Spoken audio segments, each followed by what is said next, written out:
So I got Mike's hard strawberry. This shit's good. Elliot, what do you got? I got a lot because it's been a terrible 10 days. Stop being a whore and pick one. Like, I got that whiskey and 4 little bottles of other stuff, which will make me pirate walk later. I'm starting off with Mike's. The night's gonna end good because I got some new shit. I got for me and Junior. It's special edition fucking Fireballs. Like, Jamaican me happy. So Moody's got you making me happy. Well, introduce the fact Moody's new. No one knows who Moody is. Until you guys. Well, Susan's not drinking because you got an infection in your mouth. I mean, yeah. Did they come with knee pads? Jesus Christ! See, that's fucked up. I have an abscessed tooth, you dickwad. It's not having any. Listen, that was exactly 46 seconds into this shit. And I'm looking at the time frame, and he's already being a dick. Like, I'm trying to prepare him for what's coming. Cause 46 seconds into this shit, and he already sat there and said some dumb shit. We are now a minute in, and Chris has already offended somebody. There you go. Welcome to Blue Collar Losers. Dun dun dun. What are you drinking? I'm drinking 2 of these Calypso Coladas. You ain't even open one yet. I didn't even open one yet because that's a starter pack right now. Because why you want 2 and you ain't want to drink one? Well, see, here's the thing, right? You finna drink. I have double the stress, and I just woke up. Double, okay. I have been awake for exactly 18 minutes and 33 seconds, and I already have double the stress. That's tough. On my heart. Yeah. All right. See, Moody, he came all this way just to meet you. Yeah. That's true. Because I would have stayed asleep. Because he would have just stayed asleep. The moment Chris said, appreciate that. Kaiya's boyfriend Moody's down here, he's like, oh shit, let me get dressed, let me go. I literally rolled out of bed. Oh, I know, man. And he's gonna torture you, trust me. I'm not gonna torture him. It's okay, man. I'm not gonna torture him. I'm not gonna torture him. Oh, that's the point, torture. I am gonna ask a couple of questions. Oh boy. I'm going to ask a couple of questions. That is a definite. I'm ready to answer. Yeah. That is a couple. I don't need to ask you questions. Yeah. You know I don't. Yeah. You know I'm right. Chris might. Yeah, but Moody, so we started doing this about it's been about almost 6 months now we're doing this. Yeah, we started in May. That's not cool. Yeah, 6 months. Y'all should have at least made a TikTok and made a couple of certain videos, certain words. Yeah. We have a group on Facebook you don't know. Maybe people like that. And a Twitter. People and share an Instagram. Yeah.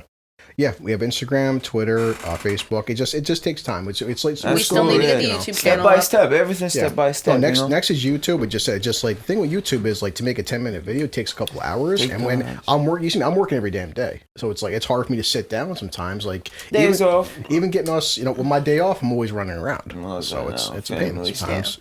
That's true. But I mean, whenever y'all got time, y'all could do something like that. But we mentioned you like a bunch of times where it's like Kaiya's boyfriend, because like the main thing we said, we just sit down here, we just bullshit and drink and have fun. That's but true. like I should have been came down actually, but sometimes Kaiya be like, don't go, they just talking. Of course, we could talk too. Kaiya doesn't want you down here because you're gonna tell the truth about her. I tell the truth, because I'm a truth person. Is one thing about me is my loyalty. Here's one thing to understand too. Moody is shy. Like he doesn't know you guys that well. Like yeah, I'm a shy person too. I'll be shy for my auntie. And that's the point of the alcohol. Straight up. This right here will take all the shyness out of you. All this delicious flavor. Like you'll be saying shit that you forgot that you even knew. I've done that. I've sometimes see me. I got that shit called the Kraken. Oh God! I didn't know what universe I was in. Like he didn't know what universe he was in because it was 46% alcohol, and he mistaked it for 46 proof. You see that right there? It's black spiced rum. Junior, it makes you feel like a pirate, apparently. Oh yes, yes. I was like you're in the boat. I was Captain Jack Sparrow walk home on that. We were watching Dread last week, and I was drinking the Kraken because it's just been stressful. You mean the Squid Ink? Yeah, and so we're watching Dread, and he's just showing all these rides. I'm like, damn, Portland looks terrible.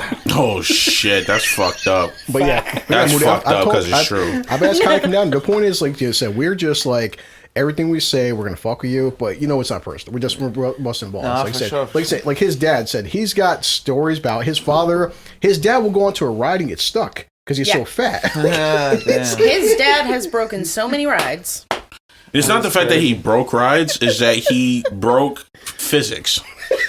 to get on these rides. He's so big, he broke Junior's spirit. That too. My mental spirit is gone. Yeah. So what he be sitting in the crib? Okay, here's the thing. You've been on the Common at the Great Escape, right? Man, let me tell you something. Before you say anything, I work fishing and transportation. Yeah. Maybe your dad's 400 pounds. We trying to pick almost 8 people, 9 people. We're trying to pick a 600-pound person. His legs is heavier than me. One of his legs is heavier than me. You know the machine that's stick in the wall that picks the heaviest person? Yeah. Almost picks over like 700 pounds. This shit didn't even pick him up. I probably would be in the asylum if I saw a 700 pounder. Like I had to drag him down you know what I'm saying? I would probably be in a mental institution if I had to see a 700 pounder. Like since I worked at Albany Med, that was a crazy experience. Oh, you worked at Albany Med? Before I worked at Albany Med, that was crazy patient transportation. Like at first I was happy they're not giving me dead people. After a couple of days, oh shit. Every fucking day, somebody dying. Every third person was a fat fuck, huh? Yeah, bro. Not just fat fuck, the skinny ass motherfuckers. Skinny meth addict, huh? Yeah. That shit's crazy. Now that they made meth legal on the West Coast, now you might as well, everybody's taking an Oregon Trail trip there. Yeah. Fuck it. So it's when I want to go through meth. Let me go to Oregon. Every time I was picking someone up, before I pick them up, I pray. Oh, you know what I'm saying? I read some shit. Are you religious? Man, I have to be the family everyday talking, Yeah. I'm not religious. It's just like I'm supposed to be praying 5 times a day, but I don't. Yeah. I pray 1 time a week. You know what I'm saying? Basically, I'm not following the rules. But you practice it, though. I practice it. I'm in a different type of lifestyle. I like my family in a different type of lifestyle. I'm in a live. I came here 15 years old, 16 years old, learning this type of English. That no other person that can speak like me. Yeah. And you could go check. Because I learned it myself, I taught it myself, Wait, you taught yourself? I taught myself. That's pretty impressive. Yeah, I taught myself. I had only me, myself. In 4 months, I learned English. I have to remember everybody's birthday in the house. My little brother, my mom, almost 6 people. I have to remember them. Yeah. Take them back for the DSS, do this, doing that. Do everything in the house. Everything. That's in your mind, I do it. Worked 12 hours a day in the store, 7 days straight. I got $700 a week. I give it to my mom's hand to pay rent. Yeah. You know what I mean? I did a main job at the same time. Like, they feeling good, they doing good. My brother, my sister learn English. My little brother going to school. You know what I mean? They doing okay right now. I can still understand you better than half the people outside. Yeah, they do. Definitely. They remember everything I do for them. Now, we said that. It's funny where it's like some people like you come over here, you don't know the language. People here been living here their entire life. They've had school. Entire life, and they still speak. They speak just. Well, I call it ghetto. I mean, we call it slang, but like I've always said, like I can understand you. Some people, I'm driving a fucking bus, and they speak so much slang, I don't know what they're saying. That's true. It's true. They might as well be speaking German or French because that's not English. It's just so much ghetto slang. Yeah, there's a lot of. They talk how they type. They talk how they type. Yeah, when they sit there, like when they go on Facebook, they literally talk how they type. Like think about it. I want you to really pay attention about like if you look like. I swear, over the past couple of months, I have literally just been paying very close attention to my surroundings because I just wanted to say, I'm like, we have gotten stupider as a population. Like, we really have. 146 million people voted. Right? 146 million people voted. Out of that, more than 50% didn't even know what the fuck they were voting for. They just said, you know what, I'm a part of this party. Boop, this is who I'm voting for. Fuck. We as Americans have really gotten stupider, and you would think like, well, with technology we've gotten smarter. No. First of all, most of this technology that's here was stolen ideas. It's not even like we as Americans have really just like been innovative for like the past like 6 decades. It's been legitimately like our grandmother's lifespans since we have actually been original with anything. Yeah, and it's sad. Like, the only thing that's been original in America is the Civil Rights Act in the last 50 years, and it's sad. It's actually sad. There's one thing. My fault to cut you off. You're good. There's one thing about like we do that down here. Don't worry. Never apologize for cutting someone off. It's all good. There's one thing about like not Americans. I mean, like there's people like in here they don't have not a lot of manners. You know what I mean? Not a lot of respect. No. Like I've seen a lot of people, even like regular act. Let's say that as this when I first came here, like a couple of months I started learning English. I don't know what it is. I got in the bus. I was coming back from school. I got in the bus. I seen like the bus was a lot of people on the bus. Yeah. You know, that's the thing, because how I'm respect and how I give respect to people is that was a lot of kids and everybody. There was a kid sitting in a chair and an old man standing holding the thing, like you know, old man. You know, like you know what I mean. Like he can't stand. You just want to sit. It's like I felt bad for him. Yeah. I went to the kid. I was like, get up. You don't see him standing in front of you, old as hell. He can't. Like, what do you want? I'm standing in front of you and you young. You could lift it and hold yourself better than him. Yeah. He didn't even say a word. He got up. Look, he got up. He hold the thing, and the old man sat down. He was like, "Thank you, son." Yeah. I was like, "No problem." That's a shame, man. It's like, and people. That's people who live here. I was like, "No problem." Yeah. There's no common courtesy. No. The reason why there's no common courtesy is because people have grown up with the mentality, whether it's in a household or whether with their friends, that they just want to be out for self. Mm-hmm. That is the mentality that we are in 2020. No, you're right. But trust me, there's parents that teach their sons and their daughters that the wrong way. It's a lot, but again, that's more common than you think, though, because when you came over, you grew up with family values, right? Even me myself, you know, when I've spent more years on my own rather than with a family, you know, between foster care, between a bunch of other things. I spent more time on my own in the system than I did with family, but I still learned to be, you know, courteous to people that I want to be courteous to. Your parents wasn't good to you? Well, it's not that my parents weren't good to me. It's just a lot of circumstances that I wasn't around my family. I understand you. How about this? What I think of is, I think that my parents and my mom especially, that I love her so much, she held me in her stomach for 8 months, 9 months. Yeah. When I got out, that was all her feeding me. Yeah. Until like 1 year, 2 year, 3 year feeding me. My dad said I used to work from the 1 till 1 at night. They give me $10 only to save that every day for a week, so I could feed you and feed your brother and your sister. Yeah. You know what I mean? So how that like makes me feel. That makes me want to work and feed my family. You know what I mean? Yeah. Like, but again, when you grew up differently than a lot of people around here, though. Just in this particular neighborhood alone. That's true. There's so many kids that grow up in broken homes. There's so many kids that grow up without that same love and commitment that you got. So I can tell you right now that the majority of people is not going to see things the way that you see it. They're going to see things totally different. They're not going to grow up, and they have not grown up in the same atmosphere.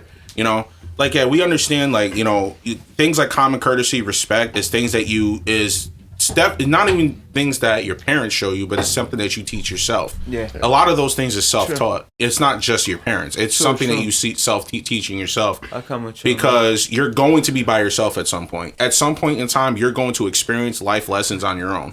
You know, and pay bills and all that. It does help to have the love of the parents to influence you when you're going forward. But at the same time, but it's not going to be. It's not. Forever. But at the same time, there's a lot of kids, and I'm even included in that have not spent their entire childhoods with their parents. Yeah. You know what I mean? I have spent. I'm gonna be honest with you. I have not. I've spent only half of my childhood with my family. I've spent 7 years in foster care. Like the first, like, damn, why that? After I was 6, I was in foster care from the age of 6 to the age of 13. Right when I first that's came the back, worst thing. Sorry, that's the worst thing in the parent. So I was actually in the system at a very young age. When I came back, you know, I transferred to multiple schools, 17 different schools in 6 years. So going back and forth in between homes, never making friends, getting into constant fights because I'm different. When I was going to an all-white school, right? And I'm the only color kid in this white school. And I'm getting the shit kicked out of me all the time. They're looking at you the wrong way. They treat you different. Yep. But I can still sit here. Bullying. But I can still sit here and have a conversation with you. I can still sit here and not be a total dick. You know what I'm saying? I can still sit here and not be out there, you know, jumping people. I can still be out there and not do dumb shit. You know what I mean? Because I had to teach myself that there's a better way to live life. Even though I'm always angry, even though I'm always pissed off, even though, you know, even sometimes I even get depressed. But at the end of the day, you still stand up. Nobody's perfect. But when you when you grew up the way that you grew up. Because you have an understanding of treat people how you would want to be Exactly. treated. The golden rule is never applied anymore. In 2020, there's no longer the golden rule.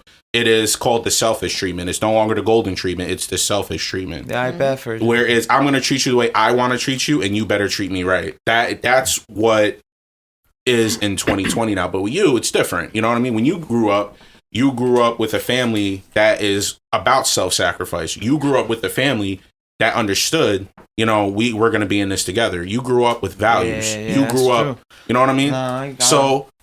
When even with you and your relationship, you know, you saw your mom and your dad, and you saw like, you know, they can be a family, and that helps you in a loyalty sense because of the fact that when you see your mom and your dad together, that helps you in a sense, you know what I'm saying? That calms your mind a bit, you know? So yeah, I mean, we joke around and shit like that about, you know, we joke around and shit about, you know, Kaiya being abusive to you and stuff. And it's funny. Don't get me wrong. It's funny from the aspect that we joke around about it. Like, we'll be like, yo, because when we were talking about getting you down here, we were laughing like, oh shit, she gonna beat the shit out of him. But we know that you loyal. Based on what Susan says. No, I gotta stop you on that. What you mean by abusive? Okay, I'm not gonna lie to you. If somebody threw a brick at me, you're abusive. You're not. Listen. So you saying Kaiya threw a brick on me? I mean, that's what I was told. Someone told me Kaiya threw a brick at you. Mom told us that. Nobody threw no brick at me. That's what mom told me that she threw a brick at you. Nah. That's part of the reason why we wanted you down. That's why I wanted you down here. We're like, because we wanted to know full disclosure, like what happened here. And nobody would throw a brick at me. All right, see, we want to debunk some rumors now. We're gonna debunk some rumors now. That's why I thought you were joking. You saying no brick? No, because we seriously thought we heard. Oh my god! I never brought it up to you because I'm like, we heard that you boy's got a brick thrown at him. Like, what the hell? See, I'm all about body language. When I first came in the door, you gave me a look. Right, you gave me a particular look when I came in the door one day, and I was almost nervous to say hi to you one day because I was like, Kaiya was looking at you as soon as you opened the door for me. When I came in the door, it was a while back, and I was looking at you. Yeah. And you didn't say anything. You just walked back, but she was glaring at you. And it was just like, do I say hello to this man or can I say anything? Like I was actually more nervous for you. You scared Kaiya to say something for me? Yeah, I was scared. I was based on what I was hearing. I thought Kaiya was gonna like fucking punch you in your face or for saying hi to me. Nah, bro. Like, okay, so I'm gonna cut you off on that. Yeah. There's a part of respect, like I told you. Yeah. You never met me. You don't know how I rock. You don't know I'm a crazy ass motherfucker. That's true. Or two, you know, like you could have killed me the moment I walked through the door. No, because of the love and respect, and I'm at her house. I can't talk. I can't like. Her dad's there, her mom is there. Yeah. Even though if she say shut the fuck up or something, I'm not gonna curse her back in front of her parents. You know, you see the mindset. Oh, but if you was outside on the street, that's different. I'm gonna whip her ass. And that's when I'd have to kill you, Moody. You do realize that, right? It's the respect, and I don't like. There's one thing about me, and I love her so much. I will never hit her. Okay. You know I'm not gonna lie. Even though she slapped me, I don't hit her because I love her so much from my heart, and like it's like. And you actually grew up to not, thinking I grew up not to hit women. Not to hit women. No, never. I never hit women either. To be respectful. I tell you now, I know my sister. If you slap her, you're not gonna hurt her. No, I tried one time. I swear to God, I put this on everything I love. I tried one time and she cried in front of my face. Oh my God! One slap only. Now I'm gonna laugh at her. I never hit her ever in my life. I had her one time. She cried right away. Jesus and Christ! Her face turned. And there's one thing about her is her skin is sensitive. Oh my Even God! one day I go hit you right away. Wait, Xena got emotional? You know what the fuck's going on? The Xena Warrior Princess is emotional. She cried, and then right away I got emotional with her because I love her so much. I tear for her. You know what I mean? You know how many fights she's been into? Like that girl's she's gonna get it. I tear for her. You know what I'm saying? Oh, she's gonna get it. This is why she didn't want him coming down here. She's definitely gonna I get had it. one convo with her, and she was laughing like she was gonna set this block on fire. Like, no, she always think. I know y'all think she always gangster on me or anything. Yeah. But you know me, I've been through so much shit. My little cousin died in front of my eyes. You know what I'm saying? Like, I've been through so much shit. I done picked guns, AKs on my shoulders. I done 7 years old. I put that shit on the ground, kick, on the air. You know what I'm saying? Yeah. Like, I'm 20 years old. I've been through so much. You know what I'm saying? Like, did you ever have a pet goat? You know, goat, everything. I hold the goat and you killed it? Gone. Shit. You know what I'm saying? Wow. Wait, hold on. There's one thing about... Moody, wait, answer this now. Yeah. Chris, say what you were about to say. No, I was just saying, like, no, you killed it. like some goats that we eat it. To be honest with you, no, actually that was goats and sheep. No, I had a bunch of questions. That was one of them because obviously over here we don't eat goats and stuff. It's not part of. I eat goat. Yeah. There's goat meat right there, and then. Well, I mean, but on average, like it's like on average, guys, like not at our house. Like you don't go to any block around. Like here you don't go to the grocery store and go in there and think to buy it. I want to go. That's the wrong thing. No, I don't think like that. Yeah. Hell no, that was just back in the day. I don't really like. But like interested when in it too you much. were over there, the where most you talk to like slaughter animals and like that's how you like feed yourself. Not really. Like there's stores. I mean, like not like slaughter, restaurants. So we didn't know that. No, because we see movies. We think that you guys are like two people on a farm and like a bunch of chickens and goats.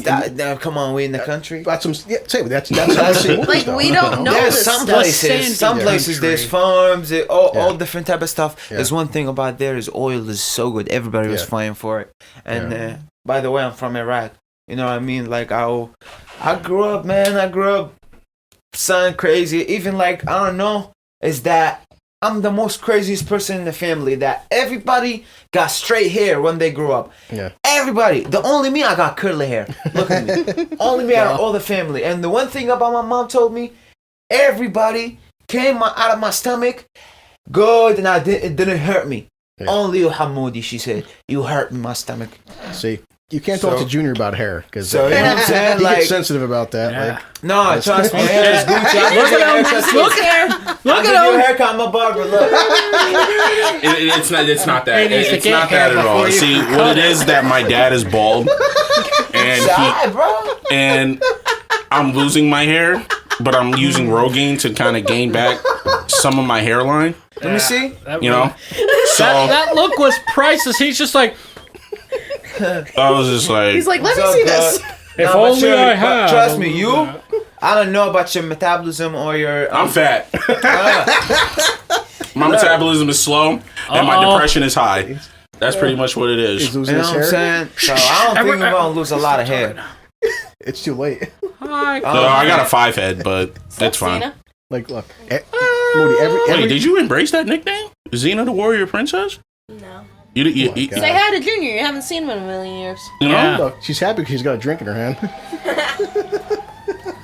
It's like I saw all those neighborhood kids. One fell down the stairs. Funny as fuck. We asked him, Kai. He said he's killed goats. That's off the list. I got questions about him killing goats and stuff. And where when you threw a brick at him? Oh shit! Look at that. You threw a brick at him. Someone said. See? When was that? Is that a yes?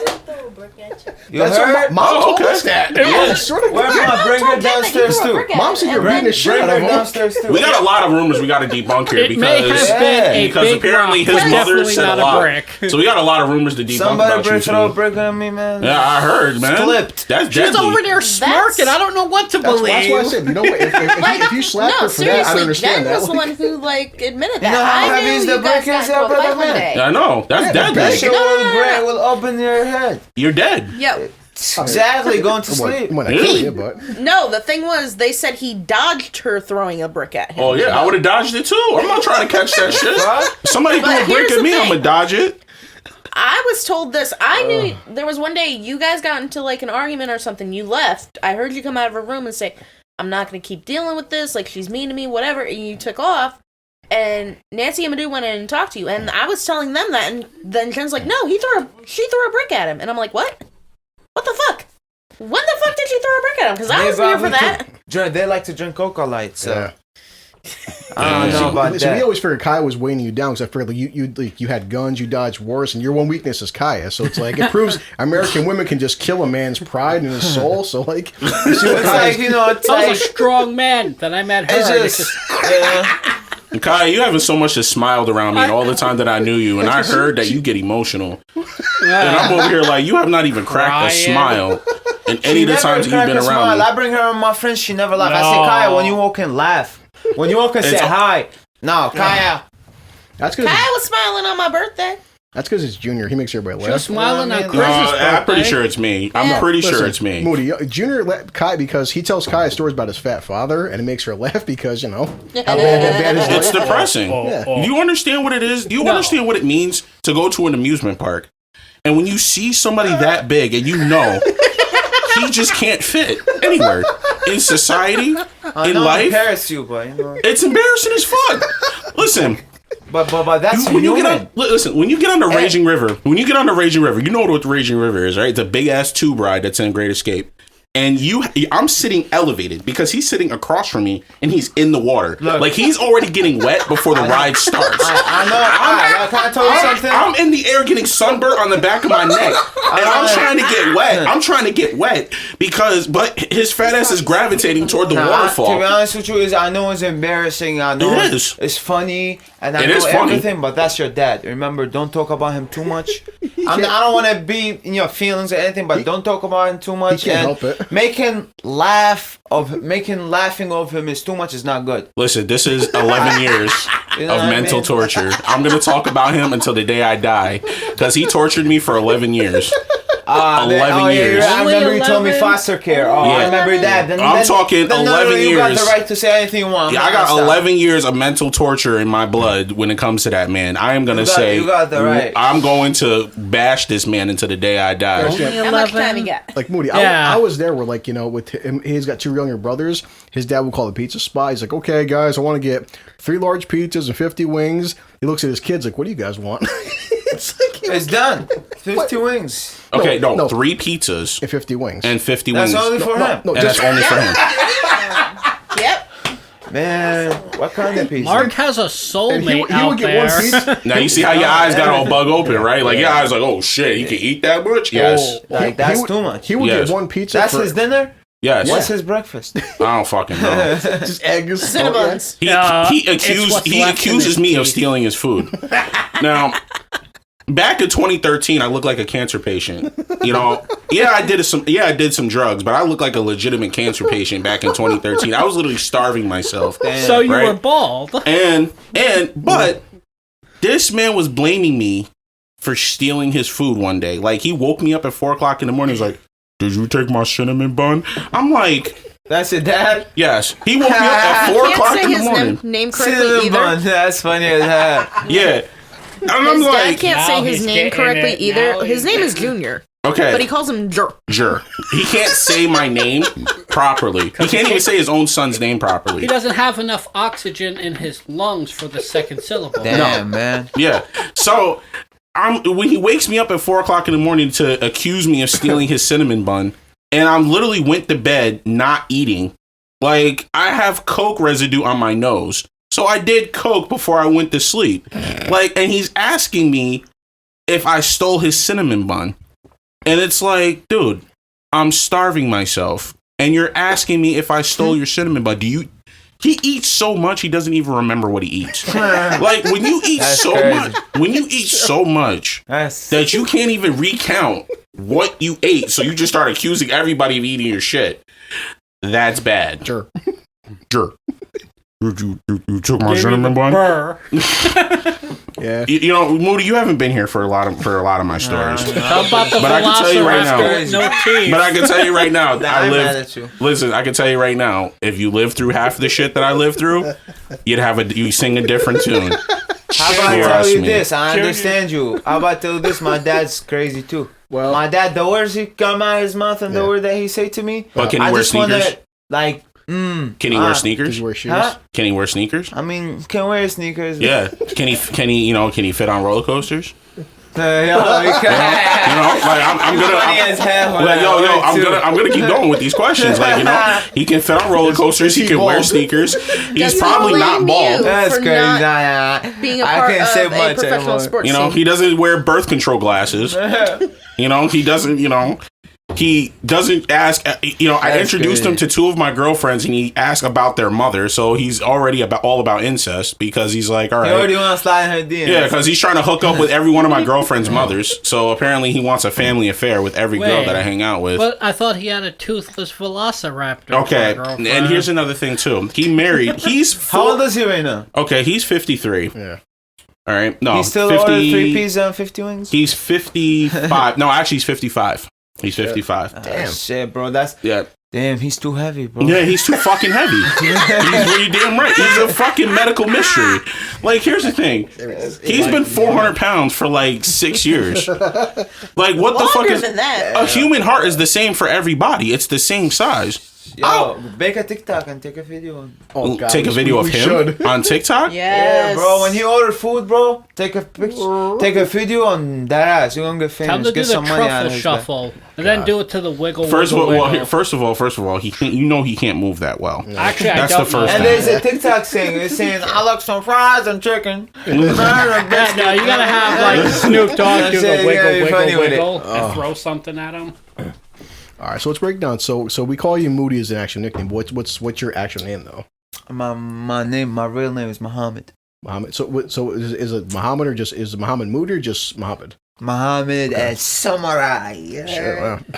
Muhammad What's like him? Samurai? Yeah. Oh wow. What's like him? We call him Junior, but that's his nickname. It's not his actual name. So yeah, to be honest with you, there's one thing about me. Everybody know me as Moody in here, but I don't give my real name to nobody. Yeah. But since you Kaiya's brother and that's good because you could be a part of the CIA, and if you give away your real identity, you got to kill people. I had a different dad than Kaiya. But my dad though was named James. In my lifetime, even my mom, no one ever called my dad James. Yeah. It's like his license said James, but my dad was called Bunky. Junior, my dad. It's weird. It's just me. I don't like to get called by my name. You know what I mean? Medu's real name is Robert, but we always call him Medu. No, that's what I'm saying, Moody. It's like, no, I'm saying that that's like a lot of people are growing up with nicknames. Like when I was in prison, like 99% of guys, no one ever knew their name. They just like, I'm just, everyone knows me as Chris, but like most guys though had nicknames. So nicknames, yeah, for sure. Yum, yum. No, it's not wrong. It's Madu or Madude.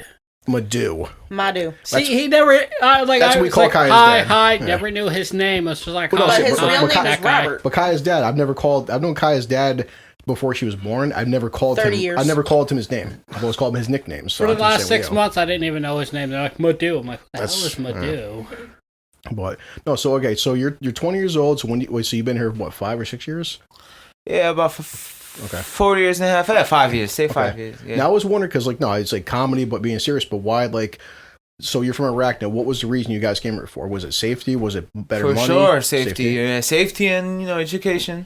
Okay. Most of the time, and it's the most important thing, to be honest with you, is safety, brother. Okay. Because it's crazy out there. You don't wanna go nowhere. Anywhere like you can't trust going to the mosque. They will blow it up. What I mean? I want to ask you is because, like I said, what we see on the news and what you're going through. I don't know, like how is the news over exaggerating or is it real? Where this happens? To be honest with you, news most of the time to me is fake. Yeah. Like God, somebody else said it. Like what I mean? It's not fake, but like it's like to me it is, but it isn't. To me, it is, but it isn't. Objective. It's objective. Like what I mean? Well, I'm just saying, like okay, in America versus like Iraq, they over exaggerate. Let's say, but in America, they make it seem like that's happening every day, but it is happening every day. It is happening every day. To be honest with you, it happen every fucking day. Because my grandmother and grandpa, they hear. They hear bombs, boom, something. It's like not out here the electricity thing goes off, boom. You know what I mean? That's different than there. There's bombs. You will hear some bullets. Ta, ta, ta, ta, ta, ta, out. Word 2.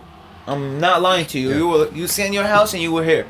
And parents get scared. You know what I mean? They go in the basement, or they go in the bathroom, or you know what I mean? Like my uncle, how my uncle died before 2011.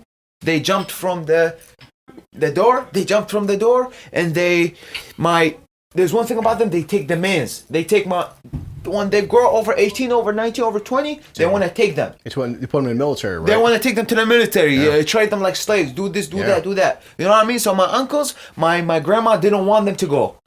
Yeah. So they jumped. My 2 uncles dipped from the back. Yeah. Shit. They dipped from the back, and when my one uncle, he had the AK on him. He only had 1 bullet. He shot one of them. And they fucked him up. They killed him there. The one thing about them, they don't touch women. Okay. And kids, they don't touch them.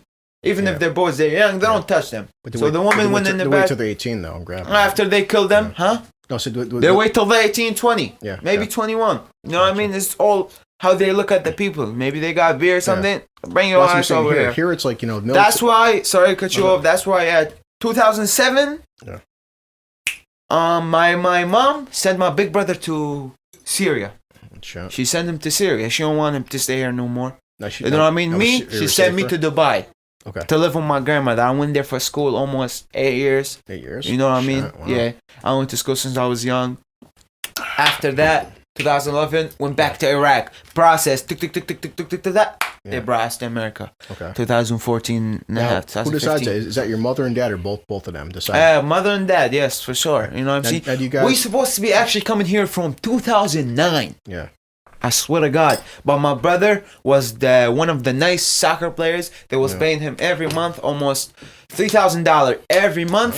Nice. They pay him because he was playing in the national team. Well, okay. And you could still check his name, Mustafa Samarai. The $3,000 now, is that like Iraq money? That's in Iraq money, and that's a lot. Okay, that's a lot for my family to feed them and everything. What's like? We was doing good. Yeah. Well, what's like $3,000 in Iraq versus American? Like what's the versus difference? America? Maybe less than $3,000 less than like 300 less.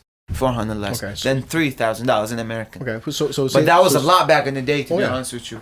You know what I mean? Even in America, we talked about that. My friend Carlton, you ever met him? Carlton lives in New Hampshire, but we're in New York right now. The thing is, New York, $100 versus like say New Hampshire or Virginia or something. Depends on $100 is different on different states. Because things like that, like I could take $100 to see my friend Carlton. I can get way more shit at his house, and he's up in New Hampshire versus in New York. Because especially if you've been in New York City, $100 is fucking like a damn cheeseburger. Yeah, it's nothing to New York City. That's why it's called New York City. Yeah. You know what I'm saying? True. But at the same time, though, $100 here would be like, 1,300 euros someplace else with different currency. You know what I mean? I'm just saying, but for him, $3,000 for, I don't know what their currency is, why I asked. But even here, though, making say $2,000 a month it's $500 a week. It's not too bad. It's not great, but it's not, it's okay. Yeah. So I'd love it. I mean, yeah. Would you ever get homesick at all? Do you miss it being over there? I mean, to be honest with you, I was young. I'm not sure, but maybe my parents miss their mother, dad, my grandparents. They still talk to them. You always miss home. Definitely you always miss home. You miss the vibe. You just don't miss the atmosphere, but you miss home. I miss how I used to play without no shoes, play soccer, run the street. Waving balls, everything, hit my leg, the things the fights. It's like memories when you were young. You know what I mean? Yeah, it's those little things. And still the memories that you go through is always stays in your mind. You know what I mean? Especially me, I like to remember things. I don't forget. If I see you one time, I promise you this, I will never forget you. You know what I mean? Never. Okay, so it's like, but being joking, I was saying with the goat earlier, but in seriousness, so like technology wise, like what is technology over there? Did people have like smartphones and computers, like laptops and shit? Yeah, for sure. They got laptops. Okay. But there's one thing about there is the electricity. They have to pay for electricity. Really? It goes off. We do. Let's say in a different way. Let's say how they give you power in here 24/7. Yeah. That's the general power. Out there, they give the general power for 2 hours or 3 hours, 4 hours a day for each home. Wow. You know what I mean? Yeah. And you have to pay every month for the power for the street. It's like all from like cables and all around your house. It's like crazy. Yeah, like we don't pay for the street lights, but we pay for what's in our house. Yeah. You know what I mean? So it's not like how the bill comes to your electricity. No, they come knock on your door. They give you a bill. Now, in terms of religion, so you say they don't have no type of zip code. Sorry, cut you off. No type of zip codes. Yeah. No that. No. You ain't give me this, or you ain't getting shit. You know what I mean? Like that's how it is. So you're saying, like, say, with religion, so because your name is Muhammad and stuff, majority of people they believe in Muslim over there, right? Yeah, they believe in Muslim, praying and everything. Like Islam. Islam, and not to be honest with you, my country, it's like they filled with Christians. Okay. They speak Arabic. Okay. Filled with Christians. You know what I mean? Like one of them, my cousin is Christian, but he's still Iraqi. He's still visiting our family. He's still this and that, but he's a Christian Iraqi. You know I heard that your family doesn't like Jewish people. My family is not. How you know that? You never know my family. I don't know. I just heard you meant Arabic people. They don't like Jewish people. No, I think one time mom was making a joke. Like she said, she was talking to you about Jewish people, and I said it's a joke for us, but like you're saying that over in your country, Jewish people are like really assholes. That's what mom was like. Oh, Moody said, Jewish people. It's like my parents how they think. Me, my personality, I don't like. Is human. Yeah. I don't like hate on nobody. Nobody hate on me. If you hate on me, thank you so much. If you love me, thank you so much. Yeah. You know what I mean? Wow, we have the same attitude. Even though I prefer it if people hate me because I don't like them anyway. You know what I mean? So we're just making a joke because a lot of times Jewish people in America versus Jewish people in different countries, though, They may be Jewish people, but you're different. Like even Christians. Christians in America versus Christians in, say, Europe or something, sometimes are different. So maybe the Jewish people where you came from. It's the difference of culture. Definitely. Everybody got their own mentality, their own things, their own. It's the same thing, like Muslims in your country versus Muslims in America. There's people that pray every fucking day and see God and love God and everything, but they're a fucking piece of shit. You know what I mean? They don't deserve a fucking dollar. I know that. You know what I mean? Like you pray and everything, but you like you're not worth my time. No, because we're making a joke because like Ellie likes he does this very good German Nazi fucking voice and stuff. And like had Nazis hate Jewish people, so we're like, if Moody hates Jewish people, Ellie understands because Ellie's basically a Nazi. So maybe I'm too dark. No, for real. Like the Arab people, they do actually hate Jewish people, but. See, that was from a game. The Juzu. The Juzu was in a game because we actually had to kill. It's called Zombie Army, where you're playing these these Jewish guys, and you're trying to kill Hitler and stuff with zombies, and like it's there are actually corpses. They play a lot of video games. Yeah. Well, I do. So does Chris. And just how family is. Yeah. Like how a family is, how you grow up. Like let's say other Arabic people, other Iraqi people, their parents, their mom, their sister, they put hijab on. They put the things on. They wear the things. My parents, they don't wear. Yeah, you should have. You'll never see my mom wearing the hijab. Your sisters and your mom, they don't wear that. They don't wear that because it's how we build, how our parents is. We've been seeing money in our life before. Like back in the day, my dad was getting money. It's like we're heavy shoulder. You know what I mean? It's like. As I can't explain this to you, like there's people that touched money before, and there's people now. There's people that fell down. There's people that got themselves up. You know, it's just how my parents is. You know what I mean? It's like we take care of our always loyalty. Always we take care of our sons, their kids. It's like there's one thing that my dad and my mom hurt me by saying it. Really hurt me from the bottom of my heart to the day I'm gonna die. You know what I mean? They said they like to save money so much. Yeah. So much save money. They're $2, $5, they write it down. Spend that $5 and $10. Yeah. You know what I mean? It's like they want more money. And after that, I was like, Dad, why the fuck you not spending no money? What's wrong with you? Like, I'm your son. Spend some money on me. Why are you doing this? Yeah. Why are you doing this? Why hurting my feelings? He knows that. He said, son, listen to me. Let me tell you one thing. He said, when all this money I'm saving in front of your eyes, he's showing me a bag of 20s. I swear to God, like so much money in my eyes that I could be rich for my life. He said, all this money, when I die, where is it gonna go? Yeah. He said it's gonna go to you, your sister, your brother, your little brother. You know what I'm saying? By that thing, he hurt me. I said, now I'm gonna love my dad forever. Yeah. You know what I mean? You know what I'm gonna get when my dad does? Genetics. I'm gonna get a bill. That's what I'm gonna get. I'm gonna get a bill. I already got my inheritance. That's crazy because it's how your parents treat you when you're like telling me you're being a foster kid. That's the most fucked up like a parent would do. Put you in a foster. It wasn't my mother's fault. It really wasn't my mother's fault. Sitting in front of his face, feeding you, being a good dad, buying you this, buying you that. Until you grow up and you see a life from them, because there's one thing here: after 18 years old, your parents tell you bye bye. Yeah. Well, actually, that's actually more common, and that's in these lower income areas. And that's one of the things that I hate about when whatever Kaiya tells her dad, he will do it. Like at 11:30 at night in Halloween, he want to take her to a party at 11:30. Yeah. So imagine how that is when she got a boyfriend, she going to a party, and I don't know what the fuck she doing. You know what I mean? And she still wanted to do that. She's sitting in front of you, and she wanted to do that, go to a party without me. You know what I mean? So how the mentality is, how being respectful, how being loyalty is that I told you before. Loyalty is everything, but they don't know the meaning. Yeah. You know what I mean? They do not know the meaning. Yeah. It's just that how I grew up. You know what I mean? Is that how my loyalty won't let me hurt a person or do anything to a person. Unless he do something to me that hurts me, then I'm gonna do it back. You know what I mean? Like That's my perspective. I've seen this in different talking to friends who've been in the military, who went overseas and in different movies and stuff. But like, I don't know if you dealt with that, but like a lot of times I'll see like talking about they'll still take kids that are 10, 11 years old and they'll train them and but and they were training these kids at 10, 11 to use AKs and using bombs. And shit. You heard about this? They take young girls, they rape them to make them dancers and to make the money for them. So that actually happens though. I mean, actually happens. I wasn't sure if that's movies or. That's okay, how about this? I'll tell you this: in Iraq, you will find bitches. Like how they in the street Central Ave right now. You find crackheads for $10, $20. You fuck or suck your dick. Yeah. Sorry, excuse my language. You're right. It's a podcast. There's no filter. In Iraq, there is buildings. There's one place. Buildings. You will go in there, pay money, go inside, upstairs, take it to fuck girls. I mean, so brothels. So legitimate brothels. Basically brothels, yes. Yeah. Yes. Wow. You know what I mean? Like, it's just crazy. So that's why it's legal out there. But that's why your mom. Legal. That's all different type of crystal meth, all different type of drugs you don't know.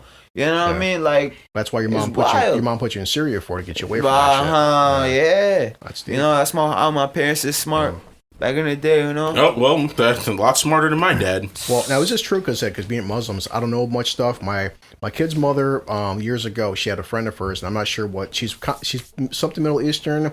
We didn't talk too much, but she told me one time she came to America with her husband. She had 3 kids, and she told me that at 14 she was engaged to her husband. She got married at like 15 years old. That's crazy. And but does that happen over there? It do happen, but that's crazy. Yeah. Most maybe 17, 16 get married, but it do happen before. Now she was telling me again, because this is what I'm asking you for, like different religions. Like now I always heard, through whoever that in that religion, if you're a guy, you could beat your wife whenever you want to. You could cheat on her, and she couldn't do shit about it. See, there's one thing about us. That, like I said, my family, they're different. Yeah, you know what I mean. We don't beat. We don't hit. But it's like that's your family. Maybe it happened one time because it's family thing. Yeah. It happened. Somebody maybe I hit my sister one time. It happened. But it's not gonna happen every fucking day if my sister do something wrong. It's her life. I'm not gonna keep stopping her of doing what she's doing because it's her mindset. You know what I mean? Like I said, like I'll see movies like what was it with I see a movie, it's called 12 Strong with Chris Hemsworth, the guy who plays Thor. And this came out this couple months after 9/11 happened, and they're showing different. This is back in 2002 and stuff. Yeah, they're showing women would walk behind the guys and they have their heads down and stuff. If they would walk past your husband, they would fucking put a gun and kill him. And I'm like, does that kind of shit go down? That's the crazy shit. That's back in the days. That's like, to be honest with you, that's how Syrian is. Syrian people, that's how they are. Like, they're like so protective of their women. You know what I mean? Like when you walk back, like you gotta put your head down or you can't see his women. Like what the fuck? What is she, an angel or some shit? Yeah. Or like it's like that's how how their mentality is. Like they love their women so much. Yeah. It's like they took their virginity. They got their. You know what I'm saying? Yeah. It's like there's one thing about like our family and other Iraqis that we don't do that. Mm-hmm. It's like the mom picked the woman for you. Okay. She will pick her. She virgin. That's something I want to ask. Yeah. So now growing up, my mom used to work for a guy. He was from Pakistan. Yeah. So his wife was explaining to me one time, because she used to bring me back and forth from school, then Chris's mom did it after her. But she was explaining to me how he had been her uncle, and she was married to him when she was like, I'd say about 16. Is it like that in your country as well, or is that like completely different? Yeah, like she was his niece. One of her parents were his brother or sister, and they married her too. They married cousins there too. Yeah. Wow. They married cousins there too. That's crazy. Yeah. You know what I mean? So I don't know. To be honest, it's just my Pakistan is way different than us. Yeah. You know that's something I want to know. Like how different from other Middle Eastern countries. Okay, so basically saying like, but in Iraq, it's like your family wasn't like that, but that does happen a lot where it's like they treat women like that because like this was my son's mother's friend. She was working at the hotel and she goes she couldn't get she came to America. She was I could finally get divorced, but she was over there and I forgot what country she was from, somewhere over there. But she's like, I can't get divorced, so I came to America. She's like, but he would beat the shit out of me. He would fucking cheat on me. And she goes, over there, I couldn't do nothing about this, Chris. And she had to have 2 kids with him. And she goes, he kind of a couple times he basically got on top of her and told her you have to get pregnant and stuff. And she's like, and she was engaged at 14 and her parents picked him out for her, but she was married by 15 years old. And she said, that's crazy. And she was told that's some Syrian shit for sure. Okay, so but I didn't know. Where he from? I mean, this was I don't know. This was like 5 years ago. I talked to her. Yeah, but definitely must be Syrian or some shit because that's how Syrian people act. But it doesn't happen. But that doesn't happen in Iraq a lot. Though. And you're not gonna see people like you're not gonna see women like this in Iraq. Women with they only showing their eyes. You're not gonna see. You see that movie. You're gonna see women with wearing hijab, but you're not gonna see people like it's like you see how people that did things in their life. It's like my family was in a nice place, and other people wasn't not in a nice place. It's like I don't know how to tell you this. It's not being rich or being this and that. It's just culture. My family. Culture and my family was a little bit successful. Yeah. You know what I mean? Like it's a combination of culture. Combination. It's like my dad bought pieces of land without nothing building. He sold them more money. He got money. Now you're talking about stores and stuff too, but was it like here where it's like right now? Obviously, you see like there's McDonald's right here, there's Burger King right there. You got fucking Best Buy and Target and the mall. There's one thing they don't have that there. Okay. They have restaurants. Okay. Where you come sit, and they come like waiter, or what you want, this and that. Yeah. I want chicken over rice, or chicken this and that. You know, and they bring the food to you. Oh. But they didn't have no McDonald's or anything. Did they have a lot of street vendors? What's vendor? Like people who like sell food, like they cook the food right in front of you, right out on the street. They do actually. That's like that free market capitalism. Yes, they do got that actually. They go, and that's one of the good places they have. Exactly. They do. They got good food for that. Like you said, they cook in front of your eyes with gloves and everything. Yeah. And like. Okay. That's a good thing. Because down in New York City, they did that a lot. Down in New York City, because I went with a couple of friends of mine, and there's a lot. There's a lot of street vendors, especially like within like. Sorry to cut you off. They even like cars and stuff walking around the streets. They sell food and stuff. Yeah, you know, that's one thing about them. I love food trucks so much better. You see how like ice cream truck goes around. Yeah. I love food. I love food trucks. All that. Capital sometimes around lunchtime. They downtown. Yes, I know. Food trucks are better. Yeah, I tried. Like damn sure here in America, people take too much. We take too much for granted, like water, because I know other countries water's a big thing. Now, obviously here we can go to the fucking sink, get some water, take a shower. But how was your guys' water? Alright, so waterfall is like you see how you say in the country you got the little thing that you put water in.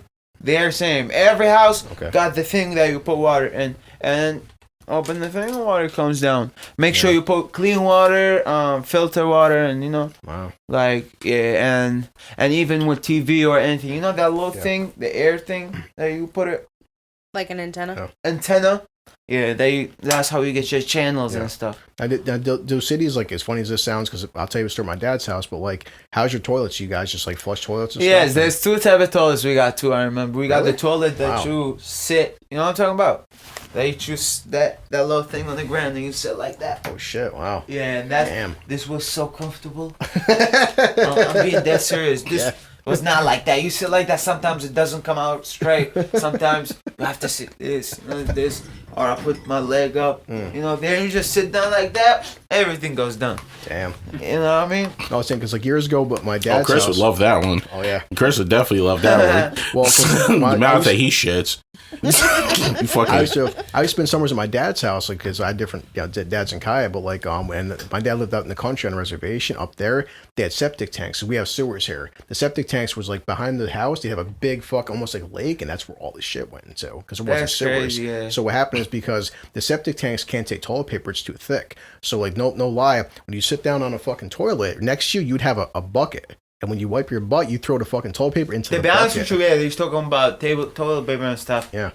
There's one thing about us, me. Like you guys don't use toilet paper. Even when I use this, like upstairs, no, I use toilet paper. Yeah. But I wash my ass. Yeah. Yeah. That's what I meant because I will never leave my ass just with a napkin. That's a fucking crazy thing. I don't know about you guys without being disrespectful or anything. No. Every time I take a shower, I wash my ass. See, even with napkin, I'll put napkin on the water and I'll wash my ass, wipe it. So I'll make sure no type of shit in there. I buy baby wipes. You know what I mean? Like, watch them saying my dad's. That's why. Sorry to cut you off. That's why back in there when we have this, when we have this type of thing, we use the things. It's like water, and we wash ourselves, and this after that, go wash your hands. So we don't have that here. And not just that, we have the thing that you guys, and even in my house, we had the other one that you like a bidet. Like how you guys got it right now. Yeah, we got one, but You say you're done, and we have another one that like it, and you turn the water on, you still wash yourself. Well, yeah, bidet. That's what's said. Fun with America, like the bidets and stuff too. Bidets, especially over in Japan, I've seen Japanese toilets.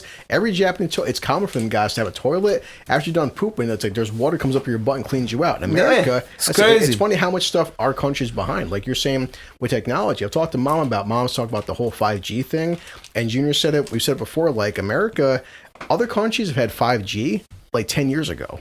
It's like we're just getting 5G now. They've had fucking 5G in Europe and France and Japan back in fucking 2010. And this is what I mean that media is so far like that. This is why I don't like the media at all, because of the fact that it's like you literally they go out of their way to make it seem like we're innovative, like we're the ones that's coming out with shit first, and yet there's other places around the world that have already had this stuff. Like, the Netherlands is actually the most technologically advanced area in the world. Brother. Can I tell you something? Yeah. Remember that all your life. You said you think actually America coming up with things? Well, remember that. When the war came in, Middle East was here first before America. That's true. Right or wrong? That's true. So how you telling me America is coming up with new things? You know what I'm saying? They came up with new things. I'm not saying no racist, no hate, no negative energy, always positive energy. Yeah. But that's how it is. And I'm young, and I don't know what happened back in the day. You know what I'm saying? Yeah. My dad used to tell me when I was a younger kid, we used to wipe our ass with rocks. You know what I'm saying? Yeah. Like, when he was a kid, he said, when we go take a shit or anything, we wipe our ass with rocks. Like rocks. Actually wipe it off and, you know? That's how it is. Well, that's what my dad would tell me, like, because my dad grew up in the country years before, back in the 70s. Like, even if the guys got no toilet paper, you got fucking leaves. They would have to run out, and they would go out to an outhouse. They grew up different, you know what I mean? Like, and my dad, like, God bless him, he been in so much shit. You know what I mean? Like, I'll tell you a story right now, you're gonna say, what the fuck? He got 12 stitches of bombs in his body, and he got 3 bullets, and he's still alive. Shit. Big ass bullet right here. Were 2, 1 right here, and 1 in his foot. That's 3 bullets. And the other things that come out of the bomb, the small things, all in his body. Oh, like the shrapnel? The shrapnel, yeah. They're in his body. Is that because he joined the military? No, that's because military, and that's the one thing he did was wrong. My mom was sick one day. That's after the military. My mom was sick one day when the Americans was here. When they came in after they fucked Saddam Hussein up. Yeah. They came in the country. They came in Iraq. My mom was sick, and my dad, he loved her. He missed her. He just got out of work. There was a big ass line of cars, and the Americans and the Iraqis was gathered together in every house. I mean, every car that comes in, they have the scanning for the bombs. So make sure when they go inside the place, the car is not a bomb. You know what I mean? They got the thing, they scan the car, the car goes, they scan it around the car, make sure you're not a bomb, you go, past the light. Second person, not a bomb. My dad was in the behind the line, almost 200 cars, okay? Was all the way behind. My mom was sick, everything wasn't wanted to have a hospital. We have the Iraq before was no ambulance, nothing. You know what I mean? He passed everybody, almost 200 cars. He passed them all and passed the American people. Everybody, and they shot at his car with the AK and everything. 250 bullets. Jesus. In his car. They fucked him up. In his Opel Kadett. That's what he had, a car before. 250 bullets, brother, word to my mother. Yeah. He bled the fuck out. He said, the last thing I know is the Americans came and took me to the hospital and saved my life. Yeah. The Americans, they're the own people that saved his life. But they shot him because he did something wrong. Yeah. You know what I mean? That's the good thing that Americans saved my life. Saved my dad's life. If that was in America, he'd get a fucking statue and a movement behind him. You know what I mean? Seriously. It's like he did that thing, and after that, they took him to the t-shirts behind hospital. him. Oh, we went crazy, and my uncle came, and they took us to the hospital. I remember till now, my sister was the first person to run to my dad in his face, and he loved her forever than everybody in the house. My sister. That's who he loved. Yeah. And, it was just crazy, and not just that. If you got something to say, I'll say some other story too about my mom. My mom been in a bomb too, and she saved my sister. She saved my sister's life.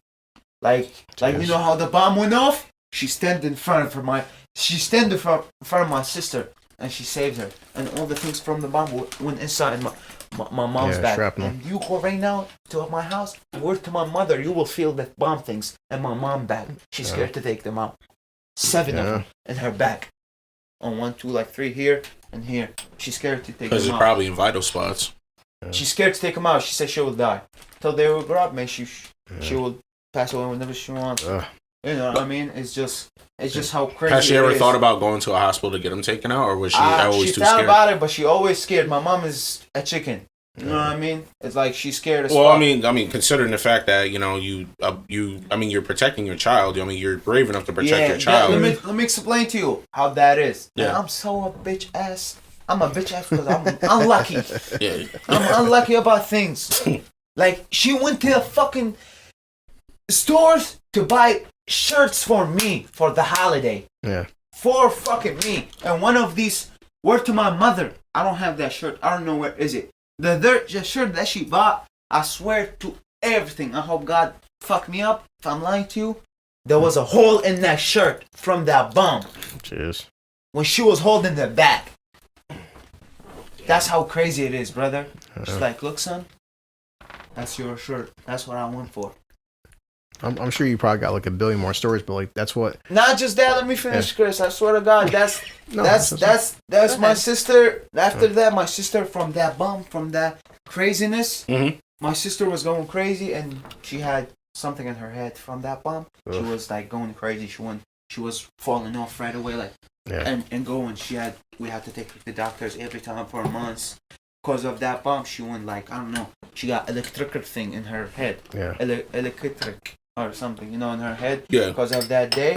And like, is from that day, my mom told me, when they went inside me, the things, what they call again? From the bomb? Shrapnel. Yeah. And they still went after that. I lost so much blood, I remember. Yeah. And I fall off. After I fall off, I don't remember nothing. I fell out. I died. That's it, my mom said. And my sister was going down screaming, "Ah!" Thanks God. Who saved my mom? 2 of my brother teammates. Yeah. They was walking in there. They saved her. They picked her up. They slapped my sister. They said, "Shut the fuck up. Stop yelling. Let me take." They picked her up, put her in the car, and took her to the hospital. In the middle of the highway, the ambulance was coming. They stopped the ambulance. They put my mom in the thing, and they took her to the hospital. And they saved her life. They're 2 boys. I love them so much. Yeah. I don't know where they is, but God bless them. You know what I mean? Yeah. It's like that's crazy how that happened, and family still alive after all these type of things. Sometimes one bullet kill a person. That metal thing kill a person. So you know how there is. Especially if that shrapnel gets into the heart. You know what I mean? It gets into the aorta. You know what I mean? You need a pacemaker for the rest of your life. That's there's a lot of people who can't. I mean, there's a lot of people who don't come back from that. There's a lot of people who don't have families anymore from that. Trust me, a lot. To go through. I mean, to go through something like that, it builds character. And I swear to God, oh my God, I wish the video come up on YouTube when they took my mom in the bomb. There was a video on YouTube. I swear to God, I'm not lying. Every word I say, and every word I say. There was a video on YouTube, and I'm gonna write in Arabic. A bomb in this place and this place. It was in El Ghazaliya, in Iraq, Baghdad. I swear to God, bro. Damn. Mujamma in Namur. My phone's on 2%. I can't search shit. You need a charger? It's an iPhone. You need a charger? It's a you got an iPhone charger? It's a Rogaine phone. Oh, I didn't know you had an iPhone. I didn't know. Oh, shit. I got an 11. Oh, I do too. I've been got the 11. I just got it. I can't afford it because I wish I find that for you. $15 $15 a month for it. It's an iPhone. It's not worth it. How much does it cost though? I'm paying $15 a month for 30 months. Jesus Christ. That's But if you pay, you're paying $3,000 for a phone? No, it's actually it's 450. Yeah, 450 for 30 months. Goddamn Evan Williams. That's 450. Which I'm trying Evan Williams with honey, which is delicious. It's good. Which is good because I have the 11. Yeah. If I had gotten the 12, that would be a whole different story. My phone costs $105. Yeah, my phone costs $900. Oh my fucking God! 8 seconds. I swear to God, that's the video. 7 years ago, brother. Shit. I hope I die in this moment. If I lie to you, this is not my mom in this car. And I will call her right now in front of you guys and tell her, and she can say, yes, that's the video. Look, that's they picked up my mom and they took her in this car. I swear to God, brother. So that wasn't. Hold up. So was the damage right there? That's the damage aftermath. That was the bomb right there. Okay. I will show you other videos that maybe come up in there. You know, that was match this. Yeah. I swear, bro. Look, Chris. And what's it on YouTube? Something on or? YouTube. Wow. Look. It was a car bomb. Holy shit. Look, that's my mom right there. That's the bomb. My mom, they picked her in the car. The bomb was right here, and she was right there in the store. Wow. I swear, Chris. Yeah. Well, I'm saying, I mean, cut you off your story, but I'm just saying, like, with everything you've seen, and you're only fucking 20, like, all your stories and stuff, that's why, like, do you ever feel like coming over here, like, because my friend Al's not here, but Al said he followed this girl on TikTok years ago, and she's from a different country, and she's like, you know, people here, they feel like most time we're kind of spoiled, because, like, you hear about, oh, I had a bad day at work or something, or I had like a pipe burst or blah, blah, and you're like, look, I'm 20 years old. My fucking parents got hit with shrapnel. I got hit with bombs, AK-47. Someone's like, oh, someone cut me off for today at McDonald's. Like, the shit we complain about as Americans, I feel like compared to what you've seen, do you ever get like that where you're like, what are you guys bitching about? You guys have nothing to complain about. Like, the stuff people complain about here is so mundane compared to what you've seen. Did you get like that a lot? Like, I get like that sometimes when people dragging stuff. Okay. You know, like dragging and stuff that they saying, oh, there's more than you, we got guns more than you, or this type of stuff. And it's not really true. I will maybe feel type of way about that. I really don't got no guns like that. Yeah, buy guns out here. They give y'all dirty guns when you shoot people and stuff. You have little kids out here, especially uptown, this area. Yeah. I read, you know, I'm smart. You know, I've been only here, but I know how to speak you can read like people. A white kid. I know how to speak like a ghetto. I know how to speak like a nigga. I know how to speak like everything. Maybe I speak London. I got a couple water, mate. You know what I'm saying? Like so smart. You're a real good judge of character. Like, you know what I'm saying? Like, I know a lot of things in life at this type of age, because I learned a lot. Yeah. Mostly like my English. Like, I'm not saying nothing, but I'm proud of myself. I learned that much English in this type of lifestyle. You got other people, Arabic people, they don't speak English like me, and you can bring them, they can speak to you. You know what I mean? Well, you can tell how heavy their accents are, especially when you go to, when you go to certain stores or you go to certain sections. That's true. You will hear, you know better. You can tell the heavy accent and stuff heavy like that. Accent and not, you know? Well, that's what I'm saying. Like I said, right now, it's like it said, any kid, any of us right now, we can walk to the corner store, we can walk to McDonald's, we can do things. Where you're from, it's like you have to worry about walking to the corner store and getting shot. You have to worry about the people where you're from, you guys can't walk to McDonald's. Or places like this, like how you go, how nobody got PS4 or their phone and everything. They go to a place that they have PS4s and computers and stuff, and you pay $1 or $2 to play in the computer. Yeah. Well, that's what like these type of places, they got bombed a lot. The past couple of days, I'll get into the story later. We you don't know him, a friend of mine named Mark. And the other day, he was texting me. He's having this big meltdown. He goes, his internet went out. And he goes, Chris, this is the worst day of my life. I'm like, why? He goes, I have no internet. And I'm like, that's the worst day of your life because he has no internet. Like, even internet there, they pay for it. Like, you know. But compared to what you guys been through, over here we're so spoiled that like somebody's like, I have a day without the internet. I'm gonna like kill myself, and it's like it's crazy. Yeah. Compared to like I said, you guys are fighting fucking for survival and stuff. Your mom's getting with bombs and shit too. He's bitching like, I'm home all day and I don't have no internet. I feel. So I got a question though. Sure. So my question is, it's like, do you have like the reasoning for like all of like have you ever like thought to understand like the reasoning behind everything that you were going through over there? Like when it's that fear that you have to go somewhere, like when the people were doing these things, were there like radicals? Were there like, you know, resistance forces? What were they? You know, like when they were doing like these the bad things? People? Yeah. Brother, to be honest with you, you heard about ISIS? Yeah. There's all different type of ISIS out there. That's true. There's people that don't take showers. They're dirty. Yeah. They're scared of water. You heard this before? They're scared of water. They'll build their Well, I mean, I've heard many things. They'll build their be like this, and they're dirty as a motherfucker. Yeah. They just want to kill people to go to heaven, but they're actually not going to heaven. Yeah. You know what I mean? That's like crazy ass motherfuckers. Well, they go take people places. They want to kill families. They want to bomb themselves in places. Yeah. That's who you're talking about. That's the bad people. But you know but my thing is though is that those people though like is like where you are, you know what I'm saying, what you went through, what those people did, and stuff like that.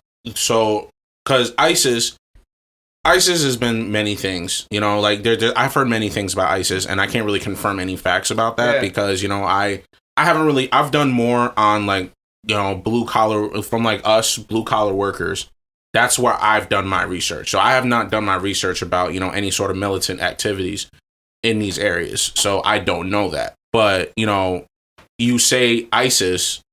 So there's different groups of ISIS. Different type of groups. Yeah, there's different types of groups. Yeah. Like has like any Americans, like have you seen like any Americans like do any of the bad things over there as well? There's one thing I love about Americans that they was there feeding the kids and giving the kids and saving the kids. Yeah. You know what I mean? Yeah. So it was homegrown. Giving the kids food. Yeah. Other people think, sorry to cut you off, other people think that Americans went there to fuck shit up. Yeah. But they wasn't actually fucking up. They was saving shit. Yeah. There was fucking the bad people up when ISIS. They was trying to kill us. But the Americans one there was moving around to save us.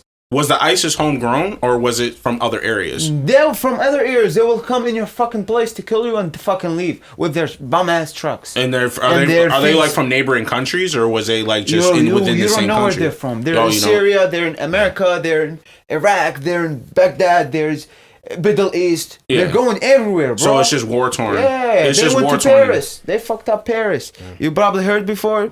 Oh, that shooting at Nice. Yes. Yeah. Yeah, bro. Yeah.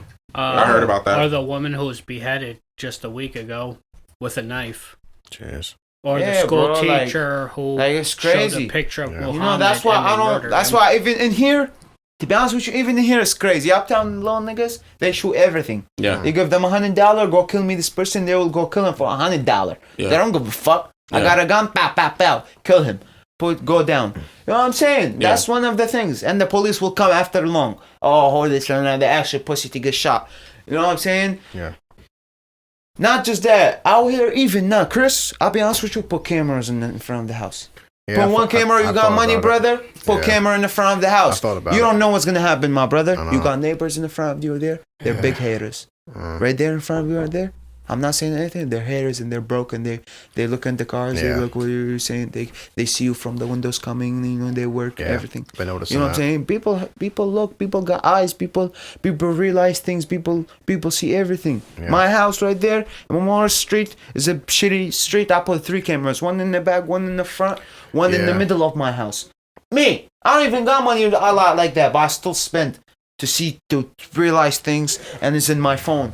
I see the cameras and everything. Yeah. You know what I mean? So this is the neighborhood to have a ring system. I'm not even gonna lie to you. You don't know, and it's not even expensive. It's not expensive. You don't at all. Know what type of people you around. You don't know what type of energy they giving you. You don't know what they are. You know what I'm saying? It's probably a good thing that my little brother isn't working because Clinton Ave isn't the glory Clinton of his. Work is not good. Be honest with you, brother. People hate. There's one thing about Albany. That's why I know a couple of rappers out here. They will never get famous because of the hate. Yeah. Everybody hating each other. If I see you getting money right now, I'm gonna hate at you. Oh, I just want to take your money. I just want to take your money. Especially in this neighborhood. You know what I'm saying? Especially around this area. You don't want to see nobody come up. You don't want to see nobody come up. You don't want to see nobody happy. You don't want to see nobody win. Yeah. They want to bring you down. If they see you up to their level, they're not gonna be happy for you. They're gonna want to bring you down. Yeah. Because they see you getting money. It's true. You know what I'm saying, brother? It's true. Or a simple thing about smoking weed. Yeah. Everybody want to smoke your weed. Hey, they see you posting weed. Can you roll that, brother? Can you rap, brother? They call you brother right away because they want to smoke weed with you. Use you for benefits. People see you smiling. People see you showing you love. They want to take advantage from you. Yeah. You find out who your friends are the moment you don't have anything. You don't have. Thank you so much. The moment when you fucked up, when you in the highway with your tire flat and you fucked up and you call a friend, a real friend, that where are you, brother? I need your help. Nobody gonna answer. Yeah. They see your message, slide it through. They're not gonna answer you. I'm not helping you. I can't. Where you're from, though. You know what I'm saying? It's like, but if you have a real friend, he will come to you. He will come to you in any minute. Yeah. Because when you have money, everyone's your friend. Everyone your friend. Yes, you have money. You will pass me. I'll give you the military. Yeah. You know what I'm saying? I just keep my head down and mind my business. I don't, you know what I mean? Like, that's really the best thing you can do. But when you call me my brother, don't call me my brother. Don't tell me I love you if you don't. Exactly. You know what I'm saying? Exactly. If you call me my brother and I love you, you do everything for me, brother. Exactly. You will ride for me. I'm going to ride forever.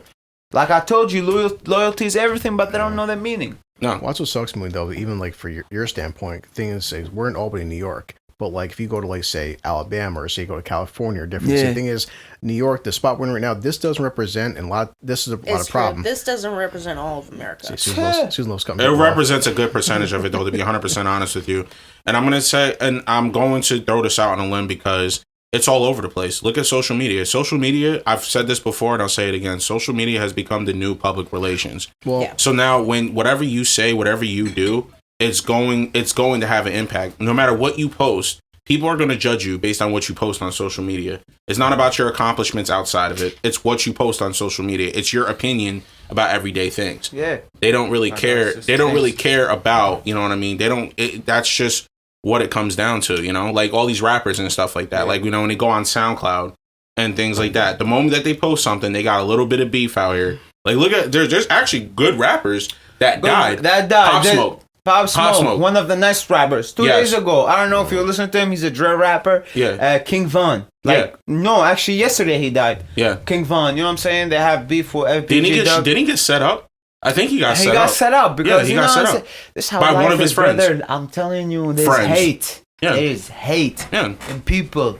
There's hate in people's heart. There's actually good. There's rap like a lot. Like Chris, I know you're not a fan of rap. You're really not a fan of rap for the most part and stuff like that. But there is good rap music. Yeah, but Pop Smoke though, like listen to Pop Smoke. Pop Smoke actually raps about real stuff. Like he raps about his life and the things that he was doing and stuff like that. And is he proud of it? Absolutely not. But he was successful because he was real. He was successful because he was real. Sorry to cut you off. The moment he post, he got new shoes and stuff. We know when you buy shoes and they write your address and everything. The moment that he post the picture of the drip and everything and the address showed up in his in the papers and stuff. The moment they slide on him and his house, killed him, took his stuff and leave. Yeah. Literally, that's literally crazy. Like, what the fuck? Like, you can't be famous, you can't rap. Yeah. Imagine I'll get famous in the next couple of days. People are gonna stay hate on me, just want to rob me and take my money and take my chain and take my stuff. Yeah. And these are the same people that will talk about. That's crazy. The same people that talk about racism. The same people that talk about all that extra stuff. Thank you so much. There's one girl named Tara Faris in Iraq. She got famous Instagram model, making this and that, showing her ass a little bit, and she got famous. Her name's Tara Faris. She got green eyes, blue eyes maybe. I think I heard about her, yeah. Yeah, she got famous and she's like she happy, she can eat the nicest food, everybody talking shit and everybody supporting her and everything. Couple years, 1 year, 2 years, she got famous in Iraq. Sorry. Came up in one place, restaurant, pow, killed her ass. Took her money. Yeah. See you later, baby. Yeah, she was an Instagram influencer and she got killed. Thank you so much, influencer. Yeah, she was an Instagram influencer. Well, that's what I'm saying. But see, growing up with mom and stuff, mom raised me in like the 80s and 90s where we had like, you know, the Led Zeppelins and stuff and the Bon Jovis and rock and roll. But it's always been my problem with rap is like during the 90s, at least in America, 90s and 2000s, rap got pretty big. The reason I overall didn't like it for is because being that my mother and my father always raised me to like work hard and stuff and get what you earned. The rap game was just all about drugs and all about killing fucking cops and all about treating women like shit. And now, like you said, these fucking rap stars, every time their fans see something, me and Elliot, I've taken Susan to see Breaking Benjamin. Now, if you heard of him, Breaking Benjamin's rock band. There's country out there. I never read about these rock bands, Breaking Benjamin, 3 Days Grace, all are in current modern rock groups and stuff. You never hear about their fans killing them. You never hear about their fans breaking into their fucking houses. You never hear about like Bon Jovi trying to kill AC/DC or something. Dimebag Darrell. But the rap game though, it's constantly rappers killing fucking other rappers. It's just a toxic environment. Yeah, but you see what we were just talking about though. There's no unity. Part of the problem in the rap game is that there's no unity. Everybody is out for themselves. That's my point, and though. Every time they have beef with someone, they always have to put it in a rap. Well, that's what I'm saying. It's like, but the rock game and the country game, and even like, back in the blues game for like black people back in the 60s and 70s, there was always unity. They brought it from Tupac and Biggie. In America, they got it from Tupac and Biggie. There was. So I said, growing up as a kid, whenever I would listen to like rock and roll, any kind of country song stuff too. It was just going out there, having a good time, listening to music. And like, yeah, a lot of rock and rollers did do drugs. They did coke and stuff. They did drinking, but they weren't killing each other. You know, rappers all it became was like kill police, kill police, kill police, kill police, sell drugs, sell drugs, sell drugs. Rock and rollers weren't talking about making rock songs or selling fucking crack all the damn time. Well, a lot of rappers do that because they know that that's what makes money. But a lot of the rappers that were actually rapping about doing drugs and selling drugs and things like that, that's what they grew up on. I know like Biggie, for example. Like, if you actually know the story of Biggie by watching a movie, it tells like a pretty detailed story of it. Yeah. Not the best acting, but it does tell a good story. Tell you what's going on. Yeah, it tells you the story of what he actually went through, how his lifestyle is. Yeah, he grew up with shit. Like, when I tell you he grew up with nothing, he came up through selling drugs. Like, his life, he had to do it to survive because he did not have the means, the skills, or anything because he wasn't taught nothing. You know, and that is a perfect example of him being a product of his environment.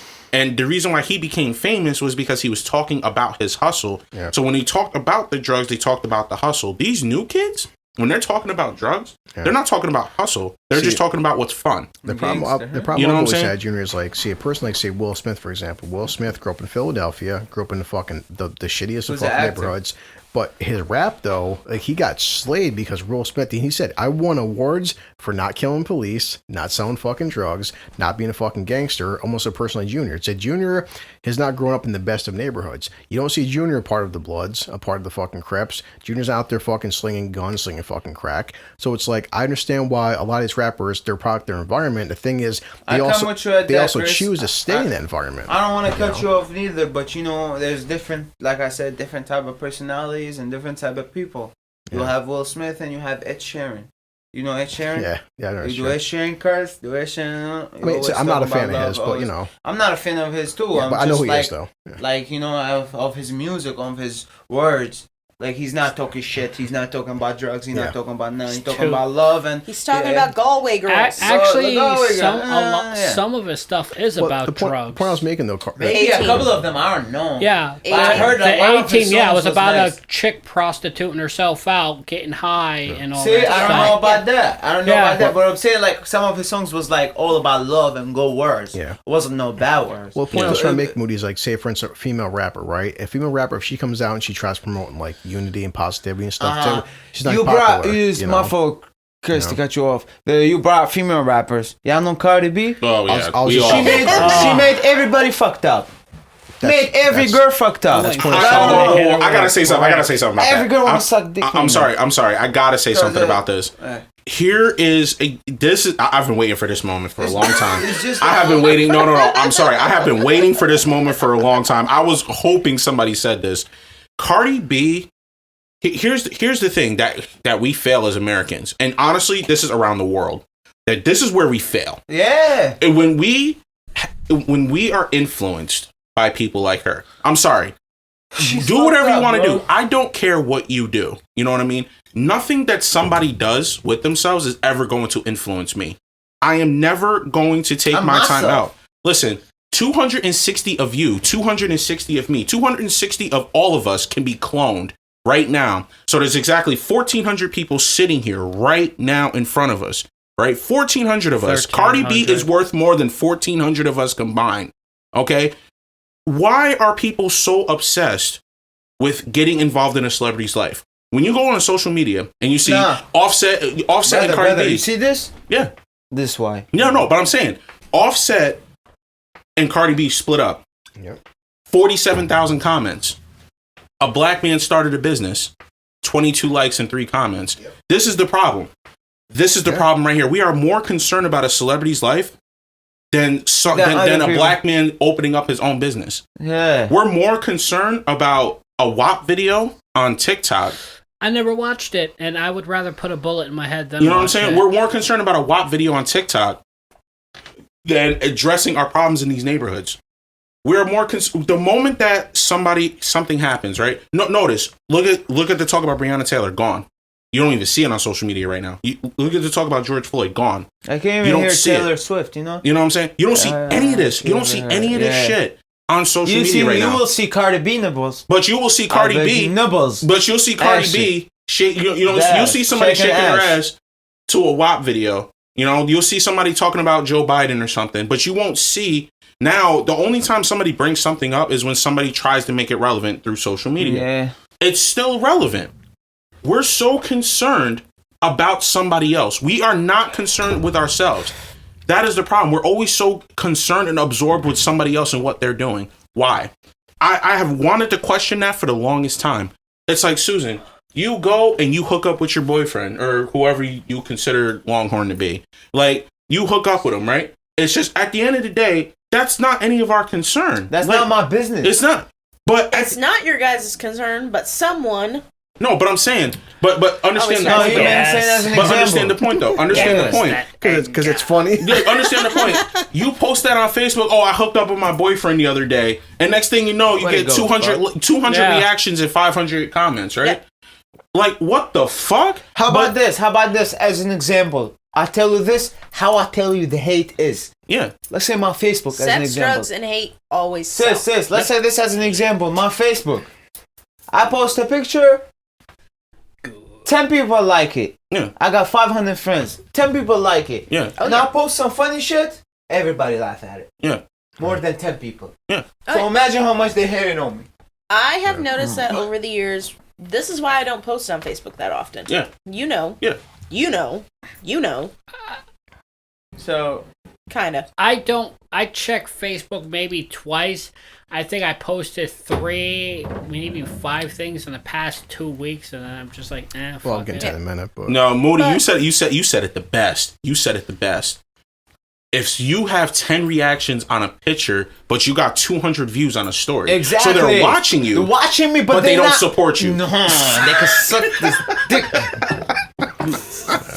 They watch you, but they don't support you. yeah. There's no unity. No. Bro. I was trying to exactly what you said. I sign something for you because you say everything fucking correct. I was trying to see what the female rappers Moody. It's like, that's my point to getting Cardi B. It's like, overall though, it's like, if you look at Cardi B, for example, all her music is about just sex and pussy. And twerk ass and shit. And that's the point. But like all the female rock stars I listen to, they talk about all their lyrics. First off, I can understand their lyrics. I don't need a translator. And all the songs, whether it's Susan listened to me talk to, like, I listen to Hailstorm or like The Pretty Reckless, or just women who can sing Joan Jett back in the 80s, 90s. Yeah, go older and say like Heart and Pat Benatar. But all their songs had meaning and stuff. Cardi B, number one, I can't understand half her fucking lyrics, and the ones I can understand is all about drugging men, drugs, and killing. You know? Want me to cut you off?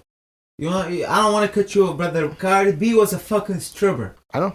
She was showing her nipples to people for a couple of bucks. But that was the whole point of hustling. Man, the song got famous. Everybody was respecting her. Why the fuck you didn't respect her before? Yeah. Who the fuck was she before? Was a stripper sucking dick.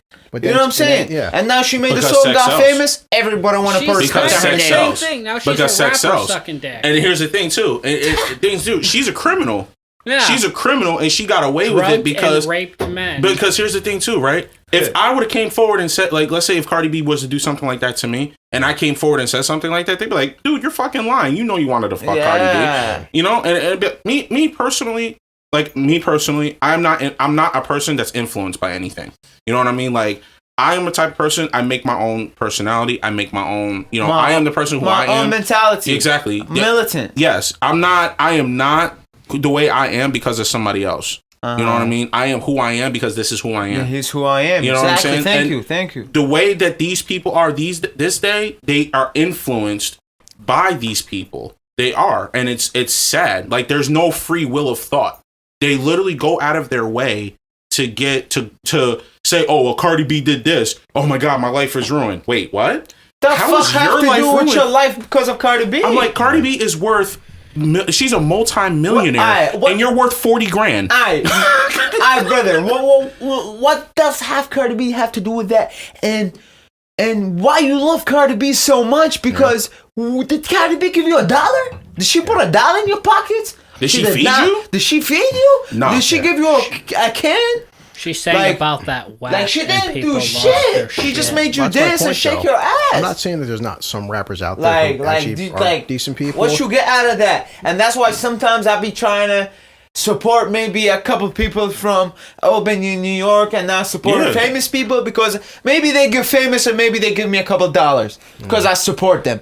They know they like my picture. Oh, I support them. Maybe they're gonna get famous and they give me a couple dollars in my pocket. You know what I'm saying? Instead of go supporting Cardi B and she not giving me shit. She just telling me thank you on her live to 100 million people and none of them got $1 off their ass. Yeah. Like I said, me personally, I'm the type of man that's like, you can shake your ass all you want to. I'm not complaining about it. I ain't mad at that. I ain't getting mad at that. What I'm getting mad at is these people that are influenced by her. That kids. Yeah. The kids, brother. Not the fucking... But part of that... like, my little brother was scrolling on TikTok. It's like, what the fuck you getting on TikTok?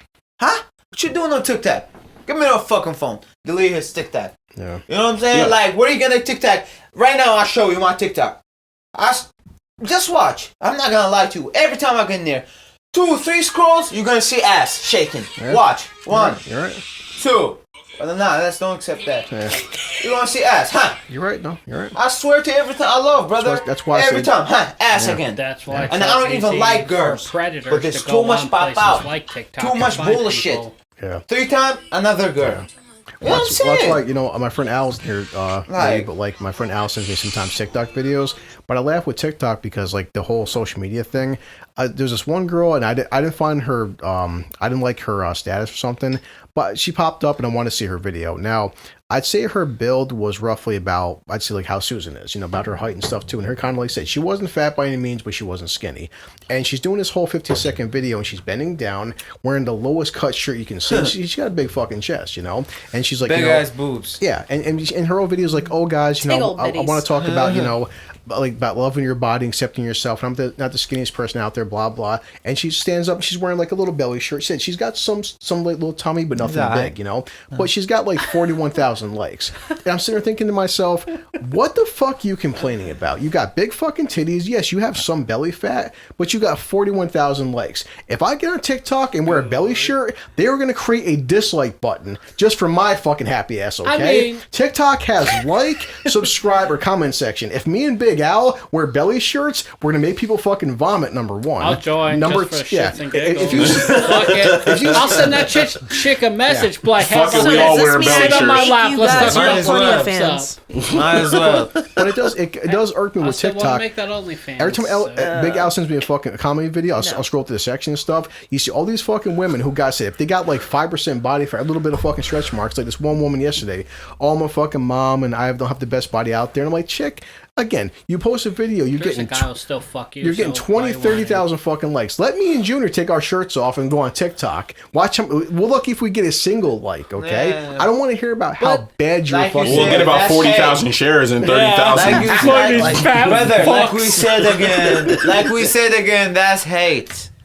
But no, I do find the hypocrisy of these women though on TikTok, how much they're starved for attention because they're like, you know, I have to accept my body and guys and blah, blah. Listen, if you hop on any kind of social media aspect, we talked about this, you're going to get a couple guys, listen. Hundreds of people in their DMs. No. There's going to be a couple guys who say you are fat and you're not their type, which is fucking fine. You got 40,000 people liking your shit. If 5 guys call you fat, get the fuck over it. No offense, honey. It's like, 10 guys called me fat.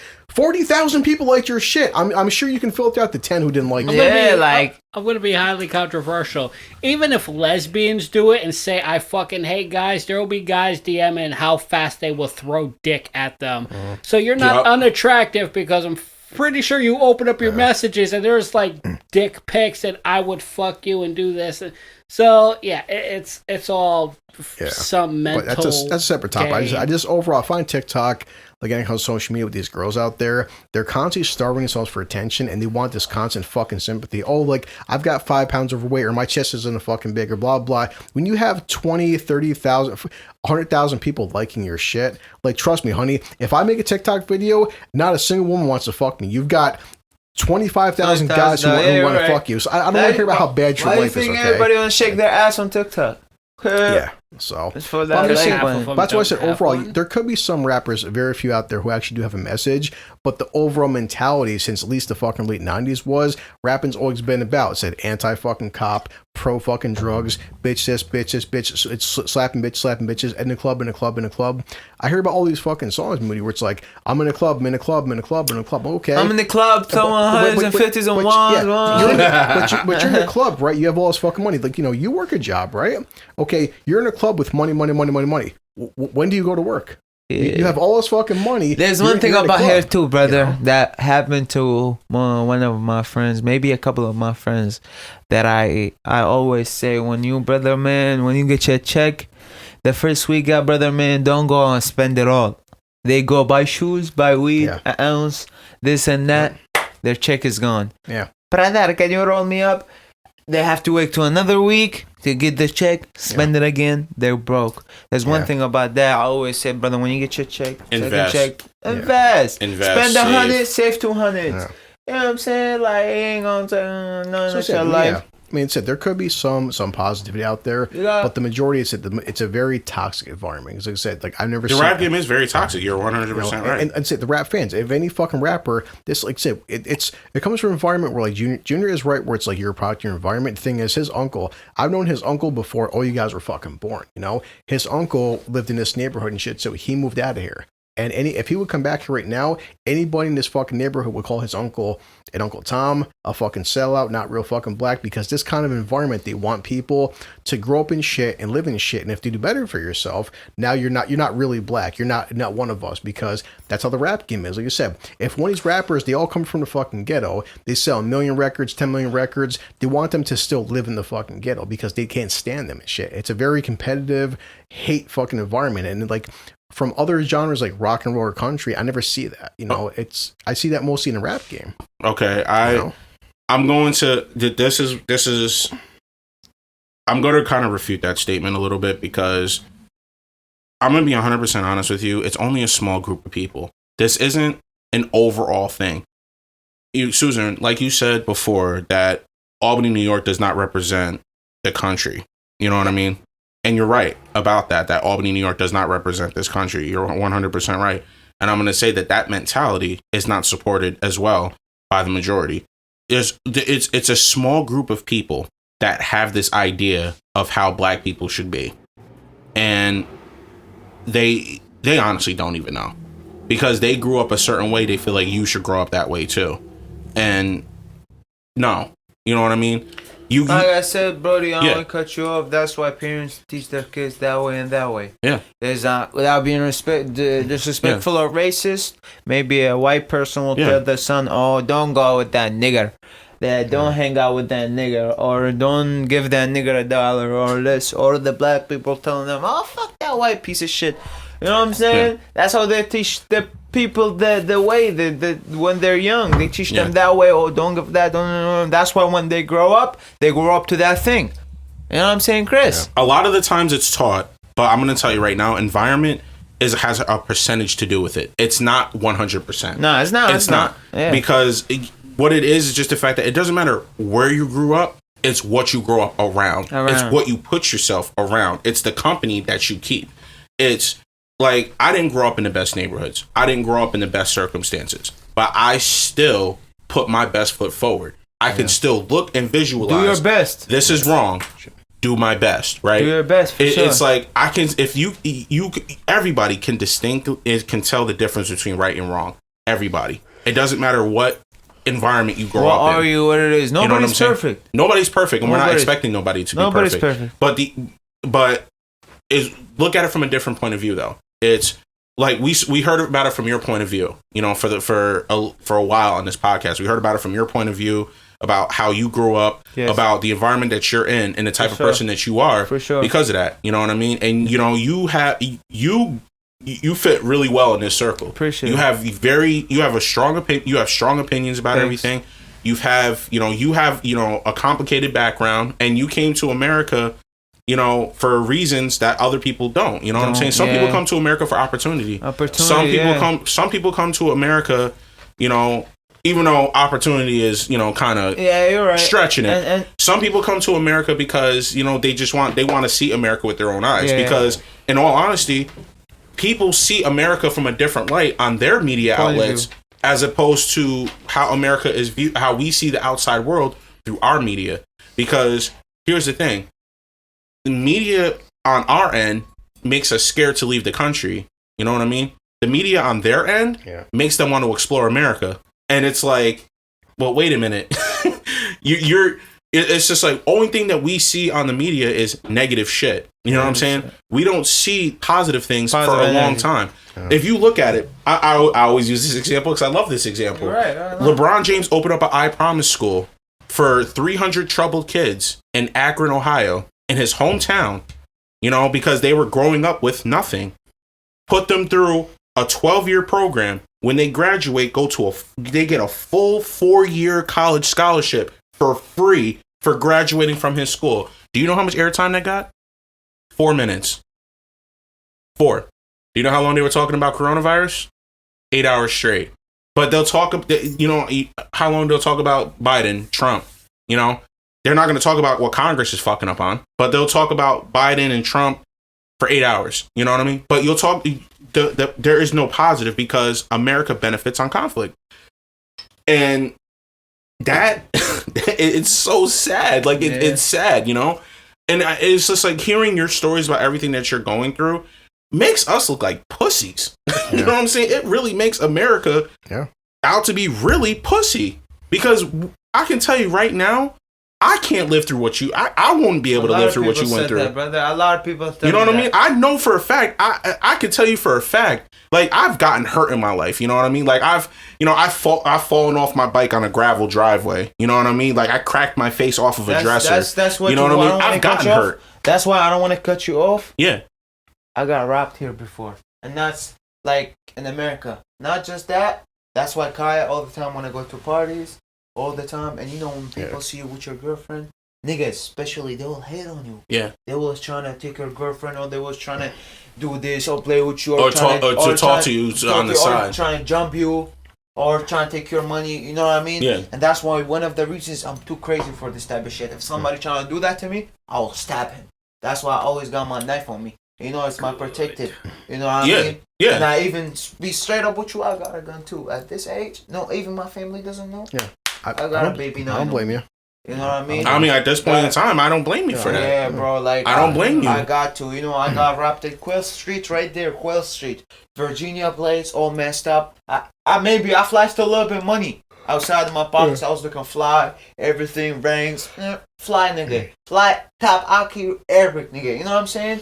Like, I flashed a little bit of money. Went into the store. Came out. They messed up. Jumped me, beat me up, took my stuff, took my money, took my bag with weed and everything. They did. Yeah. Well, I can't do nothing. 4 people, 5 people, what you want me to do? Be John Cena and kill them all? I can't. I can't. You know what I'm saying? So this a part of life. This, you know, what we say all the time. You learn from your mistakes. Yeah. You know what I'm saying? So this is what it is. That's why sometimes Kaiya be like, "Why the fuck you pussy to go to scared to parties?"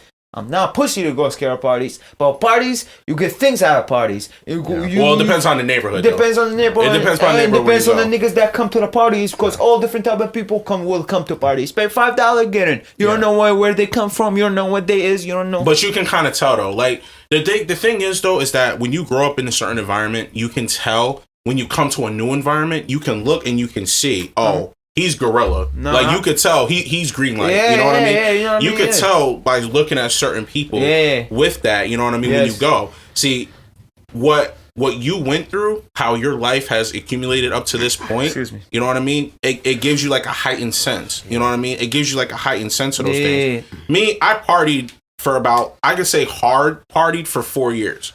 So I totally partied for about, I'd say 6 or 7. So when I put myself in that environment, I can see, you know, I can look and I could tell the vibe of the party as soon as I walk in. It literally takes me like 10 seconds. Like if I brought Chris to a party, Chris not going to know what the vibes are at the party because he doesn't go out. He's right. You know what I'm saying? But I can tell him like, oh, we're going to go to another party because this shit looking garbage. And I feel like I'm going to fight like 2 of these people by the end of the night. You know what I mean? So it's just like, we're going to go to another party. You'll be able to, but you're just like, you're the same. You're the same as me in that sense, where it's like you can tell, oh, you ain't on shit. You on something. Like, you know what I'm saying? Like, I can tell just by looking at you. Like the way you give me, the way energy you give me, or the way you look at me. Yeah. You know and it's just like, you don't even have to look at them to know. Like, I read the body. But there's one thing about me. I will read your body. I will read what type of person you is. I'll read what you're going to do in the next hour. Yeah. You know what I'm saying? Yeah. Because you see that because of the fact that it's just like, because you put yourself in that environment enough. Yeah. You know what I mean? And, you know, here's the thing. You know, a lot of the times when your girlfriend wants to go out to a party, you know what I mean? I 100% understand how you feel. Yeah. Because I can tell you right now, this is talking from personal experience. Yeah. 2015, I had a place called the Savage House, where it was a party house. It was a party house. It was a trap house. We did everything. This was 5 years ago. Party, yeah, it was house parties 3 times a week. Like, we were going nuts. You know what I mean? Yeah. Yes, I was working. Yes, I was paying my bills. But you damn right I was partying 3 nights a week. Yeah. Right? So, girls would come to my house, right, with their man and leave single. I'm not even going to lie to you. There's times where they came to the house, right, and their mans would leave before the girl. Girl stays either at our house and they fuck with one of us. That's some thought shit. Yeah. So, it's like, and it happens. So it happens a lot. You know what I'm saying? Especially at house parties. And that's one thing about me. And that's why when I told her, you go to a party, I'm done with you forever. And even today, I don't want to cut you off. That's why she came here. She will never come here. I told her I'm done with her. And while I'm talking to you guys, when I'm done, I'll go pick my jacket up and go home. Because I'm done with her, and I'm really is. Because I don't want that type of energy in my life. Yeah. You know what I mean? I don't want that you will go to a party. Because there's always the possibility. Yes, I don't want you to go to a party without me. Or it doesn't matter. It doesn't matter how good of a person you are. You will do that more than one time. There's a mistake. Mistakes like that, I'm sorry, but mistakes like that do happen. And it's like, and I'm speaking from personal experience. Yeah. So, and I'm telling you because I've seen things like that. You know what I mean? Yeah. So I understand how you feel, but at the same time, I'm gonna show you a different side of things. Yes. Ready for this? Go ahead. Now, I've known Kaiya for a while. You know what I mean? And I feel like Kaiya is definitely But you don't know her more than me. True. I mean, you're around her more than me. You know, you're around her more than me. But he's known her since she was a baby, though. I've known her. It don't matter, Chris. Now she's changed, different personality. Well, he's talking about in terms of obviously you're gonna know her. You're gonna know her on personal levels. I'm her brother, not her boyfriend. Yeah, yeah. So Junior is like an older brother. Yeah, I'm like an older brother to her. But you guys doesn't know what she do behind your back. True. Right or wrong, Chris? You know what she doing? Right. You don't know what she doing. Yeah, you don't know when she go out. You don't know what she gonna do. Yeah, exactly. You know what I'm saying? But that's up to you, though. At the end of the day, just as much as it's up to her to be loyal, it's also up to you to be more secure. Okay, let's talk about what's today. Why I broke up with her. Why I want to break up with her. She told me it's been 3 weeks. Okay. She told me there was no niggas working there at her job. No co-workers, no one. Today, I found out there was a nigga texting her, telling her, come to work. Yeah. And she texts him back, I don't come today, I'm off. What does that mean? What the fuck does that mean? You will text him in the front of my eyes, tell him that. She'll be like, oh, that's my friend. What the fuck? I don't do guy friends. It's not this is not how it is. Yeah. You know what I'm saying? So you don't okay. Like even though for coworkers, she will go ask the manager for your number and ask you maybe you pick up shifts or this and that. But being this and you text him back and talking that, nah. It's over. But I have a question though. I have a question for you though. Yes. I have a question. Go ahead. So if you're in a relationship with a girl, right? Yeah. If you're in a relationship with a girl, do you care about what is your gripe with her having a guy friend? What's your gripe with that? My gripe is that I don't do guy friends. Yeah. This is my personality. Yeah. I don't trust guy friends. Yeah. I don't know if they're gonna get drunk, they do something, they kiss or something. Yeah. And I catch that. That's not how it works. Oh no. I definitely understand that. Just like you said, a lot of girls went to your house and came out single. Yeah. That's not how it is. Going to a party full of niggas, party with niggas, they will dance with you, they will pick up on you, they will all this type of shits. So how are you gonna go to a party when you have a boyfriend, Chris? So I think that goes in your mind. Yeah. Well, what you're worried about is you read the process though. You know what I'm talking about. Yeah. So what you're worried about is there's guys who may take advantage of her. May take advantage of her, talk to her or anything. You know what I'm saying? That's but not do you trust her though? I don't. So you don't trust her? I don't. Right now, I don't trust her at all. No type of trust. Okay. No type of trust. So I'm trying to put trust on her, but no type of trust. And she knows I'm a loyal ass motherfucker. She knows I'm loyal to that. Solid as hell. You know what I'm saying, bro? Solid. So before all this, before any of the arguments, before any of that, right? Because it's like, and no matter what, I've had conversations. Sorry to cut you off. No matter what, her parents gonna be on her side. Because what? She's over 18. Her parents not gonna give a fuck about me after I leave. They gonna talk shit about me. Because what? I'm not right. You know what I'm saying? I'm not right. But in the actual true story, I'm 100% right because I know myself. Yeah. You know what I'm saying? Yeah. But here's the thing though. See, me, when in the last couple of relationships that I had, right? Yeah. Here's my I'm gonna tell you my thought process on things, right? Go ahead.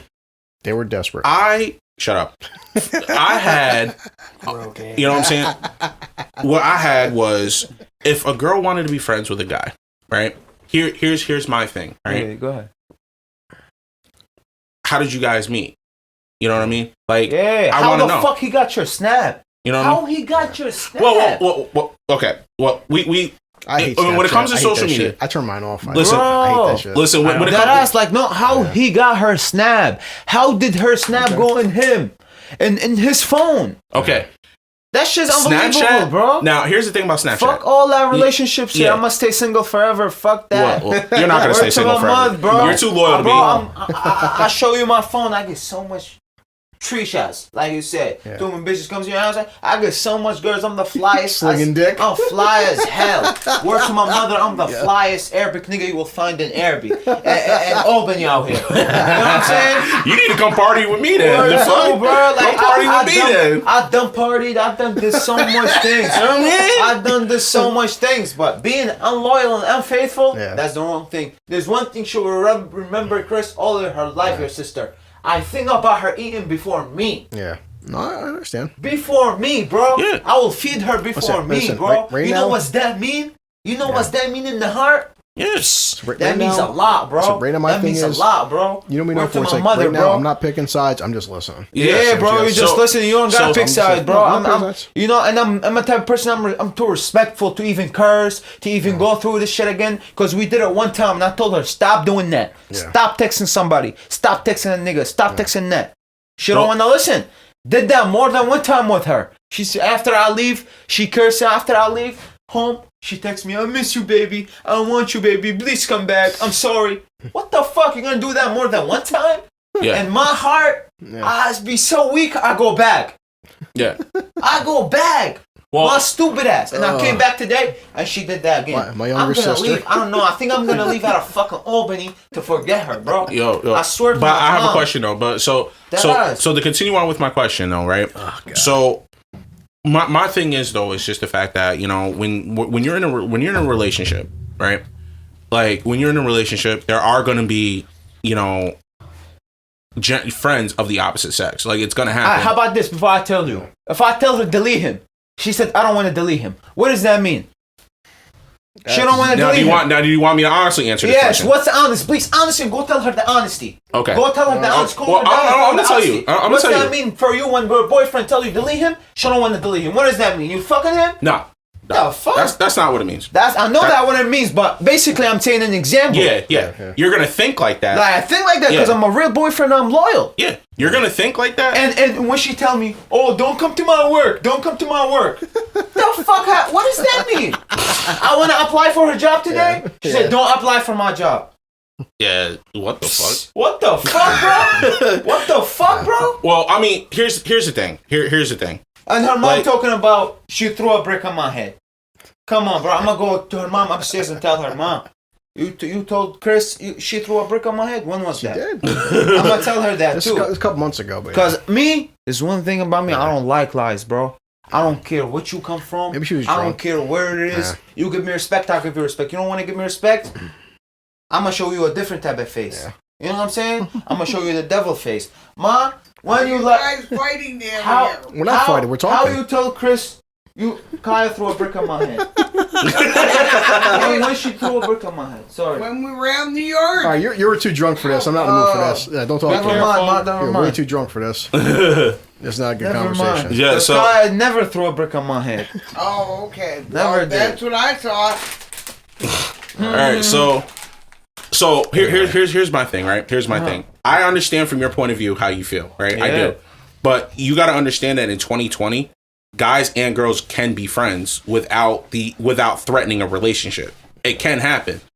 Not on my watch. Well, see, no. You heard? No. I'm saying if you don't like that, then that's fine. You know what I mean? That's fine because that's what you prefer. Yeah. And I'm not gonna bash that because that's your preference, right? Word. But I want you to understand something, though. You know what I mean? I want you to understand that in an environment like this, especially with a lot of girls around here, a lot of girls are friends with men. So it's not, and there's no sex involved. There's none. I understand that, but at the same time, I'm telling you, brother. Yeah. Not on my watch. Yeah, no. Other girls can be friends with, but my girlfriend not being a friend with a guy friend. Period, point blank, like how the bitches say. So I have a question though. But so here's my question then. If you knew a girl, right? If you started talking to her before you got into a relationship with her, and you know that she has a guy friend that she's been friends with pretty much her whole life. Never did. You know what I mean? But you met him, and stuff like that, right? I'm talking a specific scenario. Yeah. Specific I scenario. met him and I'm cool with him all. Yeah. Is she gonna be cool with him all her life? Yes. If I met him, would you be accepting of that? If I met him as a guy friend and he's straight, no. You know what straight mean? That means he got a dick. That means he got a dick, brother. Well, gay people have dicks. Gay I men know I got have dicks, but that's gay people. That's different. I'm not mad at gay, but when he's straight, when he gets drunk or anything, you don't know he gonna touch her ass. You don't know he gonna play her mind, trying to get under her panties. That's a guy, bro. That's straight guy friend. And like I said, I don't do guy friends. Yeah. No. I'm just saying, you know though. But so basically, you would stop talking. So basically, if you were getting to know a girl and you started to like her, but you realized that she had friends that were guys, would you? So you wouldn't talk to her. I wouldn't even get near her. You wouldn't even get near her. I wouldn't even get near her. Okay. I mean, no. You know what I'm saying? I understand. It's just my point of view. It's my people. It's my personality. I don't have to. Maybe other people like guy friends. Maybe you know what I'm saying. It's all different. Do you think that maybe you're just a little bit insecure though? Like what you mean insecure? That's untrust. Without trust. Yeah. That's. Like I don't understand. Because here's the thing. No, here's the thing. Here's my idea on it.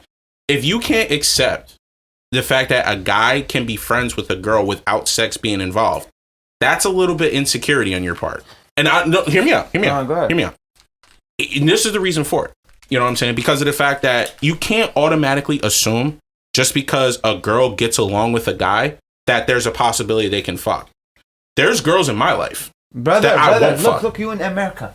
Yeah. I'm foreign. Yeah. I know they're gonna fuck. Listen. You know what I'm saying? I know that, bro. Liquor, you drinking liquor. You know what liquor do? Liquor will make you not me. Go under her panties. I started I've been through a lot of shit, bro. Listen, let me tell you. I just spoke about my life, bro. Yeah. You should already know my body, bro. But here's the thing though. But here's the thing. I got plenty of girls on my phone that I'm friends with that I've never fucked. Yeah. Because I have plenty of girls. That's your personality. That's your point of view. That's your body. Plus, like I said, every human is different. Bro. No. Like I said, I'm not bashing. Chris different. He's in the cut different. But I'm saying though. But don't you think that? But I know that's part of your like. I don't know if that's like a culture thing. I don't know if that's not a culture thing. Yeah, it's not a culture thing. That's not personality thing. So that's just personal. Personality thing, bro. Okay. Loyalty. Is everything? They don't know their meaning. But I'm telling you, in America things are different. I'm telling you right now. Everything's different. I've been here 5 years. I know everything's different. You know everything is different. And I'm telling you right now, a vast majority of females. Females that got guy has guy friends. I understand you, brother. But there's also at the same time, there's also girls that don't have guy friends. Yeah, right or wrong. That's true. You're right. Like I said, bro, nobody's perfect. That's true. Nobody's perfect. That's true. We live once, we don't live twice, brother. That's true. But I'm just saying though, I'm not trying to take you out of your zone. No. I'm not trying to take you out of your zone. That's all examples. Yeah, you know but I'm just letting you know. But I'm just asking you. I'm gonna stay on my zone, brother, man. No, that's cool. That's cool. Listen, that's all you. I just want to let you know though, because like I said, there's plenty. You know what that rapper said? There's plenty fish in the plenty fish in the sea. Yeah, plenty fish in the sea. Right. What does that mean? Plenty women in the sea. That's true. Wrong. You're right. You're 100% right. You know what I'm saying, bro? I'm just letting you know. I'm just letting you know that in a situation like that though, I don't. You know what I mean? Like just from my point of view. Point of view. Go ahead. Because you have your own point of view. I have my, you know what I'm saying? Yeah, for your sure. point of view is the fact that if there is guys involved in that girl's life, that there's a possibility that she's not going to be loyal. There's always that possibility in the back of your mind. My point of view, all the time. Yeah, it's going to be there. That's trust issues, and I will never trust her if she got a guy friend. Yeah. Never in my life, bro. I will never. Like I said, this your personality, my personality, my point of view, and her point of view. Yeah. You know what I'm saying? But what if she? But here's the thing, though. What if she never did anything with him? I don't care, brother. I tell you this again. Yeah. No guy friends. Okay. Moody, but honestly, you know what I'm saying, bro? When I went to prison, Have a gay friend, Why? and I'm not mad at her. She got a guy. She got a gay friend. I'm not mad at her. But having a guy friend, bro. You know my fucking body, my nigga. Why can a woman not have a... I'm not That's trying my to get personality, man. Why can a woman not have a guy friend? A woman have a guy friend? It's just my personality and my mindset. Yeah. I have a million guy friends. I don't trust a woman with a guy friend. If she drinking and she in the party with a guy friend, I don't trust it. It's just me, man. So you think a woman's not smart enough to say, no, I don't want to have sex with you? She is smart enough, but when he give her a shot of liquor, you think she gonna be smart enough? I've been drunk a million times. Alright, man, I don't know I've what to slept say. in the same house with guy friends. I never had sex with them. Moody, I don't know. From my standpoint, when I first came out of prison, I was out of work for a time period. I get shoulder surgery. I wound up getting a job with Susan in Goodwill. Now, I was the only guy. I was walking to Goodwill. There's like 10, 11 women working there. I'm the only guy there. Now, they were all cool with me and stuff. The thing is, all them women, they had boyfriends and stuff and like husbands and everything. They were all my friends. Now, I looked at it like, I'm too ugly to fuck. None of them wanted to fuck me. So I was their friend because they kind of thought I was gay. So it's like, but like, I mean, there was. But you see how that bad it is? Huh? They thought you was gay. Yeah, but like, which how fucked that is. So it's like, I'm saying it's like, someone like me though, I'm a good trust system. Like me and Junior, nobody wants to fuck me or Junior. Okay, so it's I mean, you speak for yourself. Speak for yourself. Speak for yourself, bro. Like, but no, but honestly, dude, I get where you're coming from. Where it's like it is a scary thing about your girlfriend. My fault to cut you off. You said nobody want to fuck you, but in the end of the day, you will trust me. You will find somebody to fuck you. I mean, depends how much I pay her. Like, nah, bro, you will try. Like I said, there's plenty fish in the sea. But trust me, but there were. I did have He's like. He's been on plenty of fish. Bro. My husband was a good-looking man. But there's a lot. I did have at Goodwill. There was only 2 guys who worked there. I did have a lot of female coworkers. They were my friends, and honestly, I never thought of them like that. Like, it is possible to have a woman who's very good looking. Like Susan knows this. We had a friend named Kristen. Kristen was about 10 years younger than me. Blonde hair, very pretty eyes. She's a good-looking girl by all means. Junior's met her a couple of times. I 100% seen her to me as like a younger sister, like as Kaiya. I'd seen her as like a 4th version of Kai, you know? Very good looking. We were friends, and I treated her never one time as like a sexual object. She was a friend of mine. Yeah. So I know it is kind of rare, but like there could be some guys out there that may treat Kaiya like they really don't want to fuck her. Now I get what you're coming from. I see news, but they actually want to do it. I'm just saying, like, it's a hard situation. I get where you're coming from. There's a lot of guys out there because Junior's met them. Because I got friends, bro, and I know how it is, bro. I have friends too. I have guy friends. There are friends that's under the facade that they are friends. You know, they're friends, but they'll act like they want to hook up. Want to hook up with your girl. I've had you know what I mean? They want to get under her parents without you knowing. Yeah. No, there are a lot of people that are like that. Example, you go driving that car, you with your girl, you go to the store, he's behind. You don't know if he's gonna tell your girl something, and she didn't want to speak it to you. You know what I'm saying, bro? It's just a process, there definitely are guys out there. But you're saying women are stupid and women don't know any better. That's how you're coming off. Look, man. I never say women. Did I say woman? I never say woman. I never say man. Let me tell you something. I said this is what you have to know. A woman, got alcohol. Every woman on this planet has the power to say yes or no. Well, definitely. A man is only going to go as far as a woman allows them to. Definitely, you're right. And that's the God's honest truth. Okay. I know, you're right. I'm not saying you're wrong. Ain't no man on this earth going to screw a woman unless she lets them. Anyway, Moody. So like I was saying, I understand where you're coming from because there are a lot of guys out there that are assholes. Protective, bro. They will fucking slip a girl a drink. They will take advantage of them. Yeah. But at that aspect, I think that, you know, you do at some point have to at least trust your girlfriend to like be smarter than that. Yeah. You know, it's like I said, I get where you're coming from because it's a scary world out there, you know. But like at some point, whether it's Kaiya, there's a lot of diseases, there's a lot of things that's out there, and it's okay to have that trust issue. Come here, where you at? Don't go. Come here, let me tell you something. No, tell her later. She's I'm not making you mad. Don't bring her back. I'm not making you mad. Don't bring her back. No. I said every man on this earth who is gay told me every friggin' line there is to hear. Okay. Let's trust me. My husband was a good-looking man. He knew I had men friends. My husband trusted me. I never screwed around on my husband. I respect that. I respect that from the And I could have screwed around on him 1,000 million times. Can you let me talk? Yes. Can you let me talk? I respect that from the bottom of my heart. But you let Kaiya go out in Halloween at 11:30 at night to a party? So what? Why is that That's a okay problem? to you? Well, Yeah. You trust the streets? You trust the party? You trust the niggas that out there you don't know What's you don't know they're gonna hurt her. They're not gonna hurt her. Kaiya's not stupid. When you said that, I swear to my mom, I'm not saying a word no more. Kaiya is not I'm not saying a word. girl. You see my mindset. No, listen. I told you. I understand it because I respect everything you said. I'm not saying a Kaiya's word. not a stupid person. I know. Listen, she's stupid. She wouldn't graduate. You know what I'm saying? Listen, it's his own personal trust issue. Right. That's it. That's just what it comes down to. That's his barrier. His barrier that won't be overcome is that he doesn't like. Oh yeah, friends. tell her about the. Oh yeah, I didn't tell her. Tell her about the guy who texted her. Tell her what I said. Is that right or wrong? Please, brother. That's not my place. That's not my place. That's right. That's not my place. Ma, that's right. That's not my place. Alright. That's not my place. Alright. That's your argument with her. That's not me. All right. That's all you. I'm just telling you. You know what you told me. That's all you.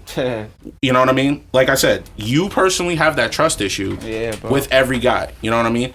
Like.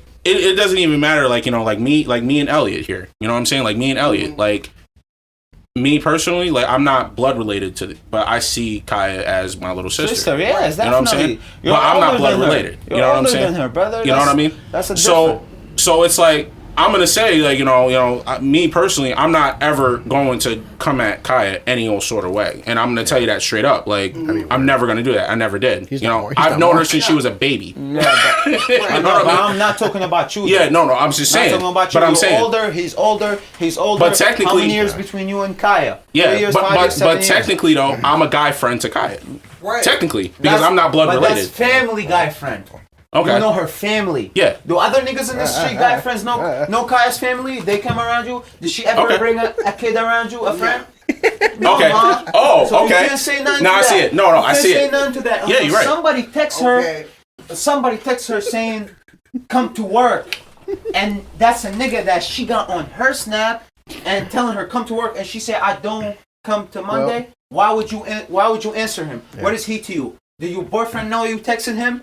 You know what I'm saying? Okay, I see where it is now. So okay, I see what your boundary is. No, I see perfectly what your boundary is. Yeah. No, I know. You know how I know this? Because I know a relationship that's just like that. I know a relationship that's just like that, where it's like they don't like this one guy was weary of me for like 5 years. Right? I'm gonna tell you a story. And look at him. This one guy. Nobody wants him.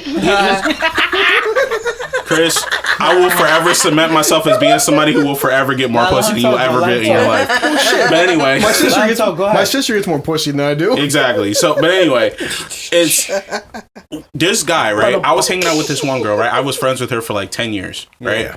This guy that was hanging out with her, I was dating her for the last 5 years, is still weary of me to this day. Yeah. He still thinks I'm trying to hook up with his girl to this day. He works at the mall as mall security. Every time he sees me, he hates me. He outright hates me. What I'm saying, you know what I'm saying? He thinks in his mind that I'm still trying to hook up with this girl. I've been friends with this girl for 10 years, and I've never made an advance on her. I can't even trust my own mans. My own friend. I don't like him either. I can't trust him. He's an enemy, but I'm friends with her. Shouldn't you trust your woman? I do trust my women. More sense than that. For sure, I do trust my women. Ricky Valentine, who just passed away, Ricky, I love you. Back in my day. He's been my best friend since I was, 25? He's not gay. Get her out. You literally just wanted to spit My take, husband trusted me with him. Madhu started bitching about him. I said, let me tell you something. I've known Ricky longer than I've known you. Don't you dare. I slept at Ricky's house at least 100 times. Yeah. Boy. And we never had sex. No. He's not gay. He was one of my best friends in the whole wide world. No, because outside of somebody knowing family, everybody has the opportunity, I love though. this And he's man. right. He is my best friend. He is right. Like Sexually, no. Yeah. But he was one of my best friends. I've been there. I believe Listen, you. Dudes are sneaky. I believe that and I trust that one. Moody, I listen to Chris. Listen, I've slept at women's houses, okay, and they did not want to fuck me at all. Trust me, okay? And I went home crying that night. That's because you're bro. Tell me, not every woman gonna want to fuck you. Not every well, man no wanna shit. Not every man most of the fuck a girl. most women on this planet want to fuck me. My girl's fucking gorgeous, bro. Everybody want to fucking get under her pants. She's fucking gorgeous, bro. I tell her in front of her fucking face. It's hard for me to say, because Melissa, Kaiya is a very I pretty one girl. conversation with Kai, and it was really me making fun of everybody else. I'm not playing, bro. Trust your girlfriend. I trust my girl, but my girl takes somebody. My girl takes somebody. I don't give a fuck. Girlfriend. You know, I talked enough, and y'all have a wonderful night. Kaiya's y'all gonna got to know me. You know Kaiya's gonna go lesbian on you if you keep this shit up, okay? It's like, you know, it's trust issues, and it's, at the same time, it's personality. So it was nice talking to you guys. You guys have a wonderful night, and I don't got much to say. Maybe next day you'll take my number, because I ain't staying here. You know what I'm saying? So I hear you, man. my number, and one day we link up and Hey, we do this again, man. You know We can do this again. Yeah, we can definitely. Do it any day, Watch out for that dog. any night. Check me out, Moody. You know the vibes. All right, Moody, have a good one. All right, man. Have a great night. All right. Thanks It for was coming fun, down, Moody. Yeah, hell yeah. Appreciate it, man. Have fun, buddy. Chris, you know that.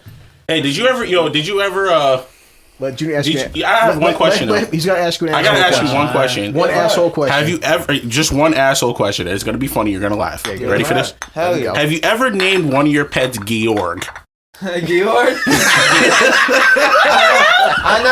I don't even got a pet. You never had a pet? Yeah. Oh, okay.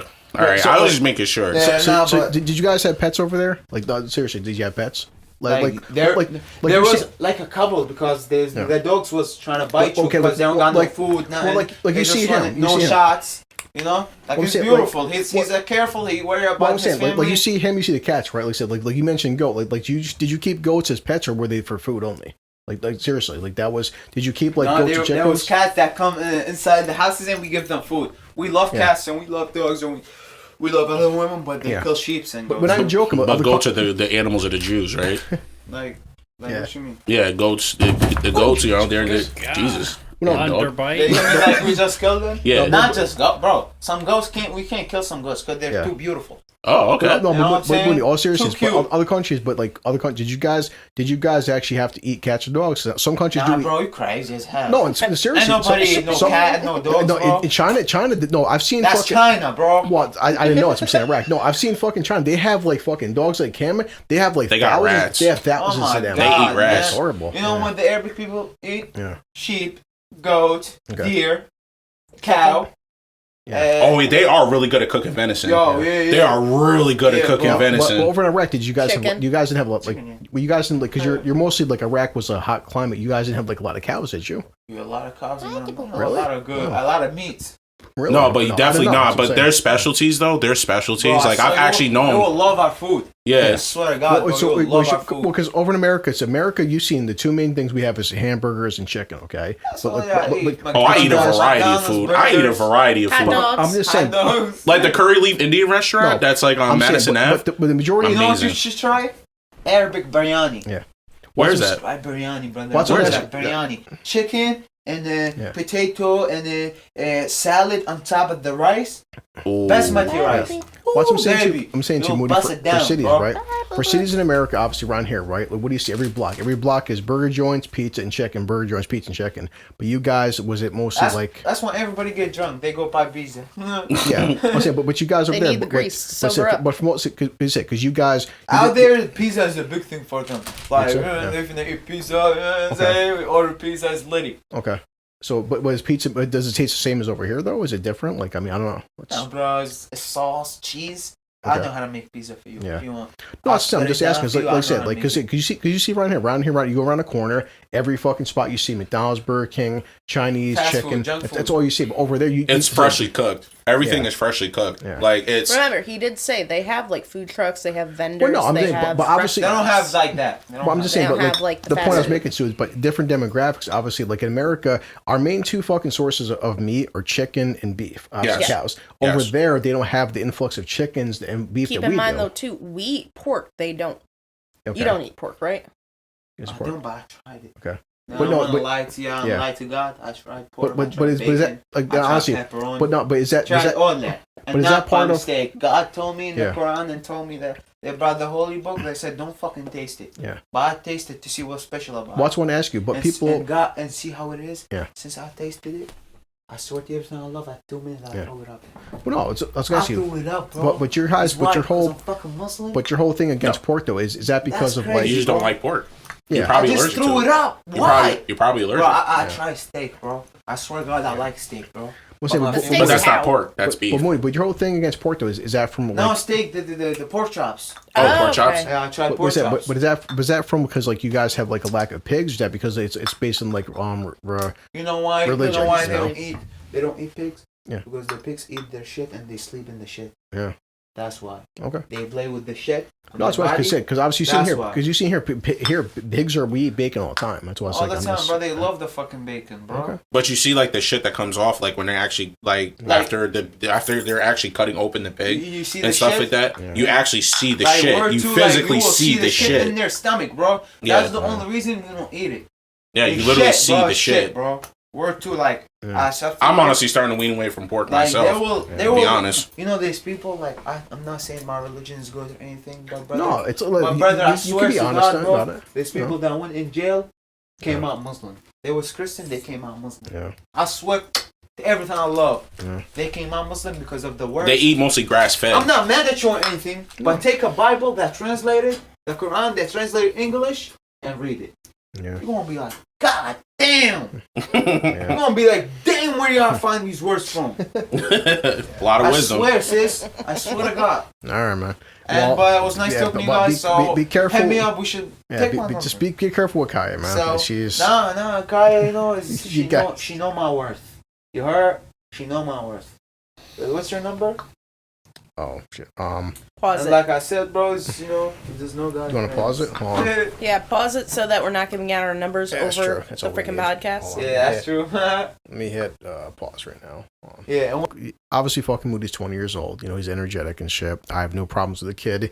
He's a fucking sweetheart. And, you know, so that all of us, none of us are 20 years old. Especially, none of us are 20 years old in 2020. So it's like, remember that when we were 20, it was a whole fucking different world than it is now. Like I have to understand the fact that my kid's 13 and Christian at 13 versus Chris at 13, it's just like totally different. So like, and plus too, listen, all of us, like he did make a good point, which I'm not mad at him. It's like, I get where he comes from, where Kaiya like can go to a party and stuff too. She doesn't see the same things Moody does, but Kaiya, in comparison to this fucking kid, her lifestyle's been Disneyland compared to what he's been through. So I get where he's coming from. So I'm not, and Junior said, that's why I respected the way Junior talked to the kid. Like, listen, we're not shitting you, bro. We see where you're coming from. We get where you're coming from. Because there is. I got some news stories on my fucking phone about this guy who raped a fucking girl. Like, this shit does happen. Girls get roofied every fucking day. Girls get raped every fucking day. So he's not wrong with that. So at that point I get. But I also do get there is, and Junior knows this well, there's a lot of guys out there who can't have their girlfriend. I met dudes like this. They can't have their girlfriend have guy friends. So. And I actually never met Susan, shut that door, like that. window, please. Yep. Because. Well, until now. People love to fucking smoke, and I can't stand cigarette smoke. Yeah. Well, smell like a chimney. I don't get it's 2020 and people are still smoking cigarettes. Like I don't. They'll forever smoke cigarettes, just like people will always drink, smoke pot, and do cocaine. Pretty much. Yeah, that's why I told him. Well, mom was making a joke like Kaiya was hitting a hook up. She's like, well, Kaiya, and I said, hit weed and stuff too. It's better than hook. Mom was like, no, weed and stuff. I said, Mom, you do realize the fact that you and Susan are sucking down this bullshit stick that's got 300 chemicals in that. Weed has 0 chemicals.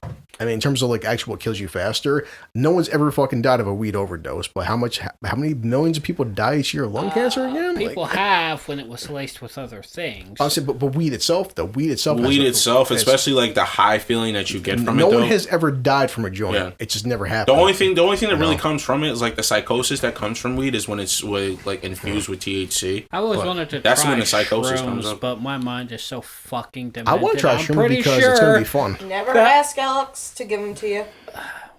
We'll give you freaking shiitake mushrooms and say that they're shrooms. And then we find Alex, and then we just go Rick and Morty on him when Summer and Rick just started jumping. Yeah. Well, my friend Alex, she tried posting. I got people who has shrooms. If you want to try them. Well, no, Moody definitely has some. You can tell like Junior was saying, and Junior was being cool about it. Where I could listen, I was listening to it where I'm drunk, but like Junior was saying, you definitely have some insecurity issues, and he does. You can tell. But like I think it is not even being funny. I think Kaiya is his legit first girlfriend. Probably. And at 20 years old, Chris. Trying to a 39-year-old Chris talking to a 20-year-old Chris, I was probably it's hard to remember back then. Probably just as insecure as he's feeling right now because at 20, you don't want your girlfriend cheating on you and stuff. You don't want your girlfriend. You do think if your girlfriend's going out to parties, she's probably going to be fucking other guys. And that is an insecurity issue. Like, again, 39-year-old Chris had no problem with Mary when I was 35, but like Mary having guy friends. 20-year-old or 15-year-old Chris probably would have had a problem with that. So at 20, I didn't like girls hanging around certain people, and some of those people were my friends because I knew what kind of pieces of shit they were. Yeah. But they were my piece of shit friend. And of course, and this is the point. Like, no, don't. Why? He's gonna try to fuck you. Get away from him. And this is the point too of the comedy. I can imagine me and Junior not being fuckable because it's like because you can see, like I said, Junior's trying to break the kid down, but he's being very passionate, emotional, and this is also why if I don't throw in some kind of asshole funny comment, you gotta somewhat break the tension. Yeah, that's why I was just sitting over here. Like, and I had Mom, Kai, and Susan laughing her ass off because I'm like, yeah, nobody wants to fuck Chris, and I'm fine with that. Like, we're gonna have a new movie, The Unfuckables. No, because the thing I don't know if Mom we should really make our own show. Yeah, starring you. We really should make. Well, you gotta do whiteface, and Chris has to do blackface. Oh yeah, definitely. I'm gonna be Chris, and he's gonna be me. I couldn't get to fucking Moody. I did want to ask Moody this stuff, but because Mom was mentioned, and I did notice this.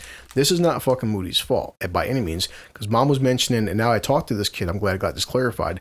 Mom was mentioned a couple days ago. She was, Moody was talking to Kai, and he's saying nigger this, nigger this, nigger this. No, Moody is saying nigga, and the reason he's saying this for is because look at the areas he's living in. You can't you can't blame a kid fucking from another country from dropping N-bombs, even whether it's an ER or fucking GA, because again, popping fucking rap music. Okay, you got a kid who wasn't fucking born and raised in America, who's been in America for 4 or 5 years, and who's listening to a shit ton of rap music. When every fucking rap song drops that word every goddamn 5 seconds, or even on a fucking bus. I've been on fucking buses where like count to 10 and see if you can go 10 seconds without these fucking guys saying nigga every fucking 5 or 6 seconds. Kids. True. So I did, because he's having a full conversation with Junior. He can tell Junior's not fucking white. Whenever fucking Moody was saying nigga, he wasn't saying it as being a derogatory version. To him, that's just the way he describes black people. But there are people out there who aren't going to see it like that on both sides of the spectrum. But that's my fucking point, though. A person like him, when he's saying the fucking word nigga or even nigger, he's not saying it to fucking demean somebody. That's his fucking version of talking. Because remember, where he grew up, black people weren't where he grew up. Okay, let's be honest. When he was growing up in fucking Iraq, I don't want to talk this about him. He wasn't seeing white people, black people, Chinese people, fucking or Latino people. He was seeing one kind of fucking people. He comes to fucking America. His representation of black people is the word nigga or nigger. And to him, it's not demeaning. So it's like, that's why we've said in this podcast before, all of us grew up with the word faggot, and Joe Rogan said this shit too. I never once called a gay guy a faggot or even my friends a faggot as being a derogatory term.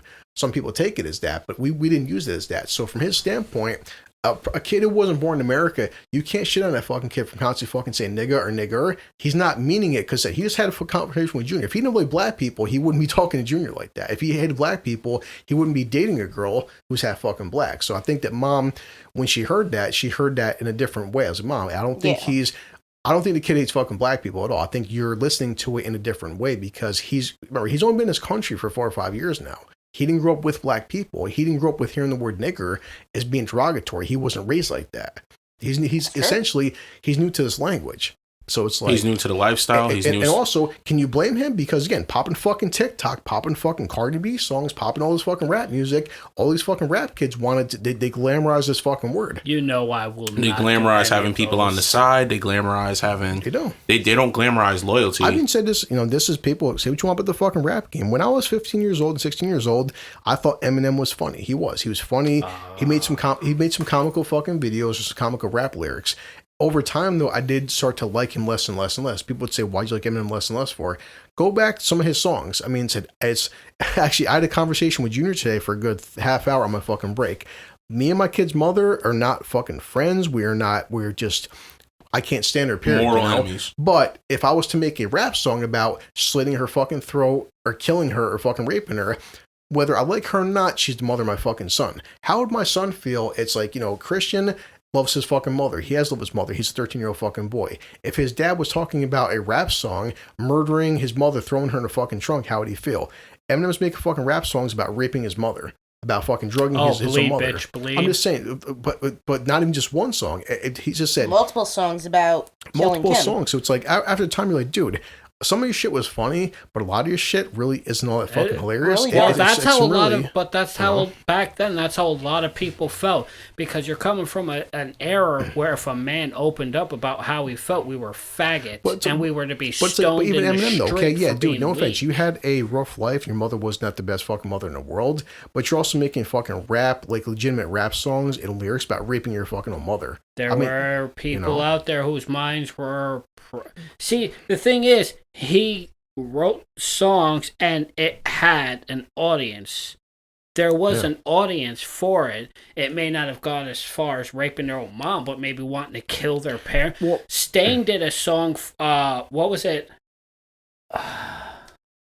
That song, The Silence Is What Kills Me, about those kids screaming and wanting to, yell and beat the shit out of their parents, but they never said it. It was everything in their head. When I first heard Eminem, obviously, my first song was a real Slim Shady, but it was talking about, being outside with Burger King. It was about fuck the Spice Girls. It was just like he was cracking on Britney Spears, modern pop culture. That song was comical and funny. I listened to that. But even at fucking 16, I'm listening to his music like, dude, you made a song about raping your fucking mother. Like, even back then at 16, I'm like, I'm not really, what?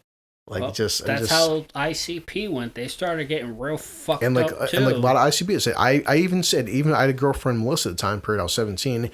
She had a lot of ICP songs. I'm like, ICP. I listened to them. I was, then a couple songs, even Carlton, one or two songs were pretty comical, but they weren't serious. The thing is, most people release the album with 12, 13, 14 fucking songs. You may have two very comical songs.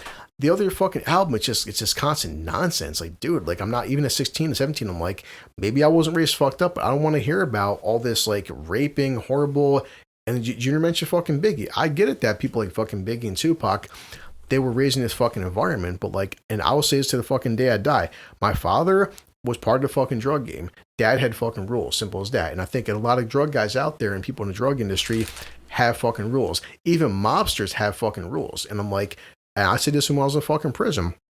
Never forget this conversation. I was talking to a guy about Biggie Smalls, and he's like, and I mentioned, I didn't know this younger as I grew older. I knew this, that Biggie Smalls was selling crack to fucking pregnant women. And I said, damn, I think it's kind of fucked up that a grown man would sell crack to a fucking pregnant woman, because a pregnant woman smoking crack, you do know what that does to the kid, right? And he's like, well, if he didn't give it to her, she'd get it from somewhere else. I'm like, and that aspect, I do understand the fact that, listen, if I don't give it to her, she'll get it from somebody else. However, you're still an accomplice, dude. I mean, no matter how you say it, it's like you're still selling crack to a pregnant woman. It's like me saying, this happens all the time in the fucking law. I gave him the gun. He blew his fucking brains out. Okay, you're an accessory to that guy blowing his brains out. Well, it's not my fault. He would did it anyway. He would have did it anyway, but you don't know that. The thing is, no matter what he did that or not did that, the thing is, you gave him the fucking gun that killed him. So it's like, okay, if Chris said, you know what, dude, I'm not giving you a fucking gun, you're blowing your brains out. If Elliot gives you the fucking gun, Elliot's still an accomplice to you blowing your fucking brains out. Whether Biggie was fucking, I don't know the situation about his life story, but the bottom line is I was selling fucking crack to pregnant women. So you're aiding the fact that... he was selling crack to everybody. He wasn't just pregnant women. He was just selling crack to everybody. But even like Dad said he had rules. Dad's like, I'll sell fucking weed to a grown man who wants to fucking buy weed. Dad's like, if a kid comes to my fucking house, a 13-year-old, 14-year-old kid wants to buy weed, he goes, how would I feel as a fucking parent if somebody sold drugs to my kids? I would beat the motherfucker to death. Dad's like, I would not sell fucking even weed. And weed is nowhere near the level of fucking crack or heroin is to a kid. Dad's like, I will never sell fucking weed ever to a minor because he goes, I'm a fucking parent myself. But there's a difference between a minor and a pregnant woman. Understandable. That's what I said, but it's still a more... Because a pregnant woman is making a conscious decision to say, I want to do this drug. But you're still consciously... That's what I'm saying. It said, me personally, said, if I was selling fucking crack, if you want to be Elliot and buy fucking crack, no problem. If I knew Sue was fucking 9 months pregnant, I'm not giving a pregnant woman who's 9 months pregnant a crack pipe. I'm not 9 months pregnant. I know I gained weight, but damn, Chris. Yeah. But it's a what if scenario. It's a point that, it's just like, everyone has different fucking morals and values. I say, I just don't respect any fucking person that if a woman's fucking pregnant, whether she... Yeah, he had no boundaries. Exactly. Yeah, no. And it's just for me personally, if someone has at least boundaries, I at least respect that. Yeah. I can't respect somebody who's like, I'm going to give fucking drugs to a pregnant woman because like, well, she would have got that. They get it fucking from Joe down the fucking block. I'm not going to aid in the fact because, until someone has been in the ICU ward, when Christian was first born, he had, fucking anemia from his mother and shit. And he was water on his kidneys he was the biggest fucking baby in the ICU ward. And Christian was it. Besides the anemia and the water on his kidneys went away, which most babies do. But he was height and weight a very healthy baby. Go to an ICU ward and look at crack baby. Look at a fucking baby that weighs 14 ounces. Look at a baby that fucking weighs 12 ounces. Yeah. You'll have a whole different outlook on like what a crack baby actually fucking looks like. It's fucking horrendous. I couldn't do that. I seen this shit. Have flashbacks. I went to see my kid in the ICU ward. He was the biggest, healthiest, pinkest. Well, he was kind of pale, but like the biggest thing in the fucking ICU ward. I'm seeing babies in there walking by of all kinds of health fucking problems. And a couple of kids were crack babies. It's fucking horrible. Like see a baby born with AIDS and see a baby fucking born with HIV. See a baby born with. You have a different outlook. Like seeing a fucking woman who gave birth to a kid while she's smoking fucking crack. Like I do not condone that shit. Well, see, that's if the child is even lucky enough to survive. Which happens a lot. Because and like you said, a lot of stillborns come from that. Like you said, I'm not shitting on the fact that I get that you are product of your environment. But then again, Junior and Marcus and Malcolm aren't there. You're not out there right now selling fucking crack to people. You could be, but you're not. Yeah. So it's like, it's a double-edged fucking sword, man. Mm.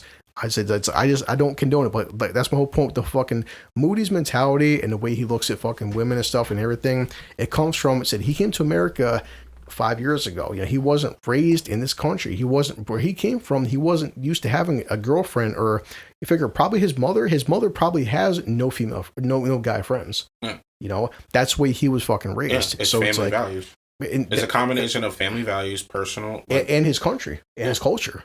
It's like that. He comes from where he was raised. It's like, remember, America has a lot of different fucking values than every other country across the fucking globe. Some of our values are better, I think. Some of our values are fucking worse too, especially with the fucking drug game. Because it's been proven that like other countries who've decriminalized fucking drugs have a way fucking lower crime rate and lower OD rate than we do. So it's like the fact that it's 2020 and New Jersey just legalized marijuana. How many states in this country still, even on a fucking federal level, still fucking make marijuana illegal? They want to open up these medical houses where people can shoot up heroin and shit just so they don't OD. Mm-hmm. And I just kind of laughed for a second and walked away. So I was like, how was that funny? I'm like, I knew somebody like that and she did horrible things to me. I'm like, I have a very biased opinion. They're like, oh, what's that? I'm like, fuck those houses. Yeah. They're like, well, people are out there suffering. I'm like, yeah, and because of these choices, people are suffering because of their actions. So how far are we going to take this? And the conversation just stopped at that point. It's like, you make drugs illegal or not, fucking make them legal or illegal, people will still get fucking drugs whether they're legal or not. Exactly. I'm like, at least if they're legal though, I think for a lot of people out there, the appeal of getting something illegal makes it fucking, you're chasing that vibe more than when it's legal. And some studies have argued that, saying, listen, when stuff is legal, we have a lot lower crime rates because of the fact that people don't chase it as much if they can get it. So it's like, I don't know about that, boy. I still think the fact that is one thing, America, the fact that it's 2020 and we're still putting people in fucking county jail or prison for a fucking green plant. I can literally take a pot seed, go in my backyard. It's money. Go in my backyard, plant that fucking seed and grow it. There's nothing. How is that plant hurting anybody? It's money. Yeah. It's money. That's all it is. That's one thing I disagree with America. We should not be, but it's all a money game. It's like look at Massachusetts. Ever since when they made it recreational, look how much money they received. Like look how much that state. They got my business. You know what I mean? Like it's just like it's crazy just how much money that state revenue has generated just off of that. And honestly, most of their business comes from people in New York. Yeah, you know what I'm saying? It's just like, can you imagine if New York had their own dispensary? Can you imagine if New York actually had their own dispensary, how much money New York would actually make? Like New York would make a fuck ton of money. But you're giving these people too much credit. It's New York. Yeah, these people can't think that. Most of these people can't think beyond when they get paid. Their money's already gone. But he already gave himself a raise during the pandemic. So yeah. Oh yeah, and his brother trying to get him a date, and De Blasio being an anti-Semite because he doesn't want Jewish people to go to parks or anything, but it's okay for tens of thousands of people to march for black trannies and stuff. I'm like, who cares? Well, why don't you care? Who fuck cares? If I'm not supposed to care about cops' lives, white people's lives, why the fuck should their lives matter? Well, you're racist. I'm going to be called a racist. I'm putting glasses in front of me. Listen. This is collector's edition. Something's going on with this shit. So you're already drunk. Yes, I am.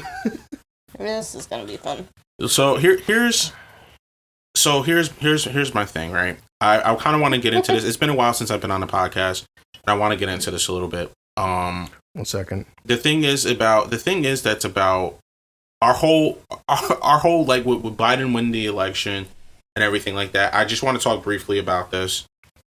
I want people to understand that racism is not going to go away overnight. So I'll say, Junior, real quick. This says ignite the night. I'm not. Relax. It says, what you have here is smooth whiskey with a fiery kick of red hot cinnamon. It tastes like heaven. It burns like hell. No. What happens next is up to you. It says, look, you see the devil right here. This is a see-through container with the devil looking at you like he's waiting. Relax. Is he touching himself? Relax yourself. Relax. I'm gonna touch myself too, but you need to relax. This is fucking your fault, because you know what? I usually don't trust you with this shit, because I should, but like, Junior's like, oh, Chris, like, talk to me about liquor, and I'm like, fuck, Junior. I try Fireball, and I'm like, this son of a bitch is onto something. Like, I can lie, he's right. Like, did Junior? I know my liquor. Sorry, I'm not gonna lie, he really does. Like, I know my liquor. Does not. Chris obviously does not know his liquor because he's drinking fucking squid ink. Yeah, well, because how many times we listen to podcasts? Well, because I listen to every podcast we record. Susan's like, I'm a wine connoisseur, and I'm like, okay, you're a wine connoisseur. And how many wines have you brought down again? 0? I am, but at the same point, I'm not going to bring it down to the freaking podcast. Carlton's stepson, Ben, got me into that shit before the wedding. He's like, all right, everybody want a Fireball? What's Fireball? Try this. And just pushing a glass in my face. I'm like, my God. I like making cream soda shots where you basically... you do. Yeah, it's Cream really shots? good. Relax. It's actually cinnamon roll. Yeah. Cinnamon roll shots where you have cream soda with Fireball. And it actually tastes like a cinnamon bun. It does. So you did steal next this. Week, we're trying that next week. And then in the background, here, George, you hear that? Cinnamon She's bun? like, she did say cinnamon buns. You know what's funny is like, actually, last podcast was you, me, and Al.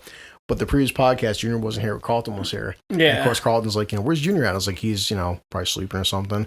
But, Carlton was just like, maybe like, we're mentioning Molly, and Carlton said something about maybe being embarrassed and stuff, and the first thing out of fucking Susan's mouth, she's like, well, if I was dating Junior, I'd be embarrassed too. And I'm like, Jesus Christ, man, the first thing Susan says was like coming at him like, she was ready for war too. You started all this crap. But when he's here, she's like, I love him so much, he's my best friend. Like, yeah. Shots fired. Shots fired. Hey, I should have to freaking get back at him. He didn't come to my birthday party. Yeah, that's true. Yeah, what were you doing anyway? Huh? What were you doing? I texted you. What day was that? 2 weeks ago. 2 Saturdays ago. I texted you. I was hanging out with Molly. You could have brought her. It's true. Yeah, I was hanging out with Molly. You could have brought her. I wanted some alone time. Mm-hmm. Did you eat that ass? That's the no-fly zone. Jesus Christ. I want to eat it. I was trying to eat her ass. I'm trying to get her to branch out. I don't know. I don't think you can eat a hologram unicorn's ass. Clearly. She can come down here again. I still don't believe she's real. I think he had some chick on the speakerphone, like, please talk for me.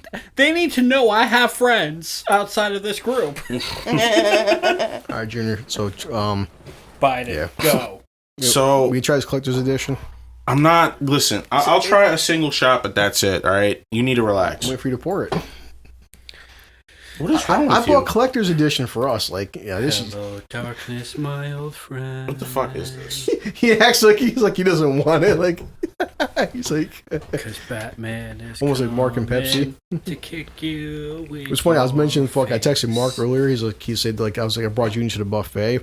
Mentioned you drinking Pepsi. He's like, I've been drinking Pepsi in 6 years, but I still drink Pepsi Max. I'm like, your voice is still fucking Pepsi. It's still fucking Pepsi. Oh my god. Fucking gremlin. Pepsi by any other name is not Pepsi. Want to try collector's edition? Yeah, you know you want to. We down this whiskey first. Susan's a lightweight, so. Again, going back to what I was saying before, it's just that I want people to realize something, that just because Biden won does not mean racism is going to magically disappear overnight. There we go. It's still out there, guys. It's like, how is it going to get better? It's like we have to do better for it to get better. I'm sorry, but that's just what it comes down to. We have to do better for it to get better. People are going to be racist. That's just what's going to happen. Racism has never disappeared from this country. It's like, Jesus Christ. I'll ship her hair on your balls. You know, that's just what it comes down to, you know, and I just want people to understand it's just like what Biden it's like with everything that Biden is saying with all these economic policies and things like that, just understand is that blue collar workers can still suffer with one wrong turn. And honestly, for even worse than what we've been with Trump in office, because if you tax the wealthy, if you put extra tariffs on stuff that they're bringing overseas and you tax the wealthy, that means they're going to protect their profits by increasing how much things cost. Yep. So what's going to end up happening is that things are just going to cost significantly more, which means what's going to end up happening is just that, you know, and you're going to have to work damn near for an hour just to be able to get freaking cereal and freaking milk, you know, and it's ridiculous. You know what I mean? Like, it's like, think about it like this. In an hour, most jobs now, especially in New York, within an hour, like with me personally, within an hour, I can buy enough groceries for a couple of days. Yeah. For an hour. You know what I mean? Like, and that's me thinking about it. You know, you got people who eat gourmet. You got people who eat organic. You got people, you expect people to be healthy in America, but you're not paying us to eat healthy. It's like, think about it like this. The average salary in America, they said, is $63,000 a year in 2019, right? Didn't we talk about a couple months ago? You're breaking down the salary. Didn't you say it was like something like 40,000 or some shit? No, I looked it up. In 2019, it was $63,000 was the average salary in America. And even that, like, think about how many Walmart workers. Think about how many people who work in these corporations that make less than $63,000. About the wealth imbalance in this country.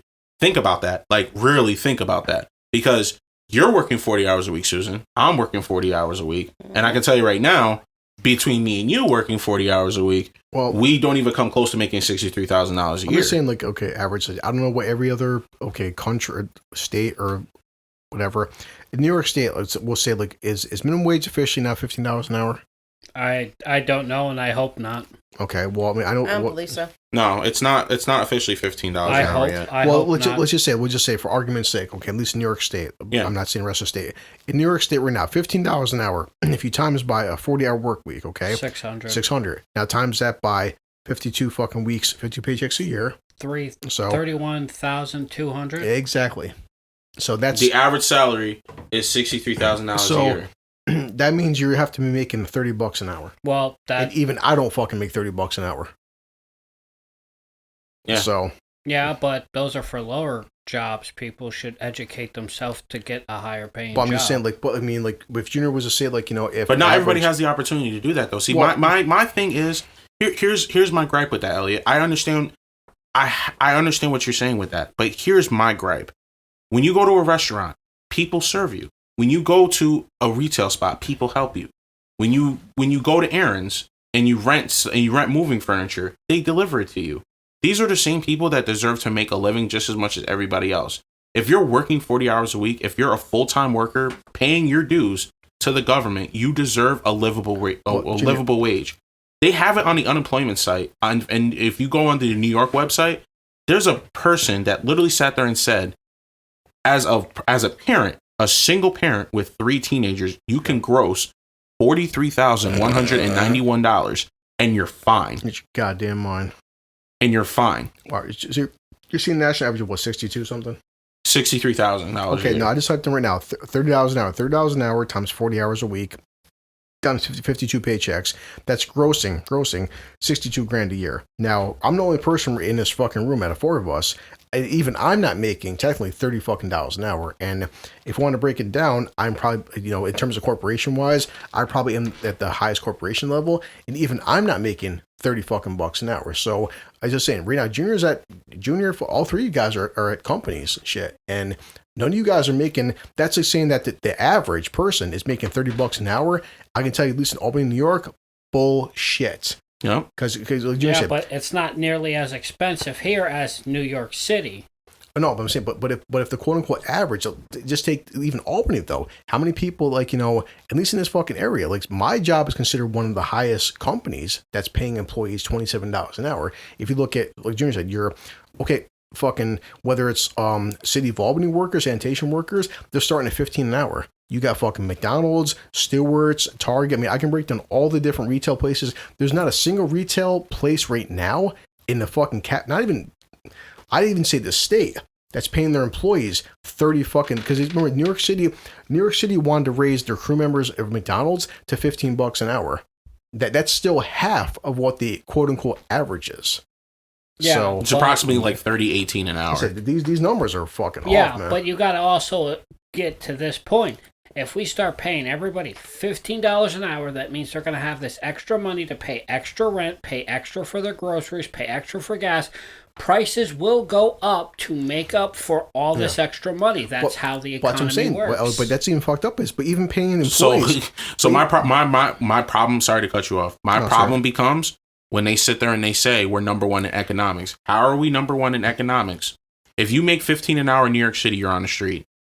Well, that's what I'm saying. You cannot live in New York City making $15 an hour. You can't live. You can barely live in Albany making $15 an hour by yourself. Now, if they're fucking making the average $15 an hour, and they're saying we're overpaying our employees, $15 an hour on a 40-hour work week is $31 grand a year. Mind you, this is grossing. This is not fucking take home. So we're gonna say, let's just say at least fucking the government's gonna take a good 10 grand out of you, which they will, of taxes. So let's just say you bring home 20 grand a year. I can tell you right now, there's no way in hell I could live in this house at 20 grand a year. It's financially impossible. But 5 to 1, they're not looking at owning a house. They're probably looking at an apartment and even fucking rent. Okay, so let's say that. Okay, say for instance your take home right is $20,000 a year.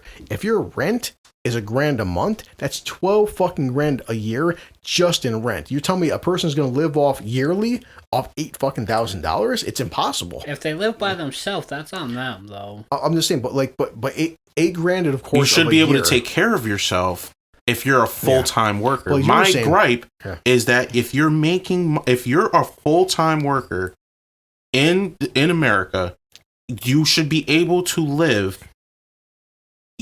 If you're working part-time, I understand. Because I understand not being able to take care of yourself if you're a part-time worker. But if you are a full-time worker receiving benefits, you should be able to make a livable wage. That is my problem. In other places around the world, there's minimum wages as high as $21, $23 an hour minimum wage. I don't care about population. What I care about is the fact that there's no possible way there's no possible way for you to make it make sense to me about how I work 40 hours a week and I have to struggle. When there's other places around the world that works 40 hours a week, working same retail jobs, same fast food joints, they're not struggling. They're still able to pay their bills and save money. And that's making minimum wage. Like Denmark is $19.93 an hour. They can work and their full-time hours is 33 hours a week. Anything above 33 hours a week is overtime. Yeah. So they're making overtime after 33 hours a week. Not only are they able, so if they work 40 hours like Americans do when they work 40, that means they're getting 7 hours of overtime a week at almost $30 an hour. And that's minimum. That's what's scary too. Is like I said, I mean, I know we own a fuck house. I put different house repairs in.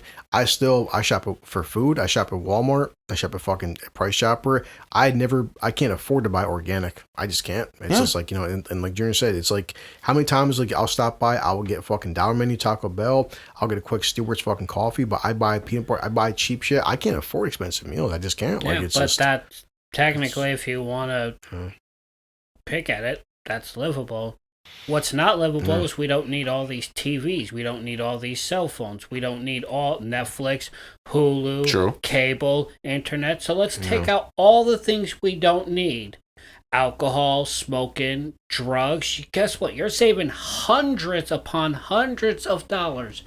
TikTok, anything you have to subscribe to. Guess what? You found all your money to pay your rent, to have clothes, to have food. Done. Simple. That's true. People can't be responsible with their money, and then they whine about it. That's true. I agree with that. We don't need $200 fucking phones to $20,000 phones with a $50 to $100 cost per month. We don't.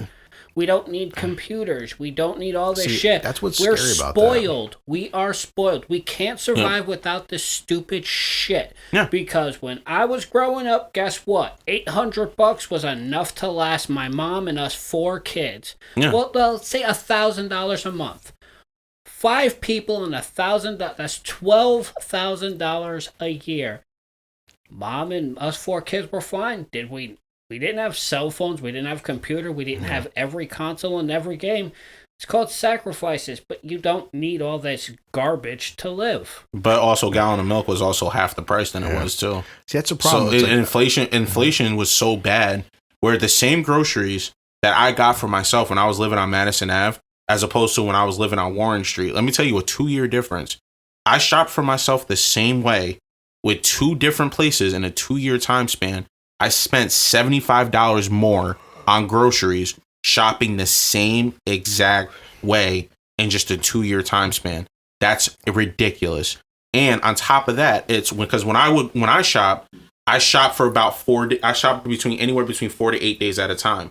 You know what I mean? That I would go and I would get some things to eat.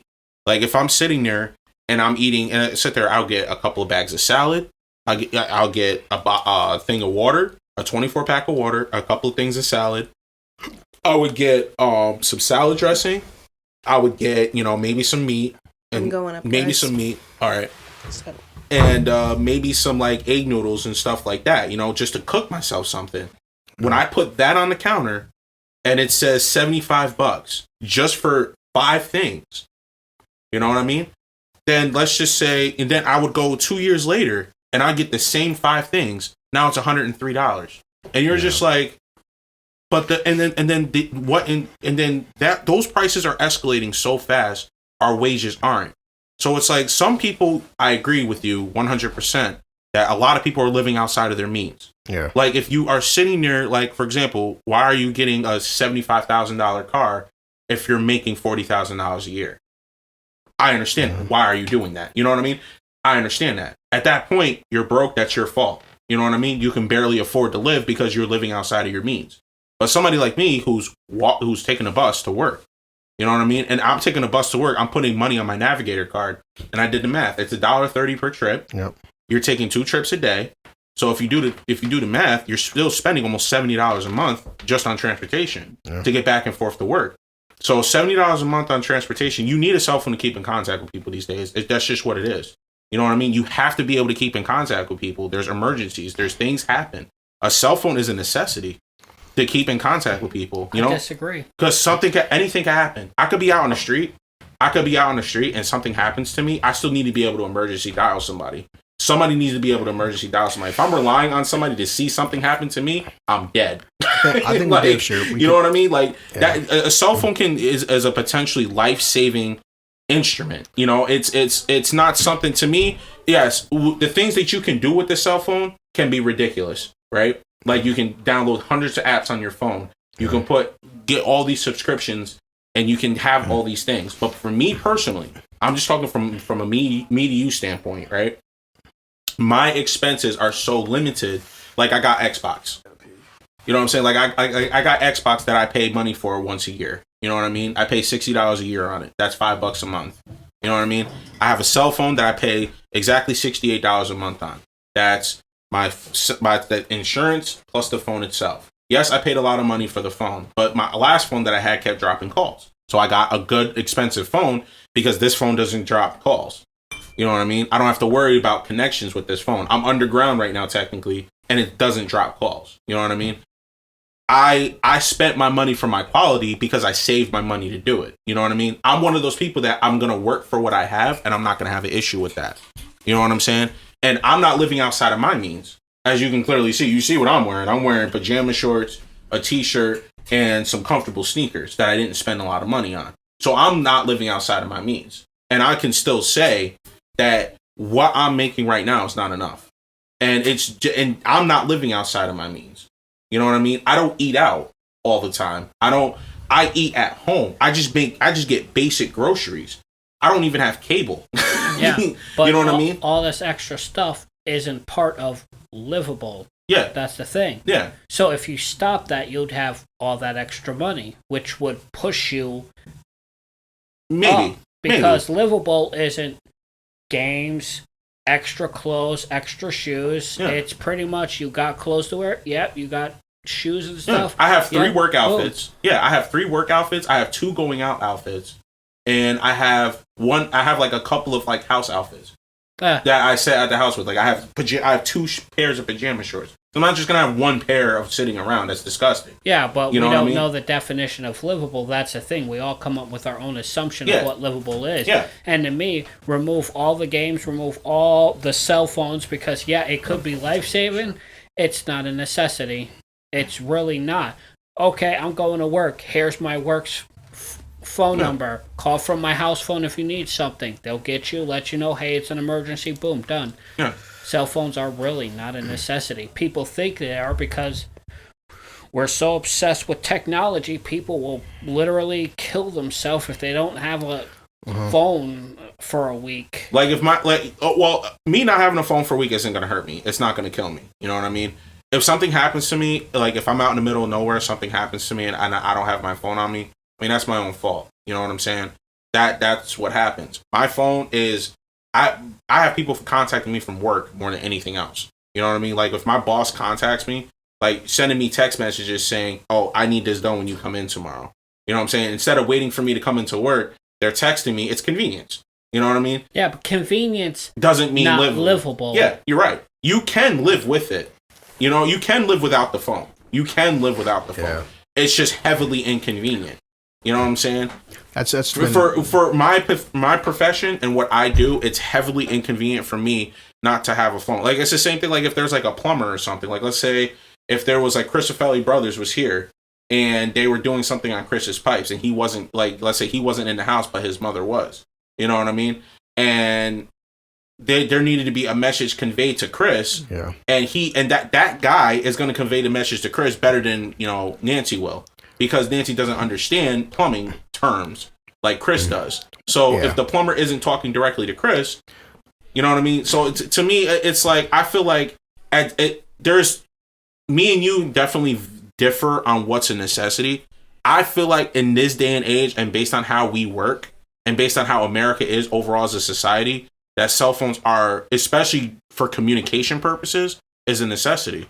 Because that's how I see it. We might agree to disagree on that, but I see it that way for that reason. You know what I mean? That's the reason that I see it. Because my boss isn't going to call my house phone while I'm there at the job. Like if I'm at the job and I'm doing something, I'm going to be, Best Buy is busy this time of year. There's no way that if the boss is coming out of the office and is walking around the store to look for me because of the fact that, okay, the intercom doesn't work at the job right now. So you can't call over the intercom, hey, can you come to the office? So now how else are you going to get in contact with me? You're going to call my house phone while I'm at work to tell me, oh, hey, I need you for something? Like, I'm not at home. You know what I mean? So now that I in this day and age and things and the way that things are, I feel like cell phones are a necessity for communication. For that's why do you think we didn't close down during COVID-19 for? We didn't close down during COVID-19 because telecommunications is essential. So we were deemed essential because of that. We were deemed essential because to be able to communicate with people in a situation and in a crisis is that, and I understand that. You know what I mean? But going back to what I was saying before, it's living above our means. Now, at the same time, people buying the iPhone 12. That's not a necessity. I could have a Nokia phone that could be better than the iPhone 11. You know what I mean? To be able to get in contact with somebody. But living outside of your means, I saved up for this, and this is something that I treated myself to. I didn't need to get this iPhone 11. I got it because I worked for it. I saved my money, and I paid off my bills, and I'm good. You know what I'm saying? So I was able to spend the extra money to get this as a treat to myself for my hard work. You know what I mean? Like, the flow of economy is to be able to spend money outside of surviving. So basically, outside of paying for groceries, outside of paying for National Grid, outside of paying for those things, the flow of economy is to spend money, not to survive. That's not the flow of economy. You know what I mean? Basic survival is not economy. That's why I have a problem when people say America's number one in economics, because people are barely surviving. Yeah, but these are the same people that are saying that everything going on with this whole election is legitimate and there's no need to worry about anything. None of it makes any sense. Exactly. You're 100% right. I don't trust anything that these idiots say because I don't believe any of it. Yeah. What I find is a livable wage is what I can live on, and people are like, oh, but do you have extra money? Well, technically, if I had all this extra money, then I wouldn't be saying, oh, I need a livable wage. It's like all I need to do is keep a roof over my head, clothes on my back, running water, and I have food. Boom. They're like, what about transportation? I'm like, I can walk. I have 2 functioning legs. Well, it's inconvenient. Well, inconvenience doesn't mean livable. Yeah. Well, I mean, walking from here to Crossgates is... I don't know. There are people who walk longer distances to get to work. So, like I said, inconvenience does not necessarily. That's true. No, you're 100% livable, right. But we live in a day where everybody whines about everything. Now, you talk about inflation. Everybody, minimum wage, $15 an hour. All these places are going to be like, well, everyone's getting $15 an hour. You can afford an extra $100 in rent. You can afford to pay extra for electricity. You can afford to pay extra for water. You can afford to pay extra for gas, milk, bread, eggs, everything. So people don't see that inflation will come with the more the lowest form of pay gets raised, everything else is going to go up because people are going to see it as they can afford to pay more. Because economy, it's about spending money. That's why the money will always just keep going up no matter what. $15 is a terrible idea. Because what do you do if you're like, okay, you only get 25 hours a week? Why? Because now we have to pay everybody $15 an hour and we need to get our money back. Yeah. Nobody has a right to complain because you wanted $15 an hour.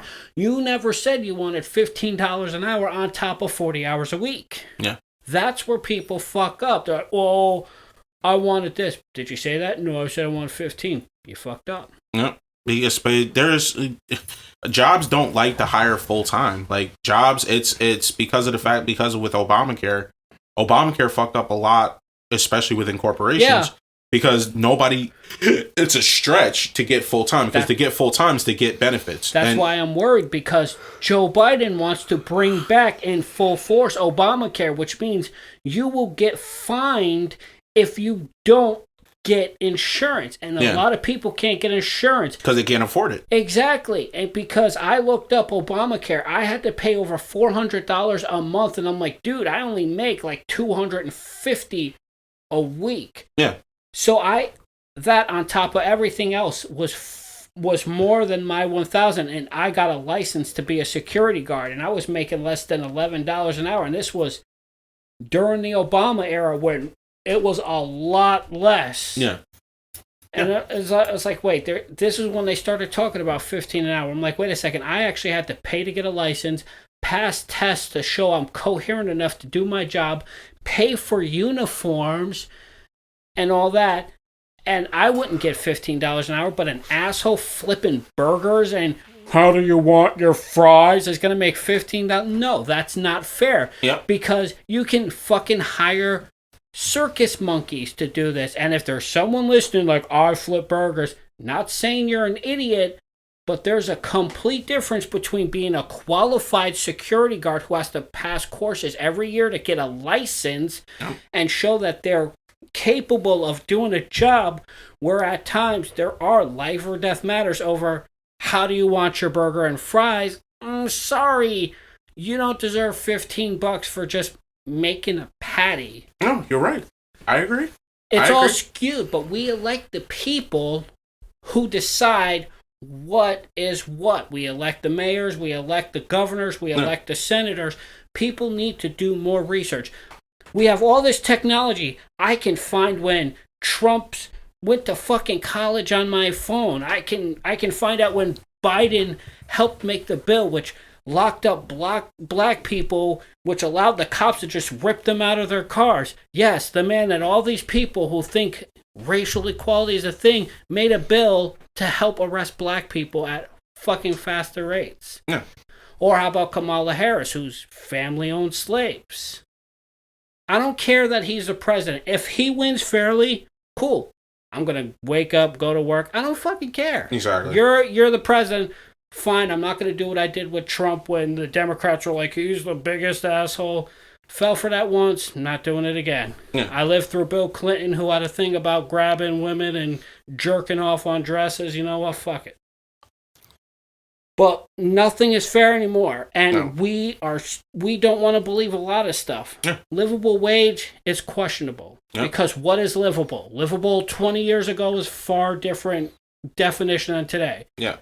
Rules back then when technology wasn't literally consuming the world. Yeah. Everybody has a phone. 6-year-olds have fucking $500 phones for some reason, or on TikTok. That's a whole different discussion. Yes, yeah, but it's consuming the world. We're at a Terminator level fucking event. Yeah. Technology is consuming us all. And it's making because us stupid. It's convenient. Yeah. I'd rather be inconvenienced than just fucking typing in the middle of the air like all these sci-fi movies. We need to understand what is livable today. Yeah. Not 10 years ago, not 15, not 20, not 30 Not years having ago. to worry about paying a bill. Today, exactly. But then we also have to understand the extra money people are going to get will also cause inflation. Yeah. But here's the thing though. If inflation is going up higher than our wages, that's the alarming part, because remember the recession that happened when Bush was in office.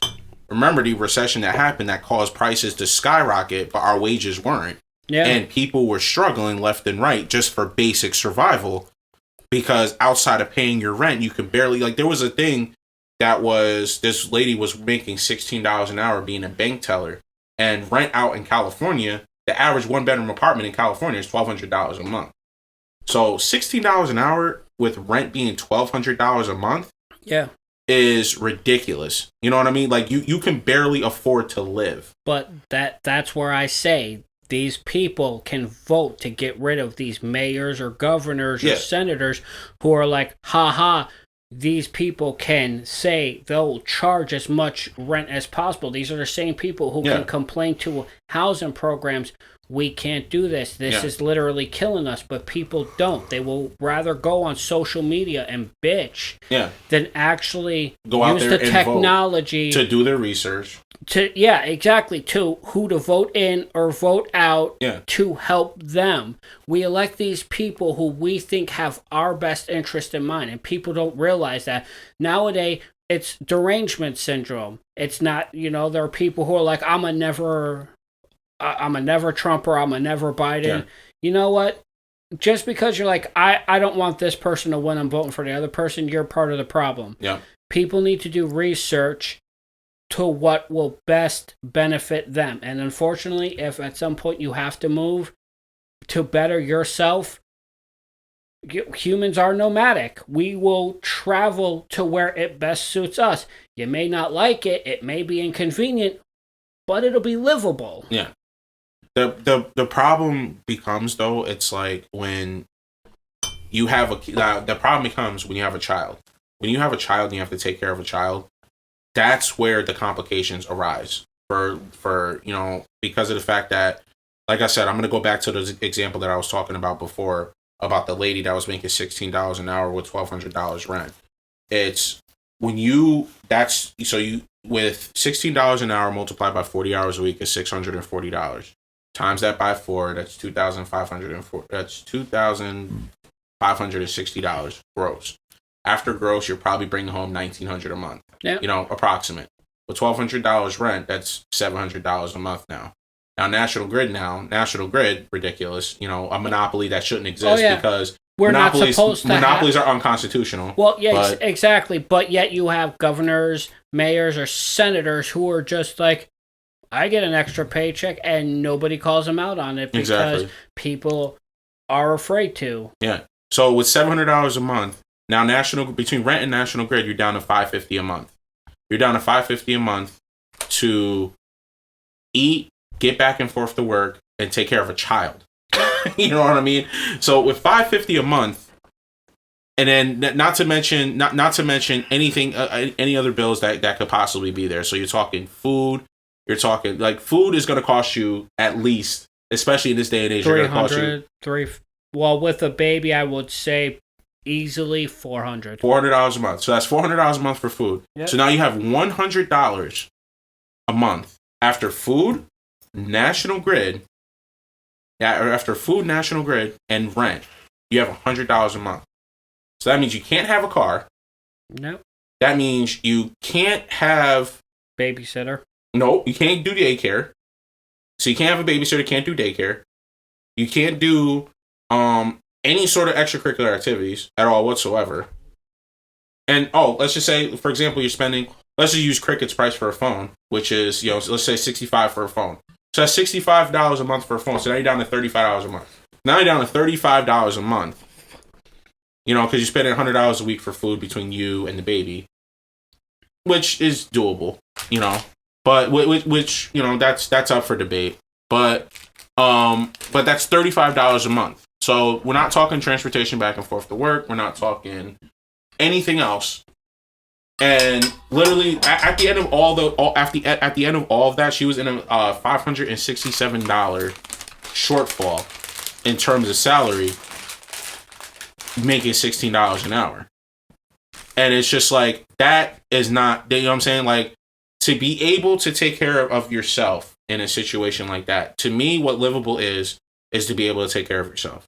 So with that being said, right, how do I express that? Because you figure clothes, you're going to buy yourself sneakers because you're always walking on your sneakers. Yeah. And after a certain time, you're going to need new sneakers because you're always walking on your sneakers. So sneakers are going to become a bill because, especially if you walk enough on your sneakers a lot, especially if you're taking a bus back and forth to work and you're walking a lot. Holes in your shoes. You have to get new sneakers. I got new shoes because I literally had, Chris saw them holes that were nearly 2 inches in diameter. Yeah. I walked holes in my shoes. Yeah. So eventually you're going to need to get new shoes as well. But she can't even afford to get new shoes. You know what I mean? She can't even afford you're going to walk barefoot? Yeah. Well, look. Back and forth to work? Well. You can't work barefoot in any of these environments. You can't work my job being barefoot. Welcome to California. You know what I mean? But I'm just saying. But that's just one of my things, though, that I'm saying that's not livable. You know what I mean? That's not livable. Because these people she won't even be able to get sneakers. Yeah, she would have to eat the most basics of foods that's not healthy. But livable. That's the thing. We need to, the last. But she can't buy sneakers. That's not livable. Actually, back in those days, farmers didn't have shoes, and they were but you can't work in any corporate job with barefooted. You can't work in any retail joint barefooted. The only thing you can do is be a farmer barefooted. That's the only thing you can do. But that's why I said we need to redefine what livable in 2020 means. Yeah. Because we're going by scenario. No, we're going by laws, rules, regulations that span decades. Yeah. Because there are still rules and regulations decades old that make no sense because they never envisioned our world to be so utterly consumed as it is. Yeah. We need transportation more because we built so much. It's 3, 4, 5 miles from our job. We need all this extra. They never thought of this. Yeah, things became a necessity without putting much thought exactly. into it. So they need to redefine what livable is and all these rules, because there are rules and regulations where none of them make any sense anymore. Because how could we have foreseen technology has literally become God? You can't say that there's going to be a broken home. You can't determine that broken homes are going to happen and that you're going to be a single parent. You can't determine that there's going to be situations in your life that's out of your control. You can't determine that you're going to get a job 10 miles away. You need transportation back and forth to work. Exactly. You can't determine these things. You know what I mean? These things at that point become a necessity. But you want to know what they base off of what's livable? This is how they base off of what's livable. They go by what's on paper. And what's on paper? Average salary per person in the United States is $63,000 a year. So they're going to make laws, and they're going to say, based on, they're going to basically say, as a whole, as the American population, we make $63,000 a year.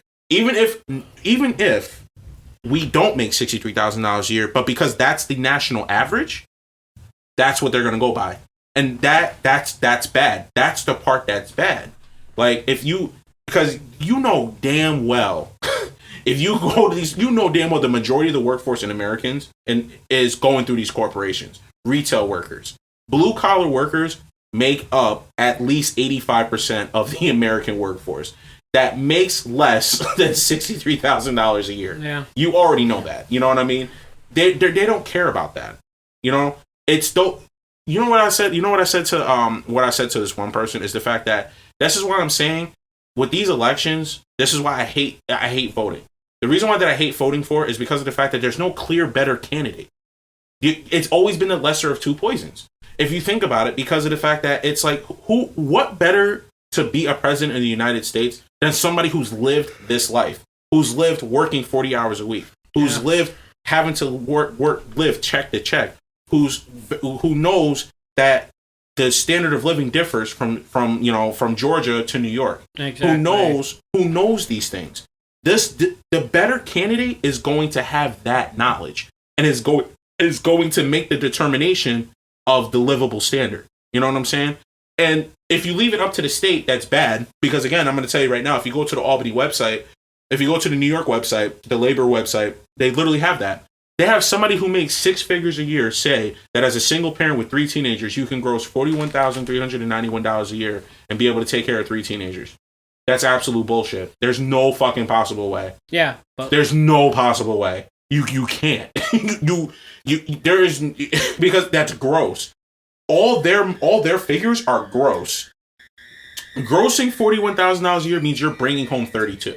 Yeah. You know what I mean? And if you're bringing home $32,000 a year with 3 teenagers, I was like, again, no extracurricular activities, no means of convenient transportation to get back and forth to work, no means of any of that. What you have to do, you have to literally rely on the most basic things, and that's even if, and that's determining by, and that's, you're not going to do that in New York. You can't do that in New York. In New York, really? When a 1-bedroom apartment is $900 a month? And the only reason that the 1-bedroom apartments are $900 a month is because landlords came from New York City up here and bought houses and flipped them. And now they're making more money by charging $200 extra more rent compared to what it was. Because the housing programs allow them to. Yeah. Like, it's past midnight, so my last thing is people need to do research to understand what's going on. Yep. Who's being hired in certain positions. That way they can do it better. None of it makes sense. I'm not disagreeing with you. Yeah. But what is defined as livable... It varies. Is highly debatable, because livable is you have a house, you have food, you have water and stuff, and you have heat, right? Yeah, well, you don't need electricity, you don't need gaming consoles, you don't need computers, you don't need a car technically because there's public transportation, you don't need this or that, and with that additional $200 to $300 you're not paying a month, congratulations, you're within a livable means. Yeah. But people need to do research. But we've come to a point where People, I'm going to piss people off. I don't really fucking care.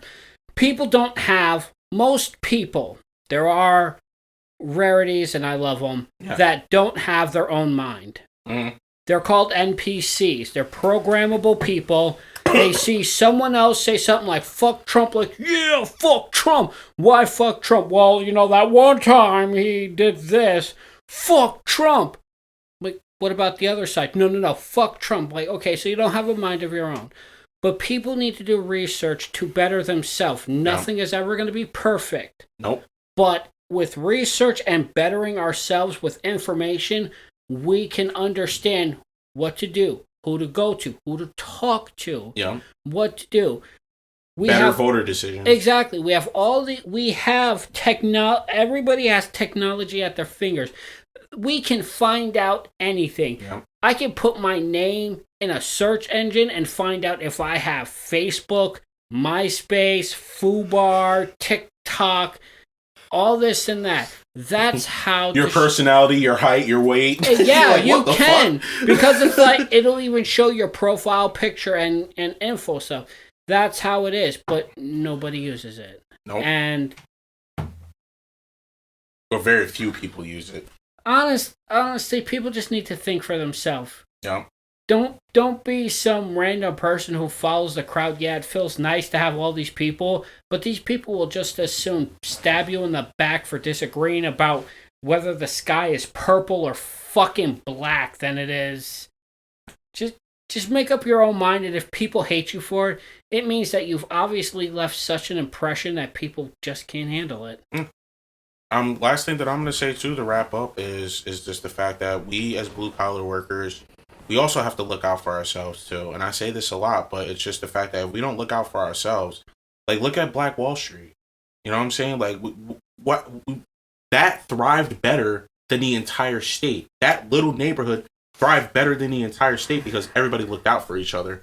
But there's no unity anymore. Because if you disagree with somebody, you're a piece of shit. You're either ist or a phobe because you disagree with them. Yeah. And it's become like really just sad in that sense, where you can't even have a disagreement with somebody anymore. And like all of us, like, well, we all have information. We've all done our research. We've all looked things up.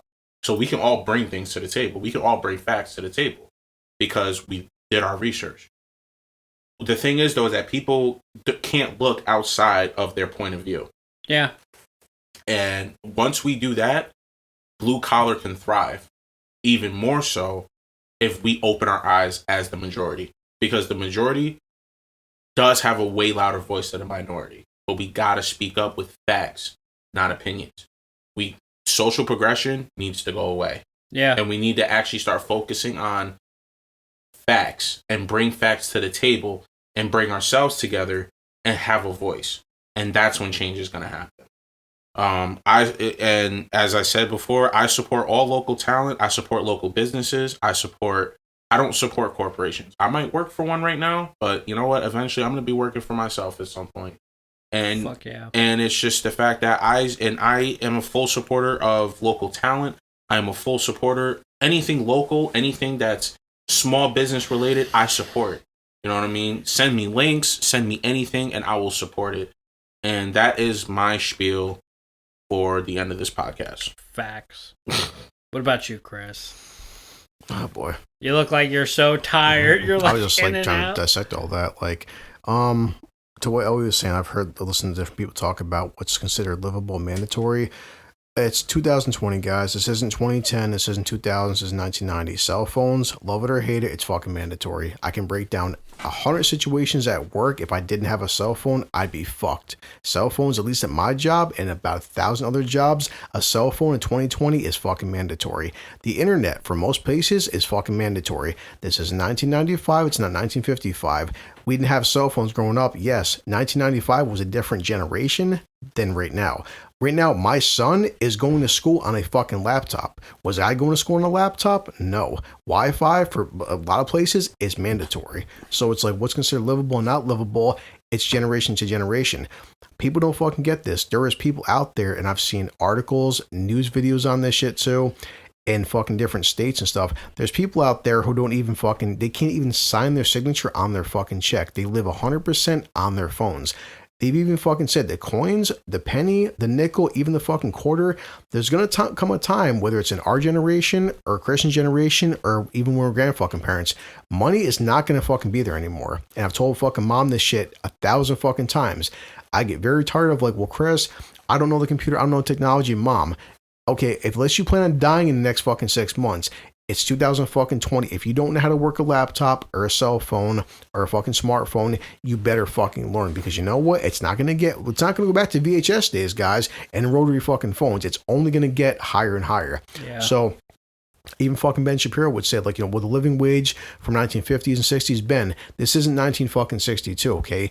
It's 2020. And like Junior would fucking say, my father back in 1991 would make $15 an hour and still be able to feed and fucking clothe and pay the fucking rent and mortgage and have a car and put gas in our fucking car for 3 kids. And save money. Try doing that shit in 2020. Right now, I'm almost making $30 an hour. I have 1 son. There's no financial fucking way. Fuck the whole, like, I have a 4K TV and I have smartphones. I cannot financially, at $30 an hour, afford to fucking take care of a household with 3 kids and feed these fucking kids. It's fucking impossible. So it's like Ellie would say, what's considered livable fucking wage? It's whole other fucking horseshit.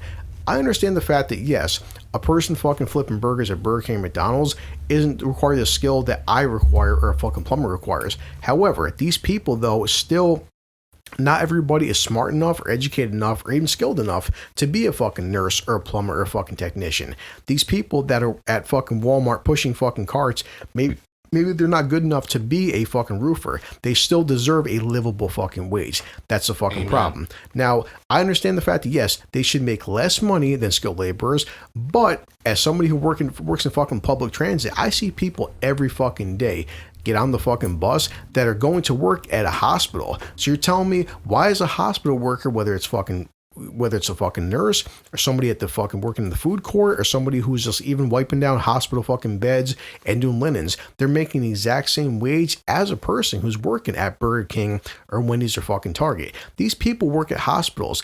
Last time I checked, hospitals are pretty fucking essential, especially during COVID, yet they can't even fucking afford a car in 2020 and you work in a hospital. So what's considered livable wage to me is total and utter fucking horseshit, because if you work at a hospital, you probably should get paid more money than somebody who is obviously fucking flipping burgers, but they're not, though. And that's the fucking problem. So, you're working at a hospital, you're making $15, $16 an hour, you can have a fucking livable wage. Yes, if you're by yourself and if you plan on eating ramen noodles for the next goddamn fucking 6 months. If you're working at a hospital, you shouldn't be living in the worst section of Albany with fucking roaches tucking you in at fucking night and living off fucking ramen, and you can't fucking afford air conditioner or cable TV. And that's what these people are fucking doing. They can't fucking even afford to go to Burger King because they're so fucking poor.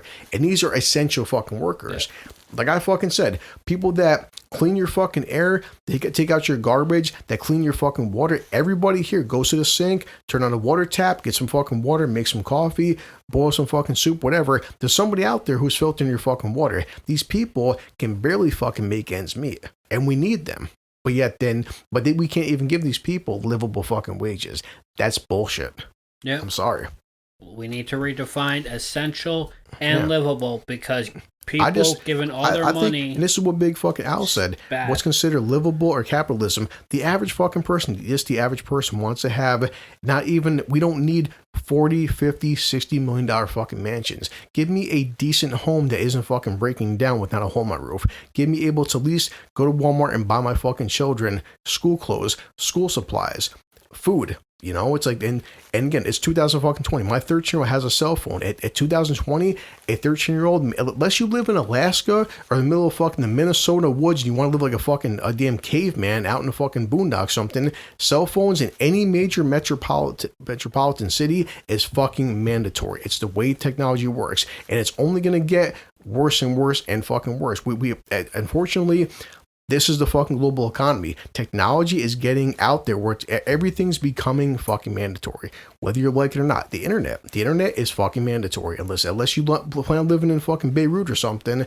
or fucking Antarctica it's mandatory. And even ask fucking Moody, this kid's fucking from Iraq, and they had internet in fucking Iraq. So it's like, there's no reason as the quote unquote richest country on the fucking planet that people like me are working 50 to 60 goddamn hours a week. And if I can't afford internet at 60 hours a week, we've got some serious fucking problems then. Exactly. And you're not even living above your means. Yeah. I'm saying, everybody, you guys see my fucking car? My car it's 2020. I'm driving a 2012 Honda Civic that cost me $12,000. Yeah. I'm making 80 fucking thousand a year. And break that shit fucking down. Yeah, everyone sees here. I'm not going to the organic section in fucking Walmart or Price Chopper. I'm not fucking going to Red Lobster every goddamn. If I buy, a bottle of fucking Fireball for $20, or if I get some Burger King every once in a while, maybe get a fucking pizza. That's considered for me living above my fucking means because I bought a pizza for myself. So it's like, I'm sorry, I can't live off fucking ramen noodles and fucking $50 fucking cent. It's not even healthy. ShopRite fucking mac and cheese and stuff. It's like, you actually die of a heart attack if you keep doing that. And so, and for most part, most times I wake up and I have a bowl of oatmeal or something. I don't even buy Rice Krispies. I buy the crisp rice from fucking Walmart for fucking $5. Great value. Exactly. I buy great value fucking food, and I'm making almost $30 fucking an hour. So it's like, instead of Fruit Loops, it's Circle Fruit. I don't buy Captain fucking Crunch. I buy the Admiral fucking Crunch. Okay, like I can't afford the Captain Admiral Bites. Yeah. But look at my sweatpants. These are $5 sweatpants from fucking Walmart. Okay, these socks came from fucking my job with the allotment that they give me to go to fucking Gauls and shit. This T-shirt, this is a work T-shirt. Most of my clothing comes fucking from my job. That's how fucking poor I am. Okay, so it's like, and I am quote unquote, I'm about $5,000 to $6,000 above the national fucking average, and I have a mother, a sister, a cousin, and fucking moms. We have 5 adults in this fucking house, and I'm broke. So imagine if I was making $15 fucking an hour. I can tell you right now, we wouldn't have this iMac here. We wouldn't have this podcast set up. We wouldn't be fucking drinking this goddamn Fireball because I couldn't fucking afford it, and I wouldn't even have a car. I'd be walking to work, and like Ellie would say, well, walking to work for a lot of places is fucking optional. No, trust me. And maybe in a fucking city, there's plenty of places all across America. Nobody's gonna get up at fucking 4 o'clock in the morning and walk 10 miles to fucking work. Some places in America, cars are mandatory. They are. You have to have a fucking car. Especially take you a day to get to Saratoga. It's like there's no way in fucking hell in the middle of fucking Minnesota you're walking 16 miles in fucking 4 feet of snow to work. It's not happening. Like it's just. But that's But like I said, that's the definition. They're looking at a very old rule for what is livable. Yeah. That's why it needs to be updated to 2020. They need to understand what livable is, what's reasonable, what's mandatory, because they're living off of old rules. They're thinking, oh, ha, you have 2 legs, you can just walk. They don't care. That's why it all needs to be updated and reformatted, because the world Congress needs to be updated. Yes, it does. Some of these people are career people. They've been in there for up to 50 years and still don't understand a fucking thing about reality. Not just Congress though, celebrities. Like I said before. Yeah. It's Congress though. But when it comes to the livable wage, when it comes to what we're talking about, it's Congress. It's not the president. It's Congress. It also doesn't help that celebrities now have a voice that's more powerful because celebrities helped to influence a lot of stuff. I still keep thinking that, like, at least wealth may not be finite. There may be unlimited fucking amount of wealth. It still doesn't help the fact that there's people out there who are catching fucking buses to work who can't feed their kids. It's like, all 3 of us in the fucking room right now. Give me $1 million, give Junior $1 million, give Ellie $1 million. I can make $1 million last me 10 goddamn years right about. I'll turn $1 million into 10. Now some people turn it about 40. Yeah, some people spend $1 million a day. Yeah. So it's like, talk about living fucking well above your means. Again, I drive a fucking $12,000 used Civic. Why do you need a $900,000 card for? Yeah. You don't. So it's like, so that right there could be also the fucking debate about, this is people that is like, living well. And this will be another, next fucking podcast. I got into an argument a couple of days ago about these people about, the Kardashians, just for one example. Well, if Kim wanted to have her money so-and-so, okay? And if Kim Kardashian just tomorrow, just for example, gave away half her money, she'd still be worth $500 million. I'm sorry she only gave away $400 million. I'm sorry she's only worth $500 million. I'm hoping this Christmas she can buy fucking gifts for her kids because she's only worth $500 million. Yeah, when there are kids around this world and this is the fucking still problem aren't gonna even have I just use Kardashian as Christmas. just one example because this week I got into some debate with people. She's just one example. The fact that there's so many fucking billionaires out there, and Rogan talked about this as well. We can talk about all fucking day about the blue collar person, about the national average. The bottom line is the rest of us, we make so little fucking money that we truly don't affect the fucking American economy. And I believe that shit because this guy was breaking down to Joe about 5 years ago. He goes, the top 5% are so fucking rich that the whole fucking economy is breaking down by what they spend. I truly believe that because again, like, you know, one person can make in a year what the three of us won't make in 4 fucking lifetimes combined. Well, remember, 2020 was the year that we got our first trillionaire. Exactly. Now, if people don't know that's and he pays less taxes than we do. Zeros? I believe that's 9 fucking zeros well, like right there. Like Carl, when you say, like our minds combined, we can't comprehend. We can't comprehend $1 trillion. Like, if you show me $1 trillion inside of, in fact, my entire house right now. If you fill this house with $100 bills, you still could not fit $1 trillion. It could not fit. You would have to have this house. In fact, this entire fucking neighborhood with $100 fucking bills stacked to the fucking brim could probably hold $1 trillion fucking dollars. Like, yeah, you'd need $1,100. Yeah. Nope, you'd need 10 million. $100 bills. That's the fuck point we always fucking say. These people, it's like, you know, living quote unquote above your fucking means. I'm not saying, guys, don't buy something expensive. Buy a decent TV for yourself. Buy a computer. Buy a phone. No one's That's against the flow of economy that I'm talking about. Exactly. You know, but why do you need 5 fucking jets? Why do you need fucking 6 yachts? That's the fucking real problem. Why do you need an in-house movie theater with a screen that's like 100 fucking inches? So it's like, so we can sit there and fucking shit on Congress all day, but even fuck these Congress people, these guys, they may have nice houses. Nobody in these fucking, at least in Albany, the city council, nobody's living in $10 million fucking mansions. Nobody has their own fucking basketball. But you don't know how much they're protecting their assets. I wouldn't waste $10 million on a fucking mansion. I'd use especially not in New York State. But that's us, for though. a nice $100,000 house that's looked through, everything's in tip-top condition. And this is the fucking point. Even when these people are living extravagant and stuff too, they still won't spend in their lifetimes their fucking fortunes. So why not give it away for? Because and every single time, exactly. But it comes down to, and their shithead fucking fans say, "Oh, well, it's their fucking money." And I'm like, and this is why the person you're supporting, whether it's a fucking TikTok person or person YouTuber, fucking Twitch, this is why they're rich and you're fucking broke for it because you're a goddamn moron. Yeah, because you're a lemming. You're just gonna keep saying, "But it's their money." Yes, but when we die, the money, somebody takes it. Yeah. Because how many times do we see celebrities die who had no family and their $100 million+ just magically vanishes? It goes back into the government. Yeah, but why? Why doesn't it go to that state or the state they were born? It's like, oh, you know, why don't we respect their wishes? Because if we even find out that they said, leave all my money to this specific program and only a fraction of that money went to a program, somebody took the other millions. You're like, wait a second. I think, look, I'll just finish up by saying that, like, I look at work right now, and this is why I get pissed off with my job, and I'm not going to out them, but I've talked to Elliot and Al and Junior about this, even Carlton and coworkers, that the people out there who make our schedules, they can give us these bullshit breaks and these fucking bullshit hours because they're not out there. They're not the ones out there dealing with this shit day in, day out. In the fucking same token of these congressmen, these people, they can pass these fucking laws. They can determine what's a livable fucking wage. You can't tell a person who's making $60,000 a year when you're making $10 million a year what's considered a fucking livable wage. This is the friggin' problem. It's like, you know, oh, well, I work for Congress. I make like, you know, $500,000 a year. So a person who's making $60,000 a year should be able to fucking afford blah blah. Dude, you make $500,000 a year. Don't preach to me like how to live a wage when you make 10 times what I fucking make. Well, that's only on paper what they make. Backdoor deals. You don't pay tax on. But like Junior said, and this won't change in our fucking lifetimes. Why can't we get a candidate in office? Like guys, I said, this is Saturday the 7th. I think Biden probably has fucking won. But whether Biden truly fucking wins or Trump gets fucking reelected, I don't care.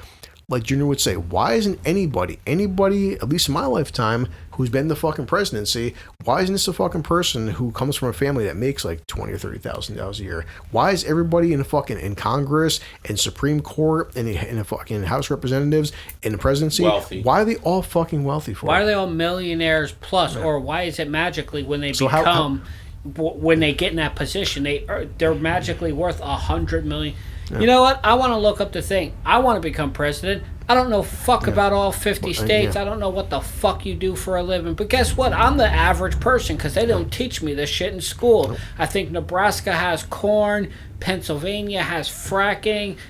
What? I think Florida has fucking cocaine and Cubans. I don't fucking know. And gators. Gators killing kids at Disneyland. Because this is the shit they taught me in school, and this is what the news shows. I don't know what the fuck each state has, but vote for me. With my work right now, I'll give this company credit that everybody promotes from within. So if you become a supervisor and a manager and a top fucking tier, like into management and stuff, everybody from this company has become one of us. Like they don't hire outside the company. They hire with inside the company. So it's like if a supervisor above me, at least at one point he was working in my position, so he knows what it's like to be in my fucking position.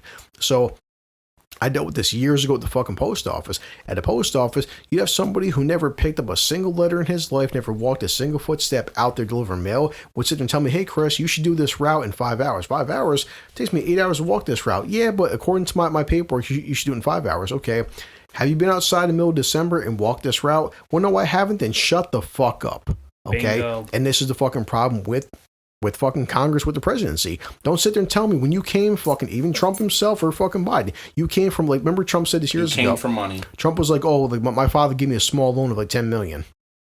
Oh, sorry, only a small loan of $10 million? I'm 39. I haven't made $10 million gross in my fucking lifetime, and your dad only gave you a small loan of $10 million. Only a small loan. Don't sit there as a billionaire. Preach to me about living an everyday average fucking life.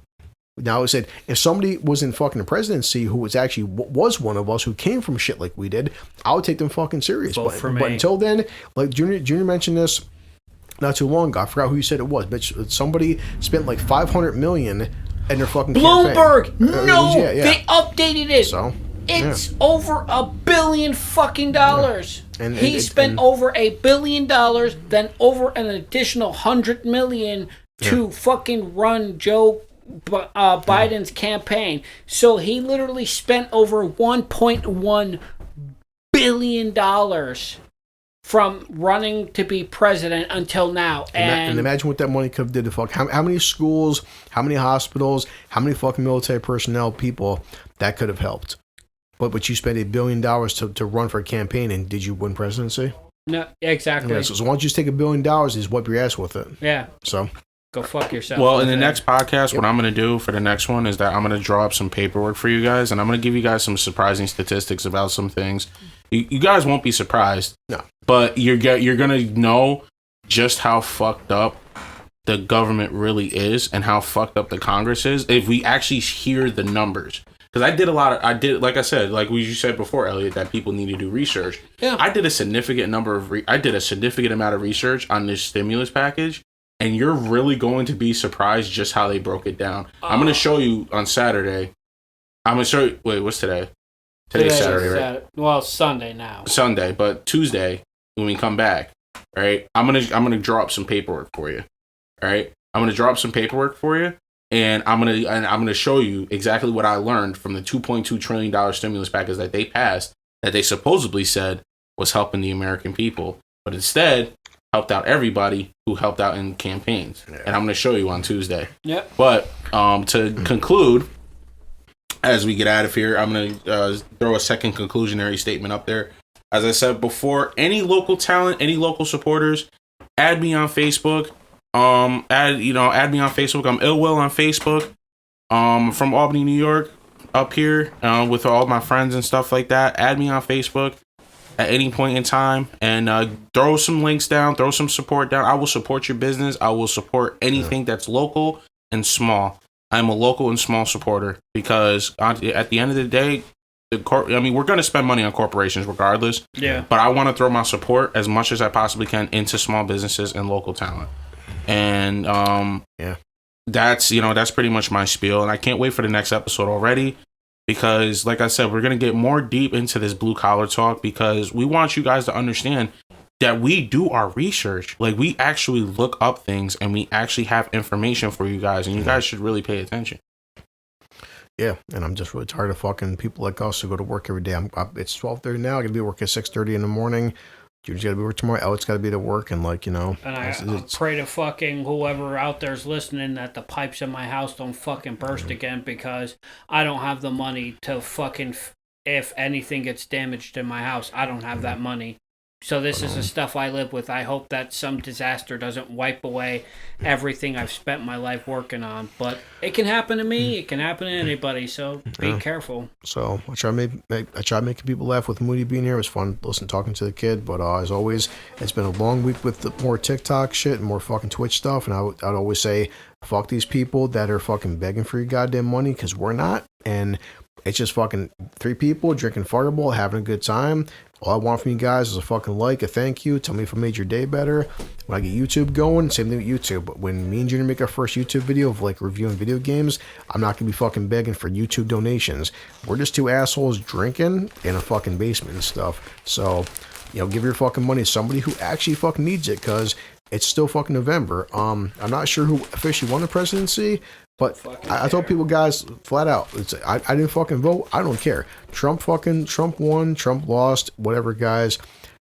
Like Junior would fucking say that if Biden officially won, I'm gonna try to, as an American, want to back the fucking person. I don't want my president to fucking fail, whether it's officially gonna be Trump or officially Biden. I'm hoping that whoever officially wins, they help the fucking blue collar person. They probably won't, though. But I wish they fucking would. But we'll see. I look at the next 4 years as 2 things. Either it's going to be fucking a lot worse or a lot better. That's all that can fucking happen. But I just wish that the average person would get more recognized. But doesn't seem like we are. Yep. So, but until then, that's why I said nobody here needs your finances and stuff. So we're doing this shit for free. It will always be free. And that's it. I'm good. Anything, Elliot? Like my mom used to tell me when I was a kid, never smile at a crocodile. Why? I don't know. She used to sing that to me to put me to sleep, and it just seems fitting. Yeah, so until next time, guys, stay safe, and I guess just fucking watch your finances, because, man, it's going to be a rough Thanksgiving. So, peace out.